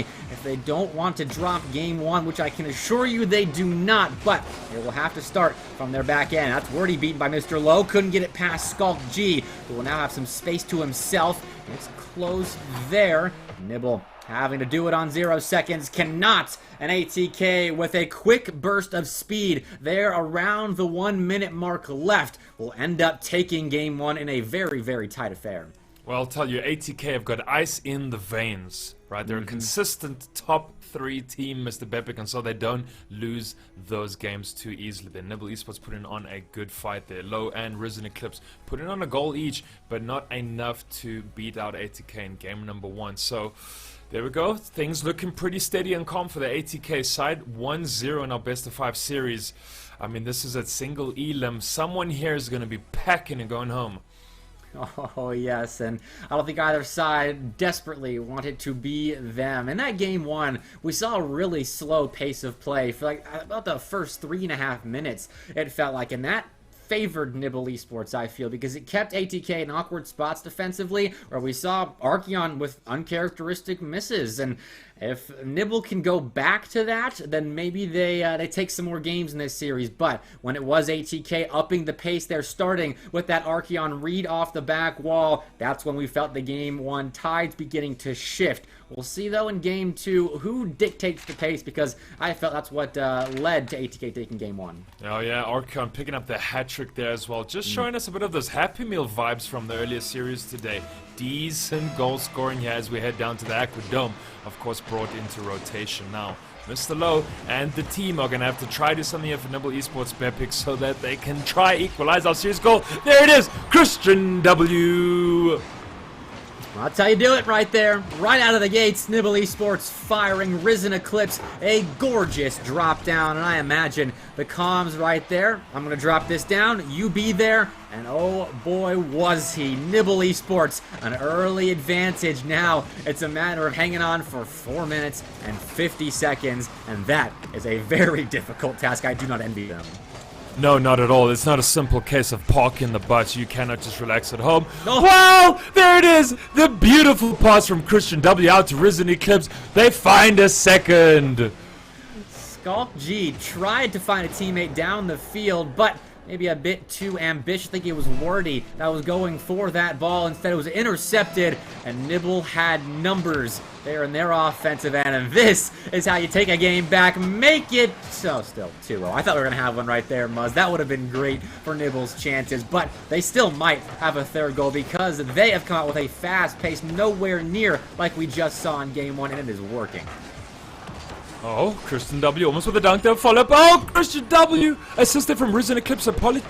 Just the nice. So here's a new dynamic duo for you here, Bepic, between Risen Eclipse and Christian W. They are taking Nibble Esports home. They put on a 3rd in such quick succession.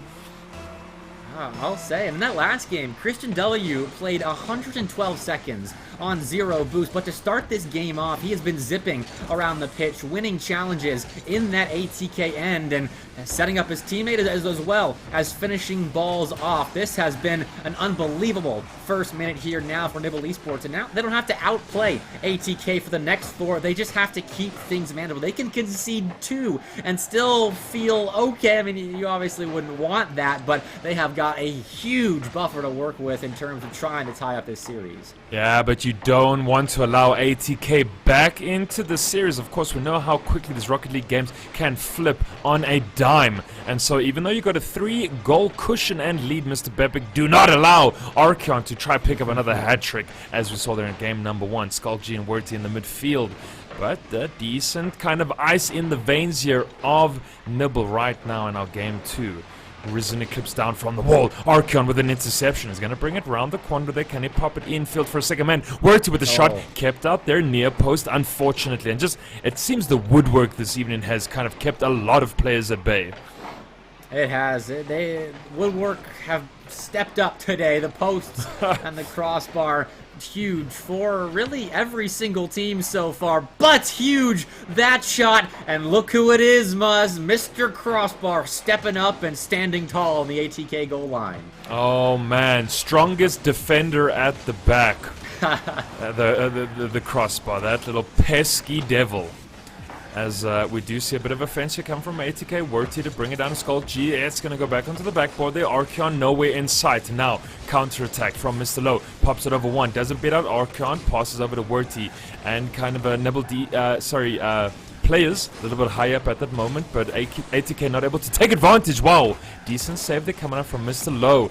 Bit of a scrappy game and an aggressive game coming at you from both these sides. Fighting for their lives.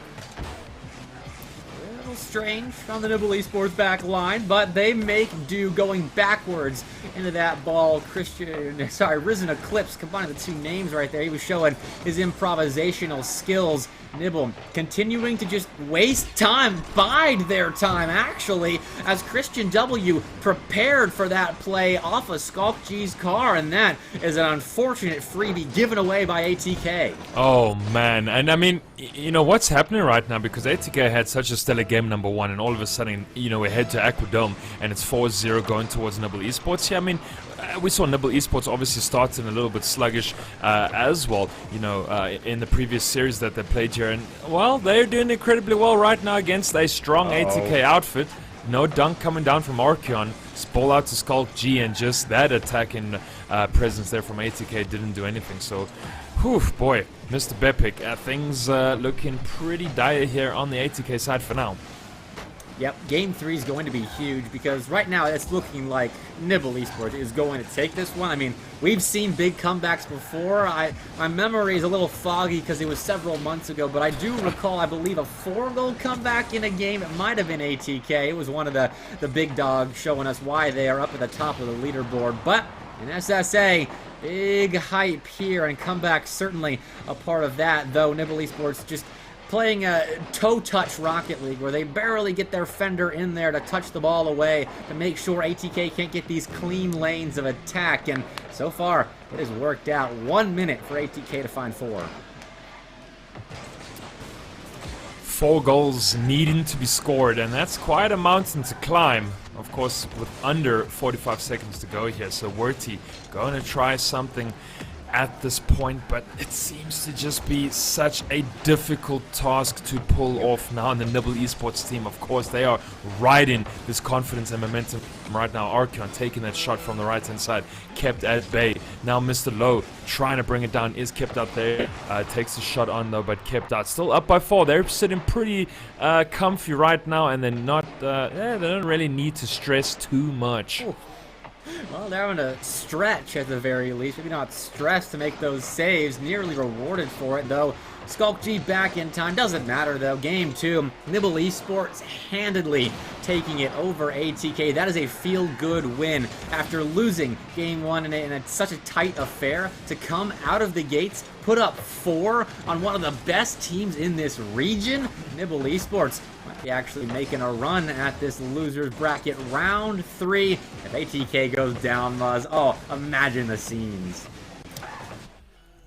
Only one person to predict a Nibble Esports victory on the desk, Mr. Bepic. I bet you know who that person is. So we're going to see what happens here. Of course, too early to call. The series is tied up 1 apiece. And ATK, they got stretched there for sure. 4-0. Big part of Rocket League, how you respond. Momentum-based game, yes, but when you don't have any momentum, what do you do? ATK, they couldn't find anything there offensively. A lot of great saves by Nibble Esports in the second half, and then in the first half, ATK just wasn't allowed to play in the Nibble Esports zone. So, as we do get to Game 3, ATK, I'm not sure how they solve this puzzle. Maybe just better challenges in their defensive end. It's going to be a tall order for them to break through Nibble again and start putting those shots home.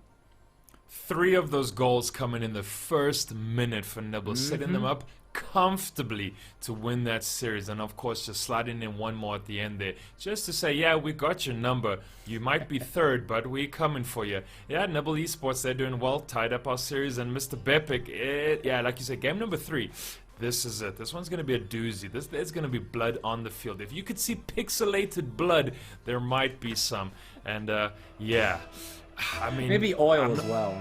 Yeah, maybe a bit of oil. Maybe that's gonna actually be a little better, you know, analogy there. But let's see what happens here. So, game number 3 is gonna go only one way. Ooh, okay. Yeah. Already a better start for ATK. They didn't concede in the first 8 seconds like they did in the last game, but Nibble, they're shooting 45% so far in this series. They have stepped it up in the offensive zone, and though I imagine the total opportunities or shots on have been somewhat similar as ATK really turned on the Jets at the end of Game 2, that shooting accuracy definitely helping Nibble Esports along to this tied up series. But Archeon, big in Game 1, maybe setting up some possession here for ATK, though the fight right there favoring Nibble. Oh, Mr. Loeb getting bumps out onto Wirtz as well. That's what you love to see. We need to see a decent, aggressive game. Mr. Loeb pushing that ball out. Can Skulk G get the dunk on this one? It's not going to come down. Archon with the follow-up. Oh, kept out! But Wirtz though with the follow-up. He got it. That's all right, Muzz. You and I both shocked right now. Just that beautiful save, but there was no follow-up, no one back for Nibble Esports to sweep that front line after the big save, knocking. I didn't even get to see who saved that. That was so quick in an orange net. But oh my word, ATK, they do find a goal here, already stopping that scoreless streak. Maybe the top 3 team is back. Jeez Louise, guys. I mean, you're going to break out the slow-mo camera and tell us what happened in that net. I think it was actually Mr. Lowe with the save. 2/3 over the goal line, kept it up. And then, of course, Wirty with the follow-up to score that goal. My goodness, if you do not love Rocket League, you're going to love it after that. High-intensity plays coming up from all 6 of the players down on the field. Long ball going out to Risen Eclipse. They're looking to attack here in ATK and bring one back after a very decent game number 2. But ball getting shoved all the way back. Mr. Lowe having to play here out of his own corner. Archeon gets it over 1. Demo out coming as well. Risen Eclipse popping it long. Is it going to go in the net? It's going to get kept out there by Archeon at the back. Sorry, Wirty, I should say. Oh, still a chance. A demo is found, so Archeon for the moment gaining some time back for his team. Now he's down the field to place this one a bit too high. No double opportunities. It was too far off to the side as well. And now a miss, opening up a lane for Risen Eclipse. Oh, it is pass left a little bit to be desired. Almost punished for it on the other side of things. Archeon still could. The drop down shot into the blue box. Rebound from Wordy off target. But Skulk G turns it into a pass and makes that ATK second. We are gonna get a crazy leapfrog situation here, Mr. Bepic, where we have to go to game number 5, right? Like you said there in the pre-show, with SSA, we do not know. It's just such crazy kind of affair half the time of Rocket League, you know, that it could go either way. So I'm keen for a game 5. Let's shove in like 3 minutes of overtime there as well. Why not? But there we go. ATK picking up a second here, game number 3, when it matters absolutely the most. Yeah, let's make it 6 games. Why not if we include overtime? But Nibble Esports going to have to bounce back again. They bounced back in game 2. And now ATK once again with that advantage. But playing them so tightly right now. People doing a great job, though.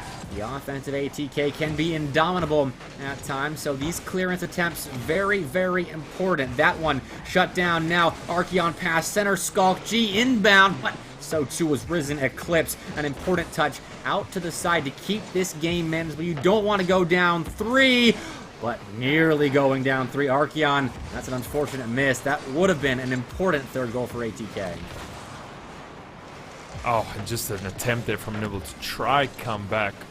Getting absolutely kept up by such a strong active defense from this ATK side, just stopping them already getting into that 3rd. No chance for them to get any on the action. Here we see Risen Eclipse and Christian W. Oh, Mr. Low though finds it all the way deep from the 3rd man. That's an incredible shot. Christian W off the back wall, beating one word. He tried to read it, but was far too late to the party. And Mr. Low, precision is all I'll say about that shot. Nibble Esports starting a bit of a comeback here. 90 seconds, or just underneath that mark on the clock for them to get one more and potentially get that 3-minute OT you were alluding to.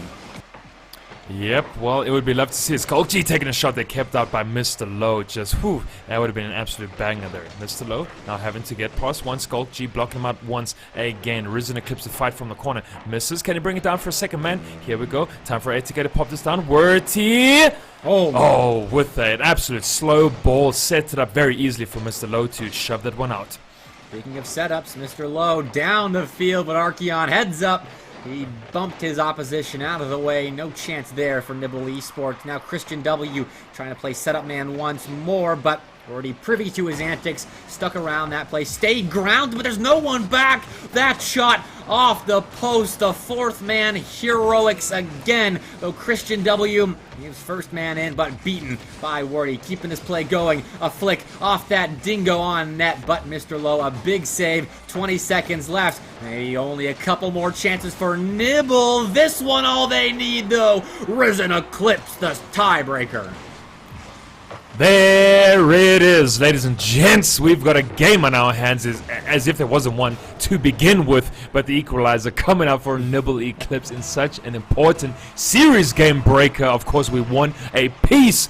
And so with 16 seconds left, which team will be able to take a series lead here? Ball getting pressured by ATK, but already Christian W pushing this one out. We might see an overtime coming out here. Risen Eclipse out onto the wall. They're just trying to stall this one. Archeon brings it down. Worty, they've got to keep this ball up one of these two sides to try get the win. Skulk G. Oh my golly goodness, there it is.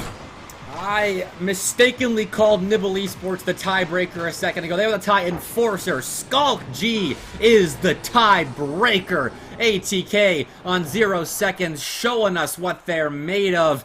That is a play and a half, and that is now ATK back in the driver's seat. Nibble Esports, credit to them. They made it close, but ultimately not enough. Skulk G, breaker of hopes, breaker of dreams. Oh, Mr. Bepic, yeah, you were right. Game 3 was epic.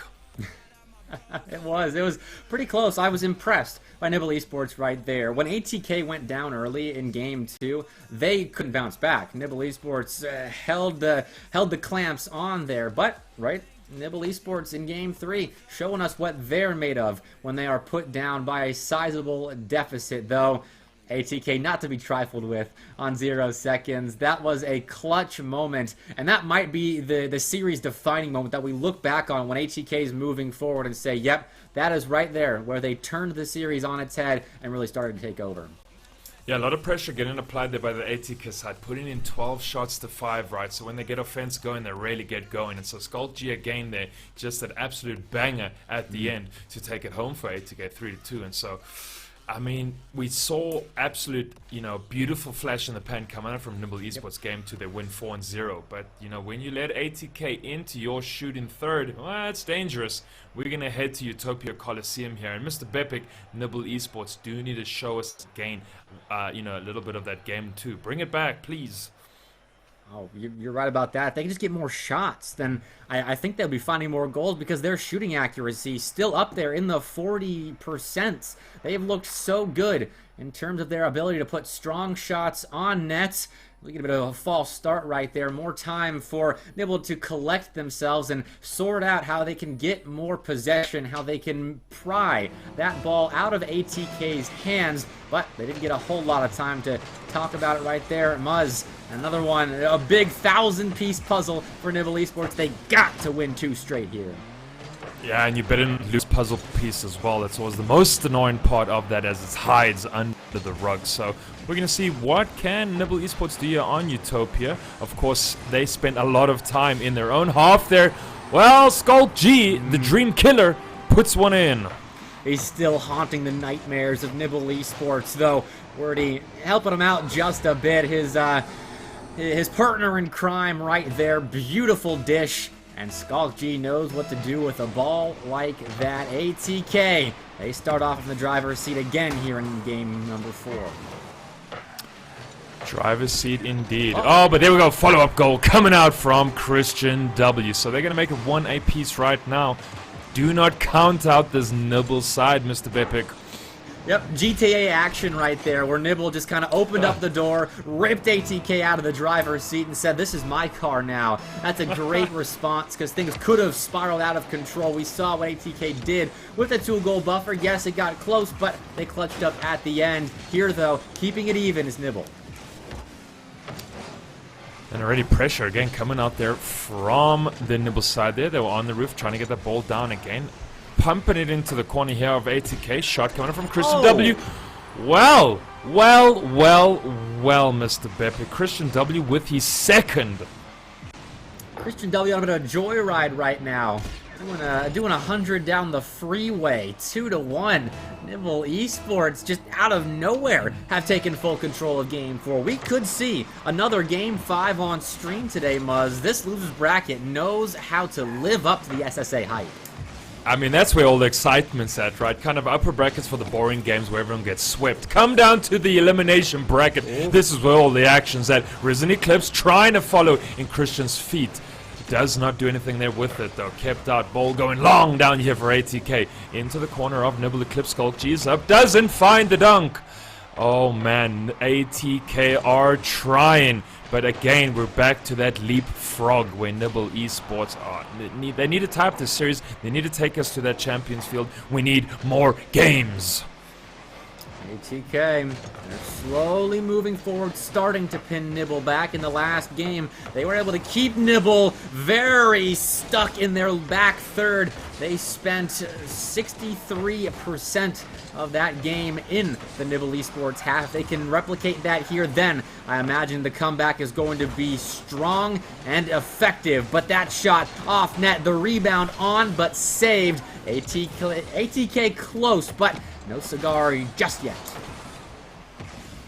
Mr. Lowe with the double save there, back-to-back. The experienced player here on the Nibble Esports side. And remember, that's crucial, because if you want to give guidance to young players like Risen Eclipse and Christian W, you need to have someone like Mr. Lowe call in those shots, just kind of getting the morale going for this team. Still up by 1, Christian W pushing it there into the corner. Skulk G has to play out of it. Risen Eclipse to bring it down. So Nibble Esports, just can you hold on to this lead and keep the pressure going? When they do get opportunities to get out of their third, which we know they spend a lot of time in, they get chances to shoot and they score pretty well. So if you can just get out of your own half, make those balls count here. Skulk G, oh, it's going to get kept out. Pinch going back. Mr. Lowe once again there with the save. Ball's going to come down onto the near post here. No shot on, no second man here for Nibble to attack on that ball. Stuck on the midway line. ATK still doing things a bit strangely sometimes. The misses in defense, they've slowed down a bit compared to game 1, but still there. And if they're going to make the losers bracket run, they're going to have to shore up those mistakes quickly. Skulk trying to prove mechanics are more important than misses, but instead, a punishment of that over-aggression in offense. Skulk was shut down, and that shot from Mr. Low enough from his own end to put Nibble up by 2. Oh boy, Mr. Low. Gotta love those 50s. Skulk G feeling pretty upset right now with that. Nibble Esports extending their lead here by 2. Risen Eclipse going up third, doesn't able to bring it down into a second man. Followed up there by Christian W, doing so superbly well here on Utopia. Archeon and Skulk G trying to push it down that flank though, but again already beaten out by Christian W, the ex-Apex gaming player who's doing superbly well here for Nibble Esports. Oh, almost shot down coming from Mr. Low. It's juicy, Mr. Bepic, it really is. We are biting into a beautiful hunk of a series right here. Game 5 on the horizon. ATK could play spoiler to all of our neutral spectator dreams. Oh, it's Nibble in transition here, and Wordy all alone this time, doing a lot better than the last counterattack we saw that ATK tried to defend. Archeon, maybe a double here. Nope, back wall covered up, and these strong clears wasting about 7 seconds each, where Nibble Esports is allowed to play offense for a second and just keep ATK out of the attacking, and that shot off net. That one going to hurt just a bit if you're an ATK fan. So close, but the SSA Rocket League gods, they're willing us into that 5th and final game. Ain't nothing better than going to a game 5 when everything is on the line. Elimination bracket, one of these teams having to get out of here and go home in the first spring regional. Archeon fighting here for possession, trying to do something as the clock's ticking down. Skulk G takes the shot. It's kept out by Captain Amazing, Mr. Low. What a big save that was. We saw in the last game what ATK can do if you give him some time and a 1-goal deficit on 0 seconds. So Mr. Low making sure not to play with fire this time around. And game 5 is a reality. Muzz Nibble on the precipice now of potentially pulling off a monumental sweep. And I know some Bravado fans right now are heftily cheering on Nibble Esports. Why wouldn't they? They are being chased by this ATK roster. And so, of course, Bravado are like, please, Nibble Esports, do us a favor. I feel like I've lost my train of thought already. Mr. Bepic, take over, please. Well, there's not much left to say. We can build up this Game 5 hype all we want, but I just want to see it. I just want it right in front of my screen so we can figure out who's going to escape this, because, I mean, obviously we know the narrative. If Nibble Esports wins, ATK down, but if Nibble Esports loses, ATK could use this as a launch pad to get themselves back into that top 3 range. There's a long ways to go. They have to go all the way through day 2 without dropping a series, and then a portion of day 3 as well. They have got a long road ahead of them, but they can't let their eyes get too big for the moment. They have to keep their focus on their next 5-minute period of Rocket League, because for them, that's really all that matters. Mr. Bepic, if you were going to be a motivational speaker, man, you hit the nail on the head right there. I mean, I could just see you in the Nibble Discord call. You're giving them the speech. You're hyping them up. There, here we go. This is going to be Champions Field, game number 5, Mr. Bepic. I mean, this is where it is all going to come down to. I envy every single egg in that stadium, though. We get the perspective of these cars, what they're doing on this game 5. Big moment, big miss from Archeon. Skulk G has to cover up his teammate's mistake, and Nibble Esports will be afforded some time in that blue end, though Wordy has been a counterattack king today.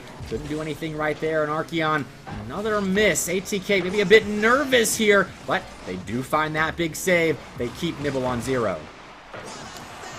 I'm going to be pretty damn interested to see how many total saves Mr. Low has pulled off. Risen Eclipse, you little thief in the night. What a shot there. The pass across the box. Risen Eclipse, a speed demon. Nibble Esports continuing their tear of offensive accuracy. Their entire series has presented a 43% shooting accuracy, and it's continuing here. I think maybe they got 2 or 3 in that offensive try, and they put one home, and my word, what a big one that is, setting the tone now in Game 5. Well, Nibble Esports, they do love to lead a game and put ATK on the back foot. Are we going to see them come back here? Skulk G tries to push this one forward with the help of Worty. They do so. Risen Eclipse here, playing superbly well, is back on that corner. Gets the rebound, finds Archeon. Archeon to bring it down. Finds Worty. Oh, nothing coming from it, though. Nice little offensive pressure there applied by ATK, but ice in the veins of Nibble Esports at this moment. Oh, Christian W, a ginormous challenge, and it's put in with some help from Archeon. Oh no, who was the star player back in the early stages of this series. Archeon diminishing himself, the misses, now the own goal, that one really hurts. And the beautiful statisticians have told me that Mr. Lowe has got 11 saves at this current moment, Mr. Bepik. My goodness, an absolute demon on defense there at the back. Yeah, huge when you think of kind of the shooting potential that does come out here from ATK. Christian W. What? Wow, talking about shooting potential. Christian W is playing massively today. He has, despite the statisticians feeding us numbers about how much he plays on 0 boost, his challenge game has been superb, harassing ATK in their offensive end, which you would normally associate with a player that has a ton of boost, that picks up a ton of boost, but Christian W finding a way to make a huge difference in this series, in this game especially. Couldn't get the 4th goal, but Nibble Esports, they did this earlier, back in, I think it was Game 3, where they had a sizable lead early on. Make it 4, why not? Well, well, well. Nibble Esports are on a tear with a long shot there from Mr. Lowe, picking up a 4th. 2 minutes 59 still here remaining, Mr. Bepik. This Game 5 is on fire. Nibble Esports has come out of the gates just so fast, but I think, well, at least me, I imagine more are like this, just in shock right now. ATK's down 4 goals, Muzz. ATK is down 4 goals in an elimination game. This is unbelievable right now. Nibble Esports has stepped up, and now we need to see some of that from ATK. And Pyro said it, double elimination is brutal. And we see that firsthand here. Archeon does get the miss. Mr. Lowe once again keeping it out. Risen Eclipse trying to pop this out of Mr. Lowe. He's going to find it. Just open. Nibble on an absolute crazy tear right now. Christian W getting around, able to save that one. They're blocking out Skulk G from shooting as well. Mr. Bepik, this is mad Rocket League here. It is, especially when ATK moves into their offensive zone, because Nibble are keeping such tight defensive rotations. Every single time a challenge might be won by ATK, there's another orange car right there to strip it away and plug it back into the Nibble offensive area. But Worty, big goal right there. That might be the beginning of one of the greatest comebacks of all time, but we're going to need to see a lot more setups and finishes like that. There is big match temperament on this ATK side, of course, as a top 3 consistent SSA team. So if anyone, Mr. Bepik, can bring it back, it is going to be ATK. Still down by 3, but can they slowly claw it back? We shall see. Bad start for ATK as Nibble Esports quick to rotate in and put the challenge to the back wall of ATK. Now, returning serve, a chance on net. Worty, big shot, number 2. That's the 2nd goal for ATK, and there really is a spark here now. Oh my golly goodness. Oh my golly goodness, Mr. Bepik. Here we go. 2-goal differential right now. ATK, they're bringing this one back. Nibble Esports, don't lose composure now. Keep it up. Christian W, all the way from that left-hand side, brought out by Worty. No one back yet home. Mr. Lowe having to get round really quick. Ball going again down the left-hand flank. Skulk G is there, pinch out of the corner. He's going to find Christian W in the midfield, fumbling the ball just a little bit, brings it down for Werty. Werty misses that ball. Archon's at the back, alone. Skulk G, ball goes wide, misses on the right-hand side. Opportunities there for Nibble, just going a little bit amiss. Yeah, but at least there are opportunities there. It's not just ATK putting all the pressure on. Instead, it's Nibble Esports thriving in the blue, and what a turn that was from Risen Eclipse. Got it over Archeon. Archeon turns. Risen Eclipse says, "You're turning to challenge me?" No, sir. That's the 5th goal, and that might have shut down all hope of ATK making a comeback. And then Nibble Esports kick ATK down the well in true Leonidas fashion. 47 remaining here. Can there be any glimpse of hope from this ATK side? Werty is fighting there in the corner, brings it all the way out wide. Demo as well coming out. Archeon on that left hand flank. Werty having to get past Christian W. He does so. Can't bring it down for a second man. Archeon try to take a shot there. Mr. Lowe once again with a save. Long ball here. Mr. Lowe, they found in front. Oh my golly goodness! That's the clincher. If the 5th wasn't the clincher, if the 4th wasn't the clincher, the 6th most certainly was. A stretch pass down the pitch, leading to an open net. ATK, they had to throw everything at that offensive, and they got it all thrown right back in their faces. One of the top 3 teams in SSA RLCS going down on day 1. They don't even get to play in the 2nd day. This is an early exit and a big victory for not just Nibble Esports, but Bravado Gaming en route to potentially, I mean, in Regional 2, they might be able to seal their spot at Worlds. We'll see. Are you not entertained? Nibble Esports take game number 5, sending ATK packing. They're going home. They're getting out of here. They're not going to accumulate points that are needed for them to get into that wild card spot, Mr. Bepic. Can you say that this is SSA, smallest region with the biggest hype? This most certainly is SSA. What a series that was. Nibble Esports played out of their minds. Even the games they lost were 1-goal games that were close until the very end. Elliot, is your jaw not agape right now? Blake, I have no words for what I have just seen. An unbelievable story here. Just a performance of a lifetime from a team that almost everyone wrote off. Obviously, hat tip there to Murray, who correctly predicted Nibble. And I have to cheekily throw this in here because I seen the Matrix, and I realized that every time I predicted a team and then also put my channel points on them, I lost. So I predicted ATK, but I put my 200 remaining channel points on Nibble Esports, and oh boy, that's feeling pretty good right about now. I'm going to get my share along with everyone else who bet on Nibble Esports. Pyro, Jake Bittner, my goodness, we were watching that from the green room. What did you make of it? Honestly, I thought we were going to see the game 5 of a lifetime. 2 goals within the last minute 30. They were starting to rival back, but Mr. Lowe and company said, y'all are going low, we're going high, we're staying alive. And I love it. I love it from Nibble Esports. I think this is a start of what could be a long journey in this event. Blake, who was your standout there for, I mean, either of the teams? Both of them played absolutely fantastically.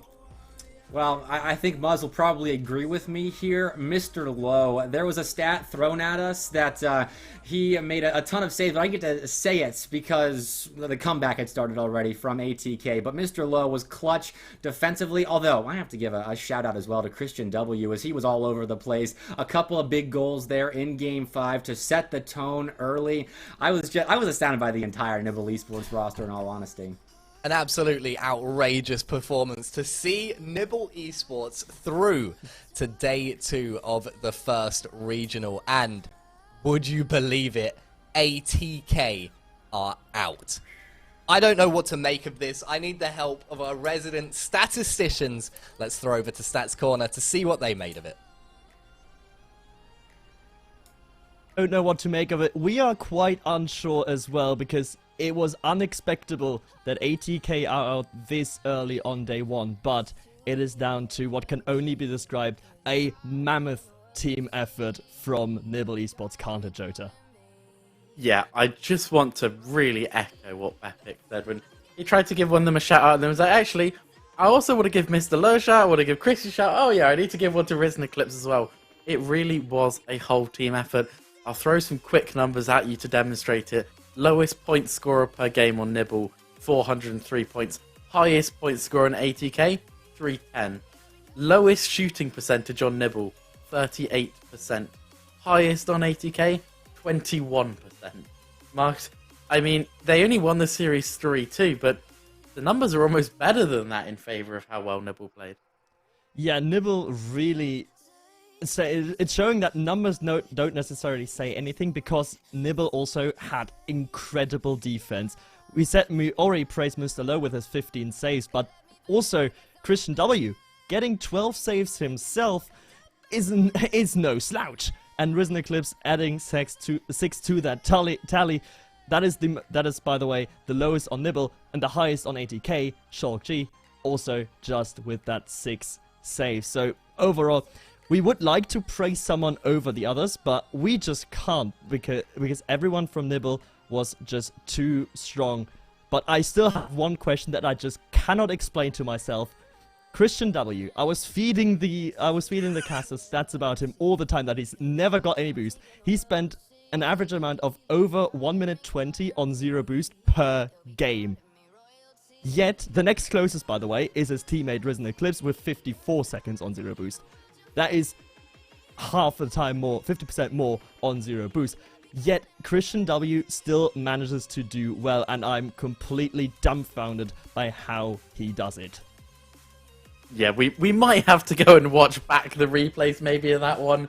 Go open them up, get them from his perspective, try and work out what's going on and how he does it, because, like, again, as Mark says, the numbers don't make sense, but the final sentiment from me, I just want to say that their numbers were that emphatic, they made so many saves, their shooting was so insanely good, and they still only scraped it in 5. That is testament to how hard anyone has to try to take down ATK, because this is a team that we thought were in contention for Worlds, and frankly, I think until now they were. This puts Bravado in a position where they need to win one series against the NMK, it puts them top 3, and they'll have a buffer of over 200 points, which would mean that in the next 2 regionals, they'd only need to come 4th if ATK came 2nd. That would be enough to get them over the line, Elliot.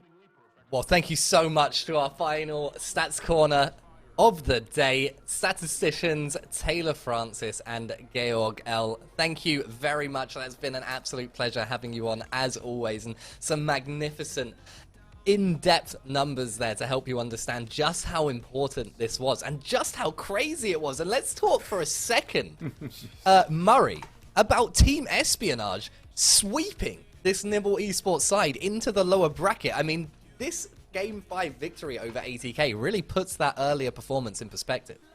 Yeah, Greybeard and I spoke in the week. We said, yeah, that's going to be a very tough series, right? We see in a kind of Game 5. We looked at the scoreline, 3-0. Excuse me? Then, and my heart is beating in my chest, Elliot, this game against ATK was phenomenal. Yeah, they started off pretty kind of lousy, Nibble Esports. They didn't finish that way. They gave ATK an absolute thumping. It was beautiful. My word, what an outrageously good performance from Nibble Esports. And Blake, I want to come back to this point that Taylor made just a moment ago, and that is how important ATK's departure here is in terms of that wild card spot. We know, of course, SSA teams don't have spots at the majors, but they do have 2 entries into the wildcard tournament that would allow potential teams to be added into the World Championships at the end of the season. ATK were contenders for a wildcard spot. Of course, Pirates XD more or less have one in the bag, but ATK going out here means that Bravado Gaming are in a fantastic position. I think I agree with that, yes, but I think we learned today that the big dogs are not infallible. They can definitely be upset. They can have off days and be down in 2 full 5-game series like we saw ATK. But so on the other side of the coin, Bravado fans very happy. I said it during the cast, like Bravado could maybe clinch Worlds next regional. I wasn't sure if that was certain, but with the buffer that Joda was talking about, they are honestly very close. So I for all their fans and Pirates XD as well, that might have been a given, but I'm very happy for all of you.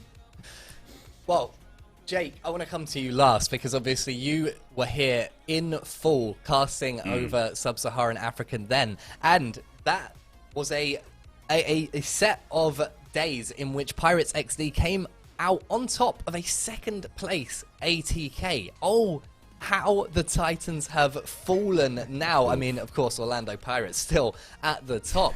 But, I mean, this is, you know, apart from anything bad for ATK, it really does speak volumes to how much we've seen the up-and-coming talent improve over the course of the season. Taking the words straight out of my mouth, Elliot. I mean, when you look at the scene, when you look at this last split, you're thinking, okay, who's going to take down maybe Bravado and Pirates XD out of those world spots? Take a step back. Look at 1,000 feet view at this scenario in which the whole scene is rising. That's the big story here today, is you have anyone that can take down the top dogs. Pirates XD even, they usually go sweep city through the upper bracket, and they've already been taken down a game by Espionage, what we've been talking about. This is a different scene. It is a scene that's growing. It is a scene that has needed this main broadcast stage, and we get to have front row seats to it. I couldn't be more excited, and this couldn't have been a better day one for what I think is going to be a splendid rest of the weekend. It's been amazing. It's been so good. The series were incredible. And of course, the community has been incredible. Thank you so much. We have by far and away the best chat, the best chatters, the best fans, the best players in the world. You cannot convince me otherwise. Just an absolutely pleasurable experience, right? It's been a joy. Thank you all for contributing to such a fantastic community. We really appreciate you at home. And we hope that you have enjoyed this exceptional day of Rocket League esports. It has been manic. There have been upsets. There have been game 5s. It's been incredible. But it is, unfortunately, all we have time for today. Join us tomorrow for day 2 of the first regional of the spring split. It's Rocket League Championship Series. It's Sub-Saharan Africa. Hashtag this is SSA on Twitter. Shout us out. Tag us. Find us. Just follow us. Do everything. You know how social media works. Until then, I've been Sophie Elliott, and I'll see you tomorrow.